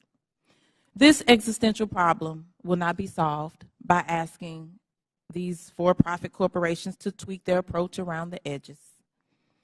We need to re-envision what the internet can be. Digital platforms, including social media, are here to stay, but we need to make sure that they operate for the public good and not the private interests. We need to invest in better alternatives to big tech, and we need to establish public ownership and control to ensure these platforms serve everyone fairly. Thank you, and I yield back. Chair recognizes Mr. Perry for 5 minutes. Thank the chairman. I thank the witnesses. It's been a long day. Mr. Roth, going back to your statement Mr. Edwards talked about, I want to just kind of revisit that a little bit, where it was communicated to you, at least per your statement, by the FBI that there was expected hack and dump or hack and leak operations, and that they would occur before the election, and that these, at the bottom here, the meetings that were rumored, in those meetings were rumored that the hack and leak operation would involve Hunter Biden. Subsequent to that, well, first of all, who told you that? Was that, did you get that? Can you tell us where you got that information, if you know? The subject of a possible hack and leak was raised by a number of representatives of the FBI. Was one of them Mr. Chan? Elvis Chan? Yes, Mr. Chan was a part of it. So are you familiar with the fact that in his testimony in November of 2022 that he says we did not see any similar competing intrusions to what happened in 2016? And of course, you had been talking to intelligence agencies and law enforcement agencies for some time, and they were referring to the 2016 hack and dump operation. Are you familiar that he said that subsequent to you saying this? They didn't have any evidence? I was not aware of Okay, Mr. that's Chan's fair. deposition. That's fair. No. Did they ever give you any evidence of the hack and dump operation that happened in 2016? And what I think I'm referring to is the allegation that the Clinton campaign, the DNC server was hacked, and that information was spread about through WikiLeaks or other information channels. Did they ever give you any evidence of that occurrence during these discussions? That information was made public by the intelligence community in the Mueller report and by the Senate Intelligence. Yeah, evidence. Did they ever give you evidence? Because as far as we know, CrowdStrike looked at the servers. Did the FBI ever look at the servers from the DNC, to your knowledge? I think that would be a question better directed at the Fair FBI. enough, but the point is you never saw any evidence, right? You're just taking it on, and I'm not blaming you, because a lot of people want to believe the FBI. I've always wanted to believe the FBI. The question is, did they ever give you any evidence to believe that? Because they're making the case. They're making the case that there's a hack and leak operation coming, and it's going to be about Hunter Biden right before the election. Did they ever give you any evidence? It didn't come up. There was okay, yeah, I didn't figure it did. And then you all set up a secret channel between Twitter and the FBI. Who did that from the FBI? Was that Roth? Or you're Roth. Was that Elvis? I'm sorry. Mr. Chan was a part of that work, yes. Yes, he was part of that. And so you set up, and you actually set up a war room as well, right? I believe the FBI operated a war okay, room. fair enough. I didn't And you join participated in that? No, sir, I did not. You did not. Did Twitter participate in it? I believe Twitter may have sent a representative. Okay, fair enough.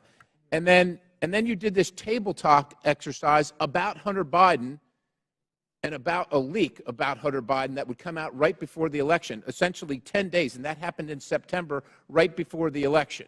And you participated in that, right? Yes, I did. Who facilitated that exercise? I know the Aspen Institute, but who facilitated the exercise proper? Was anybody from a government agency facilitating any part of that? Were they involved in the discussions during the exercise? No, I don't believe so, no. So they were just spectators? I wasn't aware that they were spectators either, but I don't recall exactly who was there. I know you don't recall who was there. Then who facilitated it? Do you recall that? My recollection is that the event was facilitated by Garrett Graff, who was a member of the Aspen Institute and Aspen Digital. All right. Do you find it odd now, after the fact, and I know you've already testified here, that you don't see, to Mr. Sessions, that you didn't see that you were misled or potentially duped? It sure seems highly coincidental. Would you agree? It at least seems highly coincidental. Knowing that the FBI had the laptop, that the FBI set up the war room and the channel and told you, per your statement, that this was going to happen, do you find it highly coincidental that it actually happened and it was Hunter Biden at all? I want to be clear that my statement to the FEC does not suggest that the FBI told me it would involve Hunter Biden. That's a popular reading of that declaration, but it was not my intent. I think there is a coincidence there, and I really can't speak as to how that came about. Yeah, it's really coincidental. One last question. Did the CIA or the other governmental agency ever ask Twitter to look at something that violated Twitter's policy? I don't recall specific outreach by the CIA specifically. Other government agency is what it was called in the Twitter files. Yes, Twitter regularly received reports from government requesting review under our rules. So the other government agency, that one, did they ever request information regarding violations of Twitter's policies? The CIA. Gentlemen, time's expired, but please answer the question. I thank the Chairman. Again, I don't recall specific contact from the CIA, no. Okay. Chair recognizes Mr. Burleson for 5 minutes. Thank you, Mr. Chairman. I've sat here listening. I'm glad to be last in rank. I get to listen to all the testimony. And what's become clear to me, there are a few things, and that is that the censorship efforts of the big tech, the intelligence community, and the media were all working in concert to affect the 2020 election. I find it unbelievably ironic, and I hope others do too, see the irony that people who were so concerned and hell-bent and worried about the interference of outside groups on the 2016 election became willing participants to interfere in the following presidential election. These three groups worked together, and it's clear, worked hand in hand to hide the truth from the American people.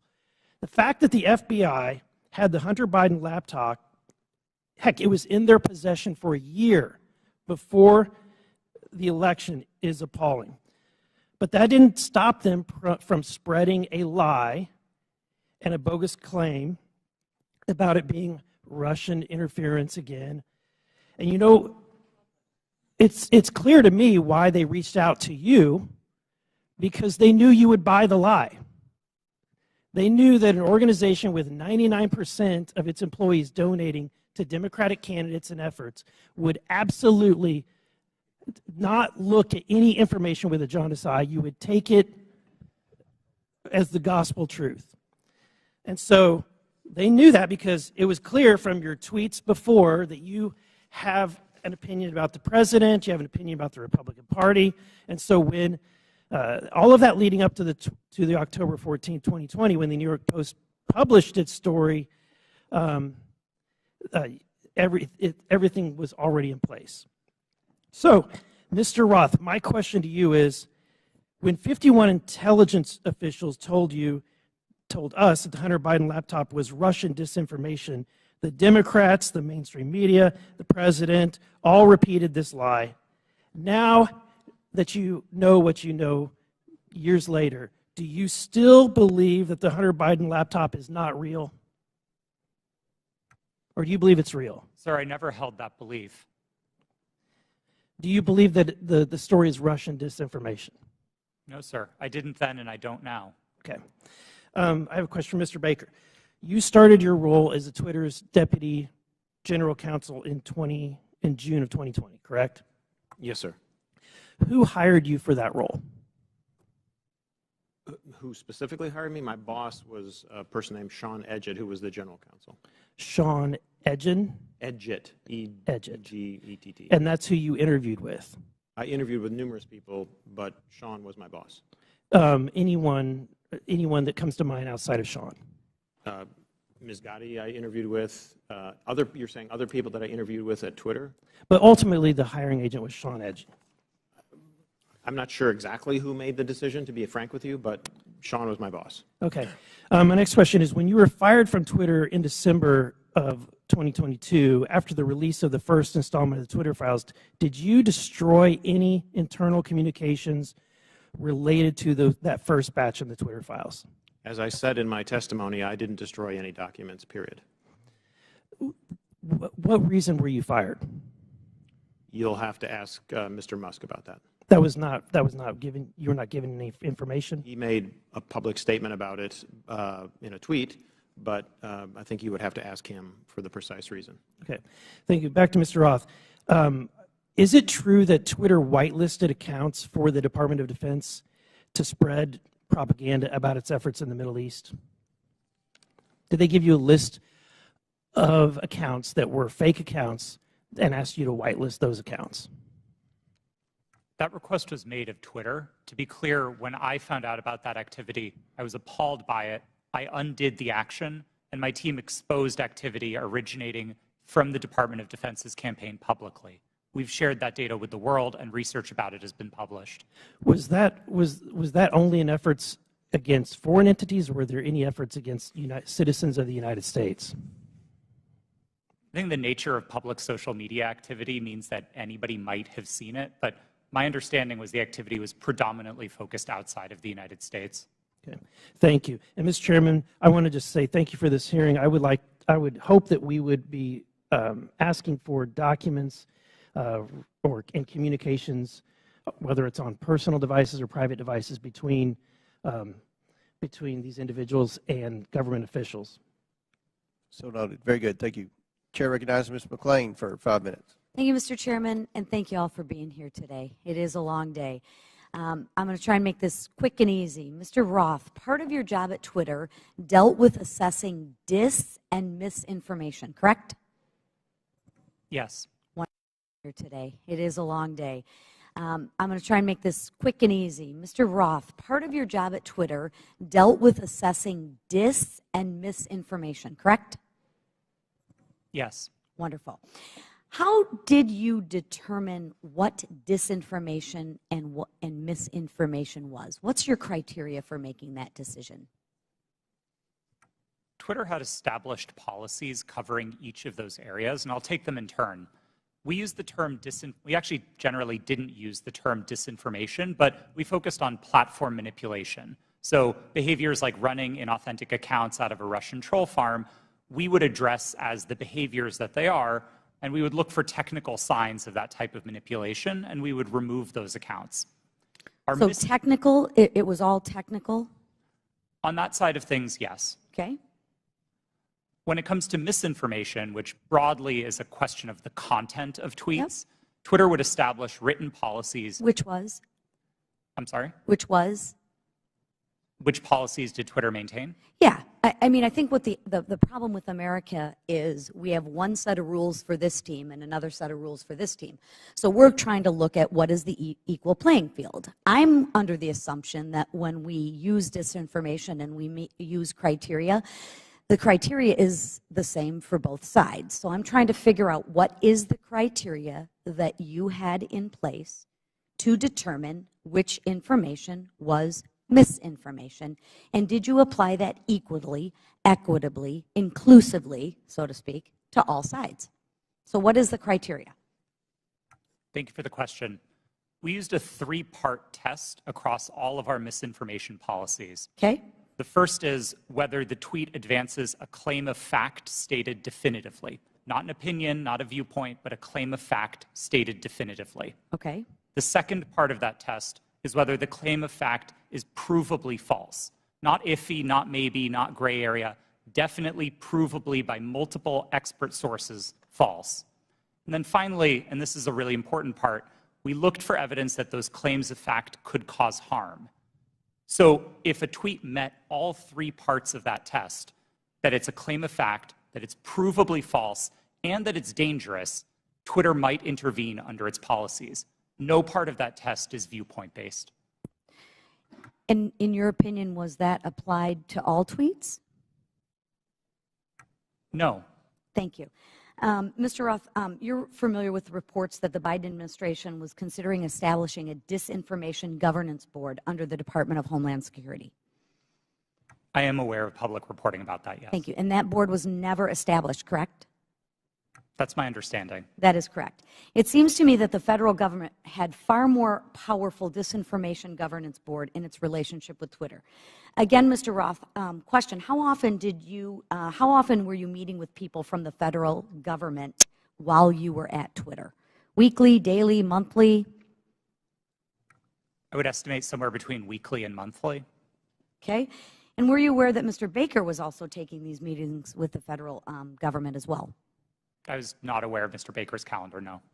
So you had no idea that he was meeting, there was no you just worked in silos? I mean, Mr. Baker and I were in some of the same meetings together, but no, I did not know the ins and outs of what he was doing. Okay. What did you understand Mr. Baker's role to be at Twitter besides offering general legal advice? Mr. Baker supervised the primary legal team that advised the trust and safety team. He was the supervisor of the attorneys who advised my team. Okay. And how about Ms. Gaddy's role at Twitter besides offering general legal advice? For the final, I believe, year and a half of my tenure at Twitter, Ms. Gaddy was my direct supervisor. Oh, okay. What was her role? Just to supervise you, to make sure you followed those three claims? Ms. Gaddy supervised what my team's goals and objectives were. She made sure I was doing my job. She made sure that if there was conflict in the workplace, she guided me on how to address that. She did the job of a manager. Okay. And she oversaw you and the trust to make sure that your three claims of fact, provable, false, and would cause harm, she oversaw that? Yes, Ms. Gaddy ultimately oversaw Twitter's policies and enforcement decisions. Thank you. Mr. Roth, in Ms. Navaroli's testimony, she states that her expertise is in media, technology, law, and policy. How often per week did you meet with Ms. Navaroli to discuss these areas while you were both at Twitter? We did not. You did not. Okay. Thank you so much. Gentlelady's time has expired. Chair Thank you. Chair recognizes Mr. LaTurner for 5 minutes. Thank you, Mr. Chairman. Based on everything I have seen regarding this issue, it is clear to me that government officials colluded with Twitter employees to censor the New York Post's legitimate reporting of the Hunter Biden laptop story. Democrats on this committee have so far characterized this hearing as unnecessary and a waste of time. I'd invite any of my colleagues across the aisle to talk to folks in Kansas, because I can promise you they do not feel that way. In fact, my constituents are very concerned, and rightfully so, that a social media company collaborated with a government entity and a political party to suppress certain social media accounts and filter news ahead of an election cycle. Americans deserve answers on this outright attack on our First Amendment rights, and I look forward to gaining clarity from our witnesses. Mr. Baker, your testimony focuses heavily on the fact that Twitter acted lawfully in its reaction to the Hunter Biden laptop story. But this isn't a criminal trial. It's a congressional hearing. I'm here because my constituents are genuinely concerned that they will be kicked off these platforms for any statement that managers at those companies disagree with. They feel that social media companies like Twitter are forcing them to play a game that they don't know the rules to. I want to know your opinion on if you think it is appropriate for people in positions of power to determine what information gets shared. If not, what criteria is acceptable for making those determinations? Excuse me, sir, that's a very broad question on people in power. I'm not sure I can answer that effectively and address your... Could you try? Well, I mean, the Congress is in power. Congress is restricted by the Constitution of the United States. Congress passes laws. Those laws impact how, for example, private sector actors exercise their power or spend their money, that type of thing. Government agencies have to act in accordance with the Constitution, the laws you pass, internal regulations, executive orders. There's a whole panoply of ways that that people in power, writ large, are held accountable and have to comply with rules and regulations and laws and the Constitution. Mr. Chairman, I would like to yield the rest of my time to Mr. Jordan. Mr. Jordan. I thank the gentleman. Mr. Roth, I want to go back to your statement in your declaration to the FEC. I learned that a hack and leak operation would involve Hunter Biden. Who did you learn that from? My recollection is it was mentioned by another technology company in one of our joint meetings, but I don't recall specifically whom. You don't know the person's name? I don't even recall what company they worked at. No, this was a long time ago. And you're confident that it was from a tech company, not from someone from the government? To the best of my recollection, yes. Did anyone from the government in these periodic meetings you have, did they ever tell you that a hack and leak operation involving Hunter Biden was coming? No, not. Did Hunter Biden's name come up at all in these meetings? Yes, his name was raised in those meetings, but not by the government, to the best of my recollection. Okay. Mr. Baker, I want to go back to the question we had a few hours ago. But I want to frame it in a way I think you can answer. Did you ever tell the FBI that they had no legitimate interest in enforcement of Twitter's policies?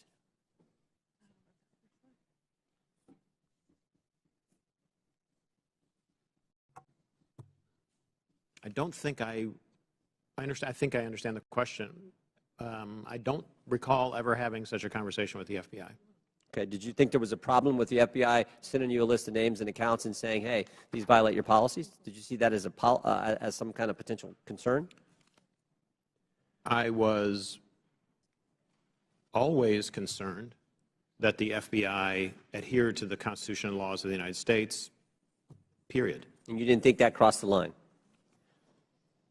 Well, what crossed the line, sir? What I just asked you. That the idea that they're sending you a list of accounts that they say these violate your terms of service. Again, I'm making sure that I can answer the question.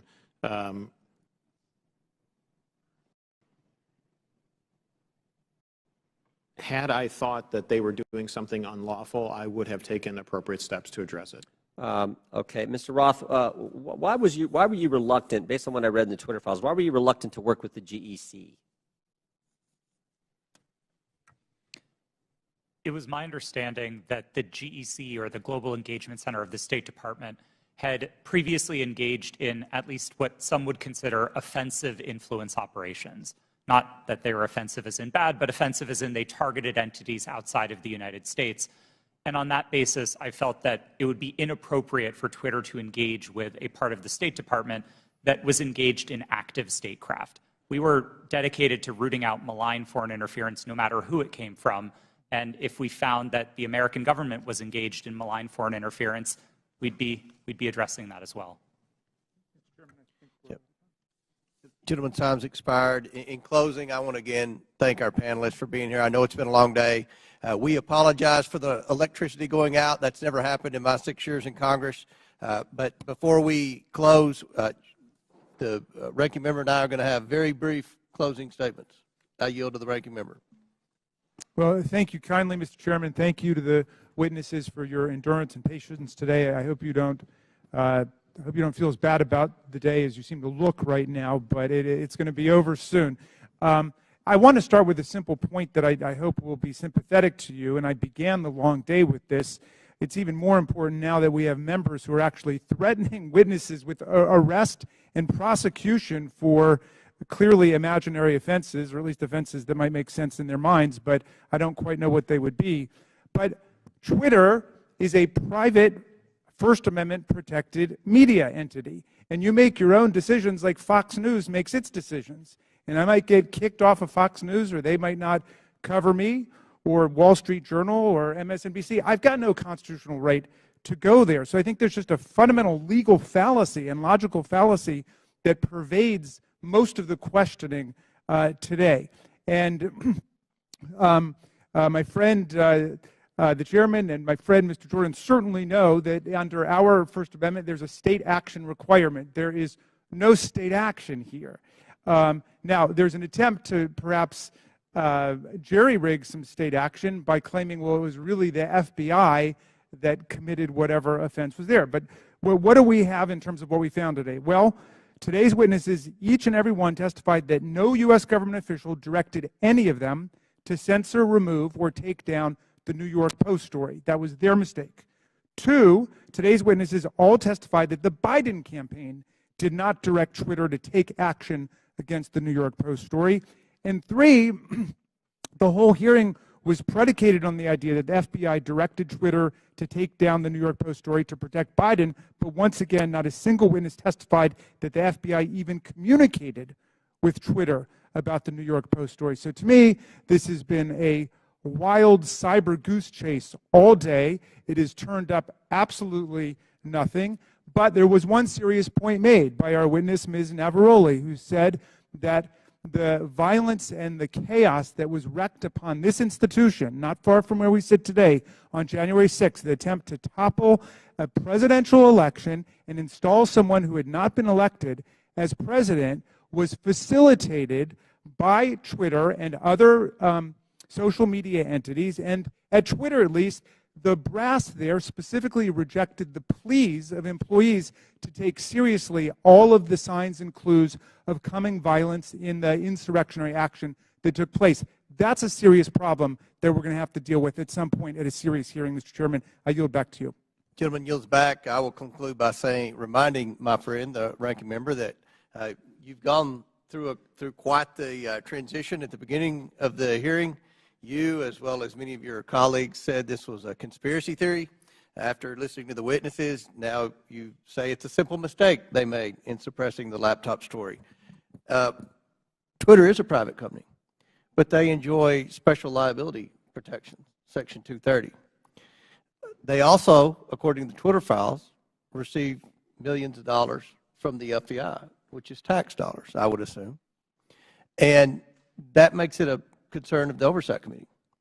The reason that we've had this hearing is because the laptop has been mislabeled by many in the mainstream media as being Russian disinformation, and that started with Twitter, as well as being tampered with, and you had several people, including Mr. Goldman, that implied that it had been tampered with, even though CBS News and other credible media outlets. You mean mainstream media outlets? CBS? Yeah. You don't think CBS is credible? No, I thought you were just calling the mainstream media. No. CBS News. CBS News has done a forensic audit that shows that the hard drive is legitimate and it was not tampered with.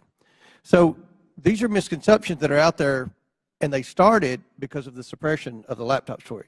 The reason the laptop's important is because there's evidence on there that should concern every American about potential corruption, as well as evidence that would suggest that there's a possibility that this administration could be compromised because of the millions and millions of dollars that they've received from our adversaries around the world. We believe that's worth investigating. We believe national security is important. We had a hearing yesterday on our border. We believe there's a crisis at the border, and it threatens our national security. We had a hearing today. We believe that we need to make sure that this administration is not compromised because of the millions of dollars that they've received from our adversaries around the world.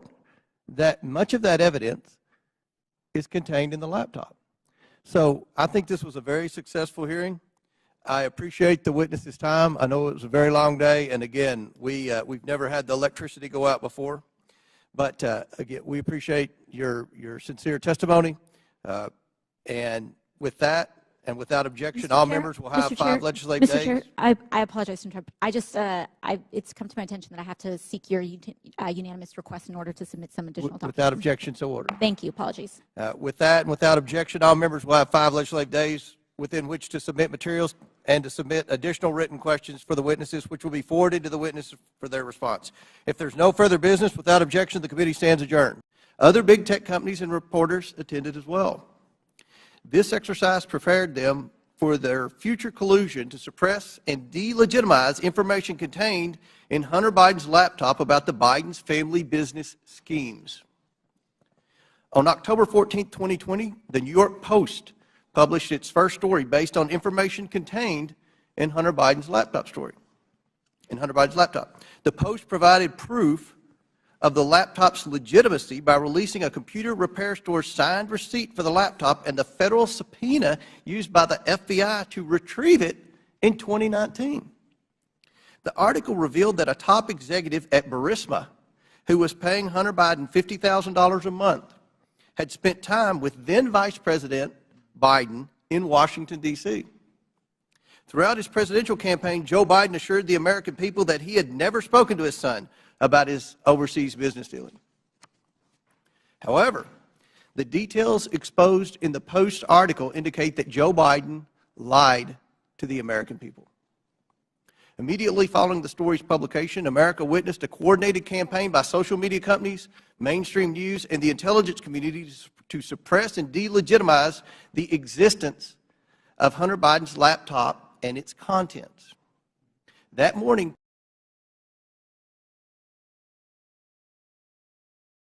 Twitter and other social media companies took extraordinary steps to suppress that story. Twitter immediately removed the story and banned the New York Post account. Twitter also banned accounts who shared the story, including White House Press Secretary Kayleigh McEnany, and blocked its transmission via direct message. This episode marked the first time Twitter directly limited the spread of information from a mainstream news organization. And the New York Post would not get its account back for 2 weeks. Twitter would finally admit its mistake, but the damage had already been done. On October 19th, 51 former intelligence officials published a letter that Hunter Biden's laptop was Russian disinformation, which Joe Biden used as a talking point at a presidential debate on October 22nd. But we all know now this was not Russian disinformation. It wasn't disinformation. I want to make sure the American people truly understand the timeline here because it's very important. The Hunter Biden laptop story was published on Wednesday. Twitter did not acknowledge their mistake for at least 24 hours. Then on Monday morning, 51 former intelligence officials published their letter. That letter was then wholeheartedly accepted by mainstream news as proof that the laptop was fake. Joe Biden used that letter to brush aside the few questions he received about the story. During that time, the mainstream media was more concerned about what flavor of ice cream Joe Biden had ordered on a particular day. All this happened 2 weeks before the 2020 election. 2 weeks. One survey found that 17% of Biden voters would not have voted for the Biden-Harris ticket if they had known about the Biden laptop. But many Americans did not know about it because of a coordinated cover-up by big tech, the swamp, and mainstream news.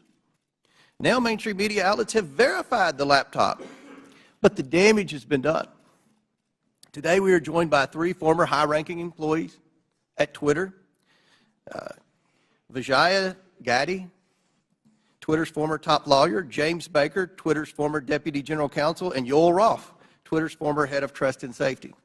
We are also joined by Annika Collier-Navaroli, Twitter's former head of trust and safety. A former Twitter member of U.S. safety policy team. Let me get that right. I would like to thank you all for your participation in today's hearing. We owe it to the American people to provide answers about this collusion to censor information about Joe Biden's involvement in his family's business schemes. With that, I yield to the ranking member for his opening statement. Thank you kindly, Mr. Chairman. Last night in his State of the Union address, over all the heckling, President Biden reviewed significant achievements his administration and congressional Democrats are delivering for the American people.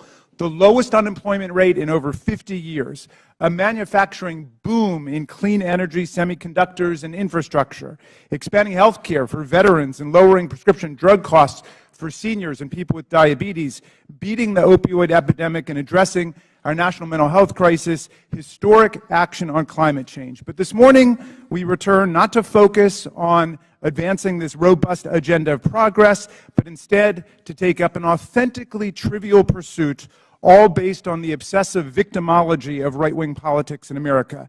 The majority has called a hearing to revisit a 2-year-old story about a private editorial decision by Twitter not to allow links to a single New York Post article made for a 2-day period that had no discernible influence on anyone or anything.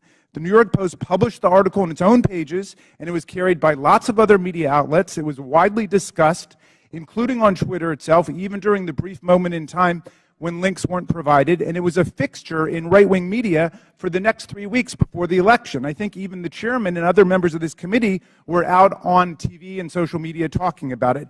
But instead of letting this trivial pursuit go, my colleagues have tried to whip up a faux scandal about this 2-day lapse in their ability to spread Hunter Biden propaganda on a private media platform. Silly does not even begin to capture this obsession. What's more, Twitter's editorial decision has been analyzed and debated ad nauseum. Some people think it was the right decision. Some people think it was the wrong decision. But the key point here is that it was Twitter's decision. Twitter is a private media company. In America, private media companies can decide what to publish or how to curate content however they want. If Twitter wants to have nothing but tweets commenting on New York Post articles run all day, it can do that.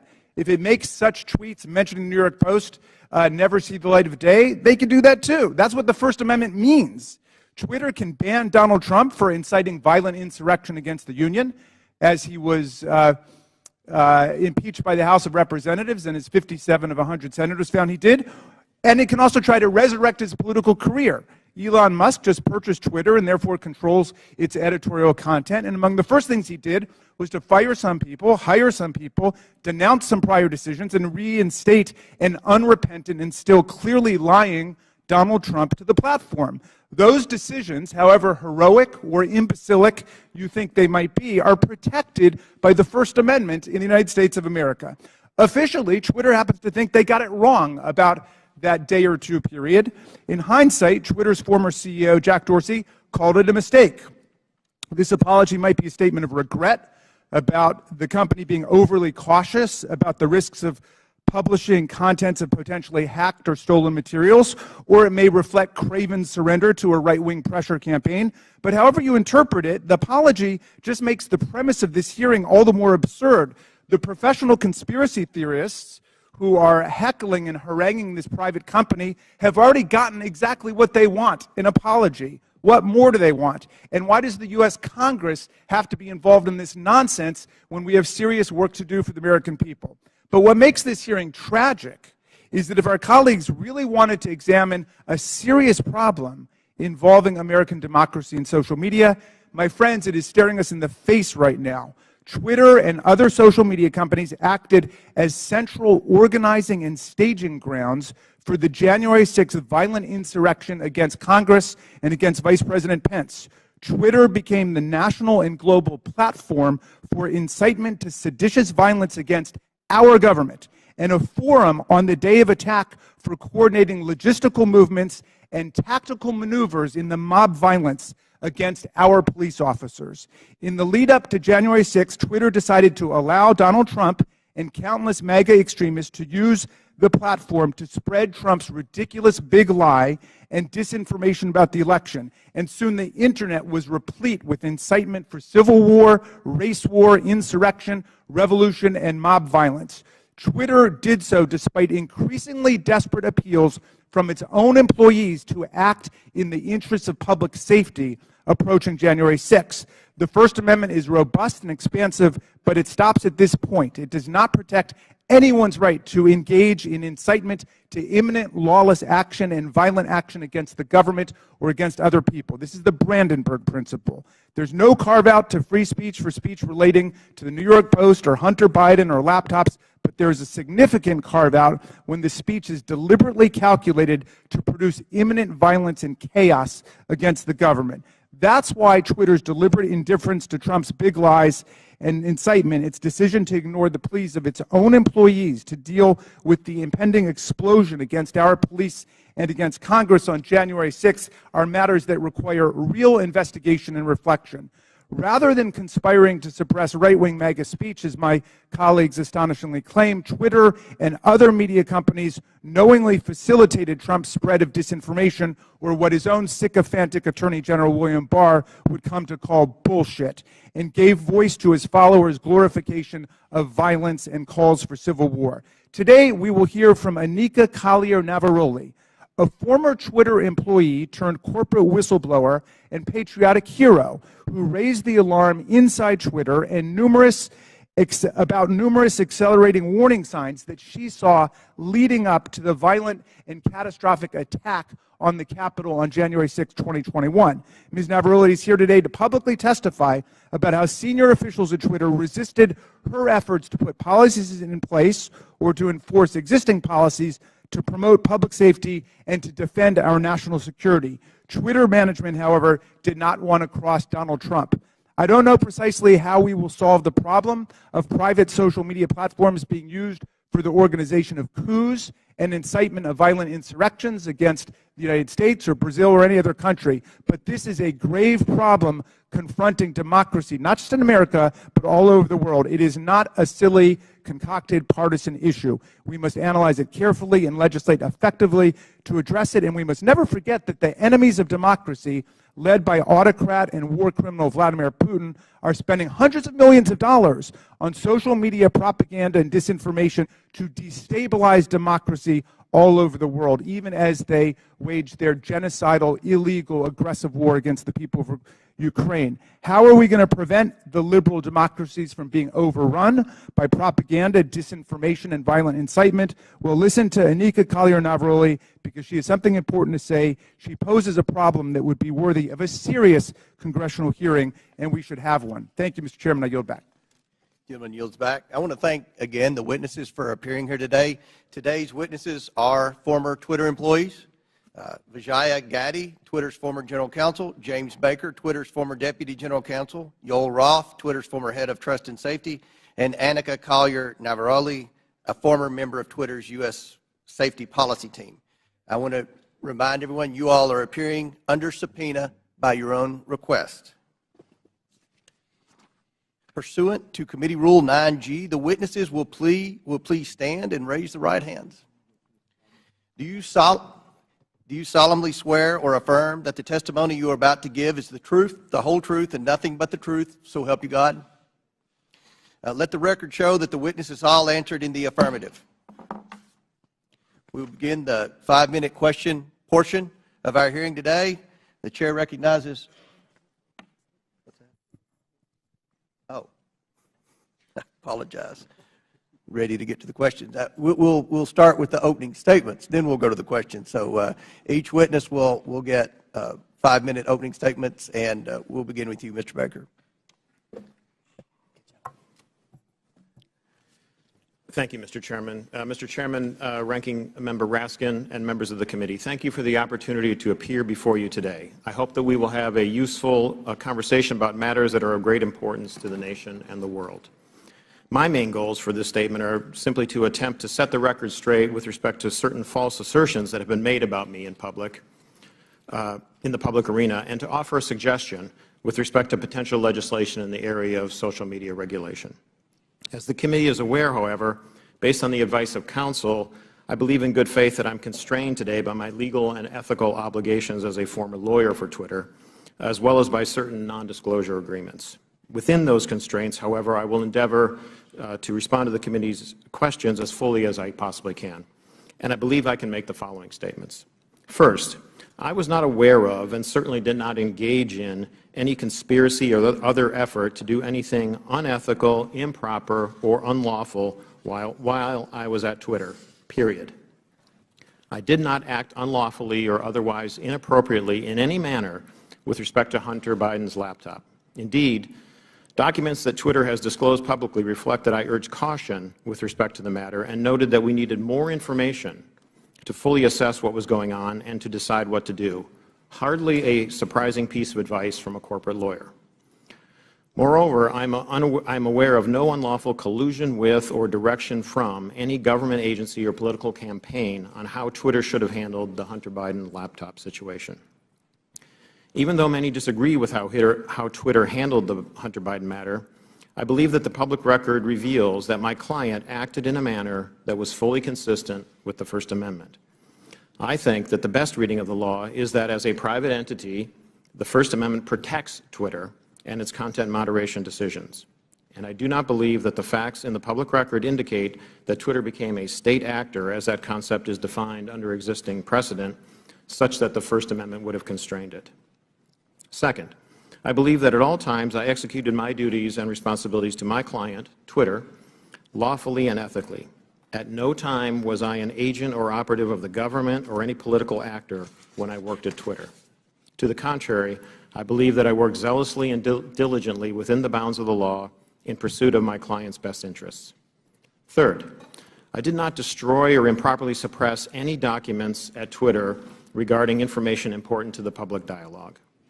At all times, I sought to help my client understand and comply with its legal obligations. It is worth noting that the public record indicates that after I left the company, attorneys or other unidentified third parties collected and or reviewed the contents of at least some of the Twitter files prior to their release. Fourth, Twitter disclosed publicly emails between me and Yoel Roth regarding one of Donald Trump's tweets about COVID. I do not have access to my Twitter emails, so I do not know if or how I responded to Mr. Roth. To the best of my recollection, I do not recall directing or urging him to take action with respect to Mr. Trump's tweet. Instead, what I recall is that I asked him a question so that I could better understand how he and others were implementing Twitter's COVID misinformation policy. Asking questions and learning more about what a client's activities are is what I think good lawyers should do, and again, hardly surprising. Fifth, the Twitter files reference prior investigations of me. It is true that the Department of Justice investigated certain aspects of my conduct while I was employed by the FBI related to the handling of certain information. Because I believe in the accountability for government officials, I cooperated with the Department, including sitting for lengthy interviews. Eventually, the Department closed the matter. No adverse action was taken with respect to me, and my security clearances while a government employee were never restricted because of the matter. In closing, Mr. Chairman, I want to return briefly to the general topic of government interaction with social media companies. The law permits the government to have complex, multifaceted, and long-term relationships with the private sector. Law enforcement agencies and companies can engage with each other regarding, for example, compulsory legal process served on companies, criminal activity that companies, the government, or the public identify, such as crimes against children, cybersecurity threats, and terrorism, and instances where companies themselves are victims of crime. When done properly, these interactions can be beneficial to both sides and in the interests of the public. As you, Mr. Chairman, Mr. Jordan, and others have proposed, a potential workable way to legislate in this area may be to focus on the actions of federal government agencies and officials with respect to their engagement with the private sector. Congress may be able to limit the nature and scope of those interactions in certain ways, require enhanced transparency and reporting by the executive branch about its engagements, and require higher-level approvals within the executive branch prior to such engagements on certain topics, so that you can hold Senate-confirmed officials, for example, accountable for those decisions. In any event, if you want to legislate, my recommendation is to focus first on reasonable and effective limitations on government actors. Thank you, Mr. Chairman. Thank you, Mr. Baker. Ms. Gaddy. Chairman Comer, Ranking Member Raskin, and members of the committee, thank you for this opportunity to provide this opening statement. After a decade as a corporate lawyer, I joined Twitter in 2011 as the first member of the corporate legal team. In 2013, I was promoted to general counsel. In 2018, I became the chief legal officer and continued in that role until October of 2022. During my time at Twitter, I had many distinct teams reporting to me, including legal, trust and safety, public policy, corporate security, and compliance. I was drawn to work at Twitter because I was inspired by how people were able to use the platform and awed by its potential. Twitter enabled anyone to hear directly from any individual instantly. People from around the world were coming together on Twitter for an open and free exchange of ideas. The work was challenging and fulfilling. After Jack Dorsey returned as CEO in 2015, one of his top priorities became what we called the health of the public conversation. This was based on customer research, advertiser feedback, Twitter's declining revenue, user growth, and stock price. Teams across Twitter were focused on making the platform safer, better, and more profitable. As an executive of the company, I also was responsible for helping to achieve the corporate goals set by Mr. Dorsey, and I was accountable to him, the board of directors, and ultimately Twitter's public stockholders. As we prioritized the health of the public conversation, we did not lose sight of what Twitter was for most people, a place to talk about their favorite things. Topics that animated the platform range from K-pop to the World Cup to video games and movies. We needed to ensure that differences of opinion would not cross the line, for example, into sending death threats to soccer players who miss important goals, distributing non-consensual intimate photos, or cyberbullying so vicious that it could compromise a teenager's mental health. Twitter's platform rules covered a wide range of conduct and changed over time based on new behaviors and harms on the platform and feedback from customers, regulators, governments, advertisers,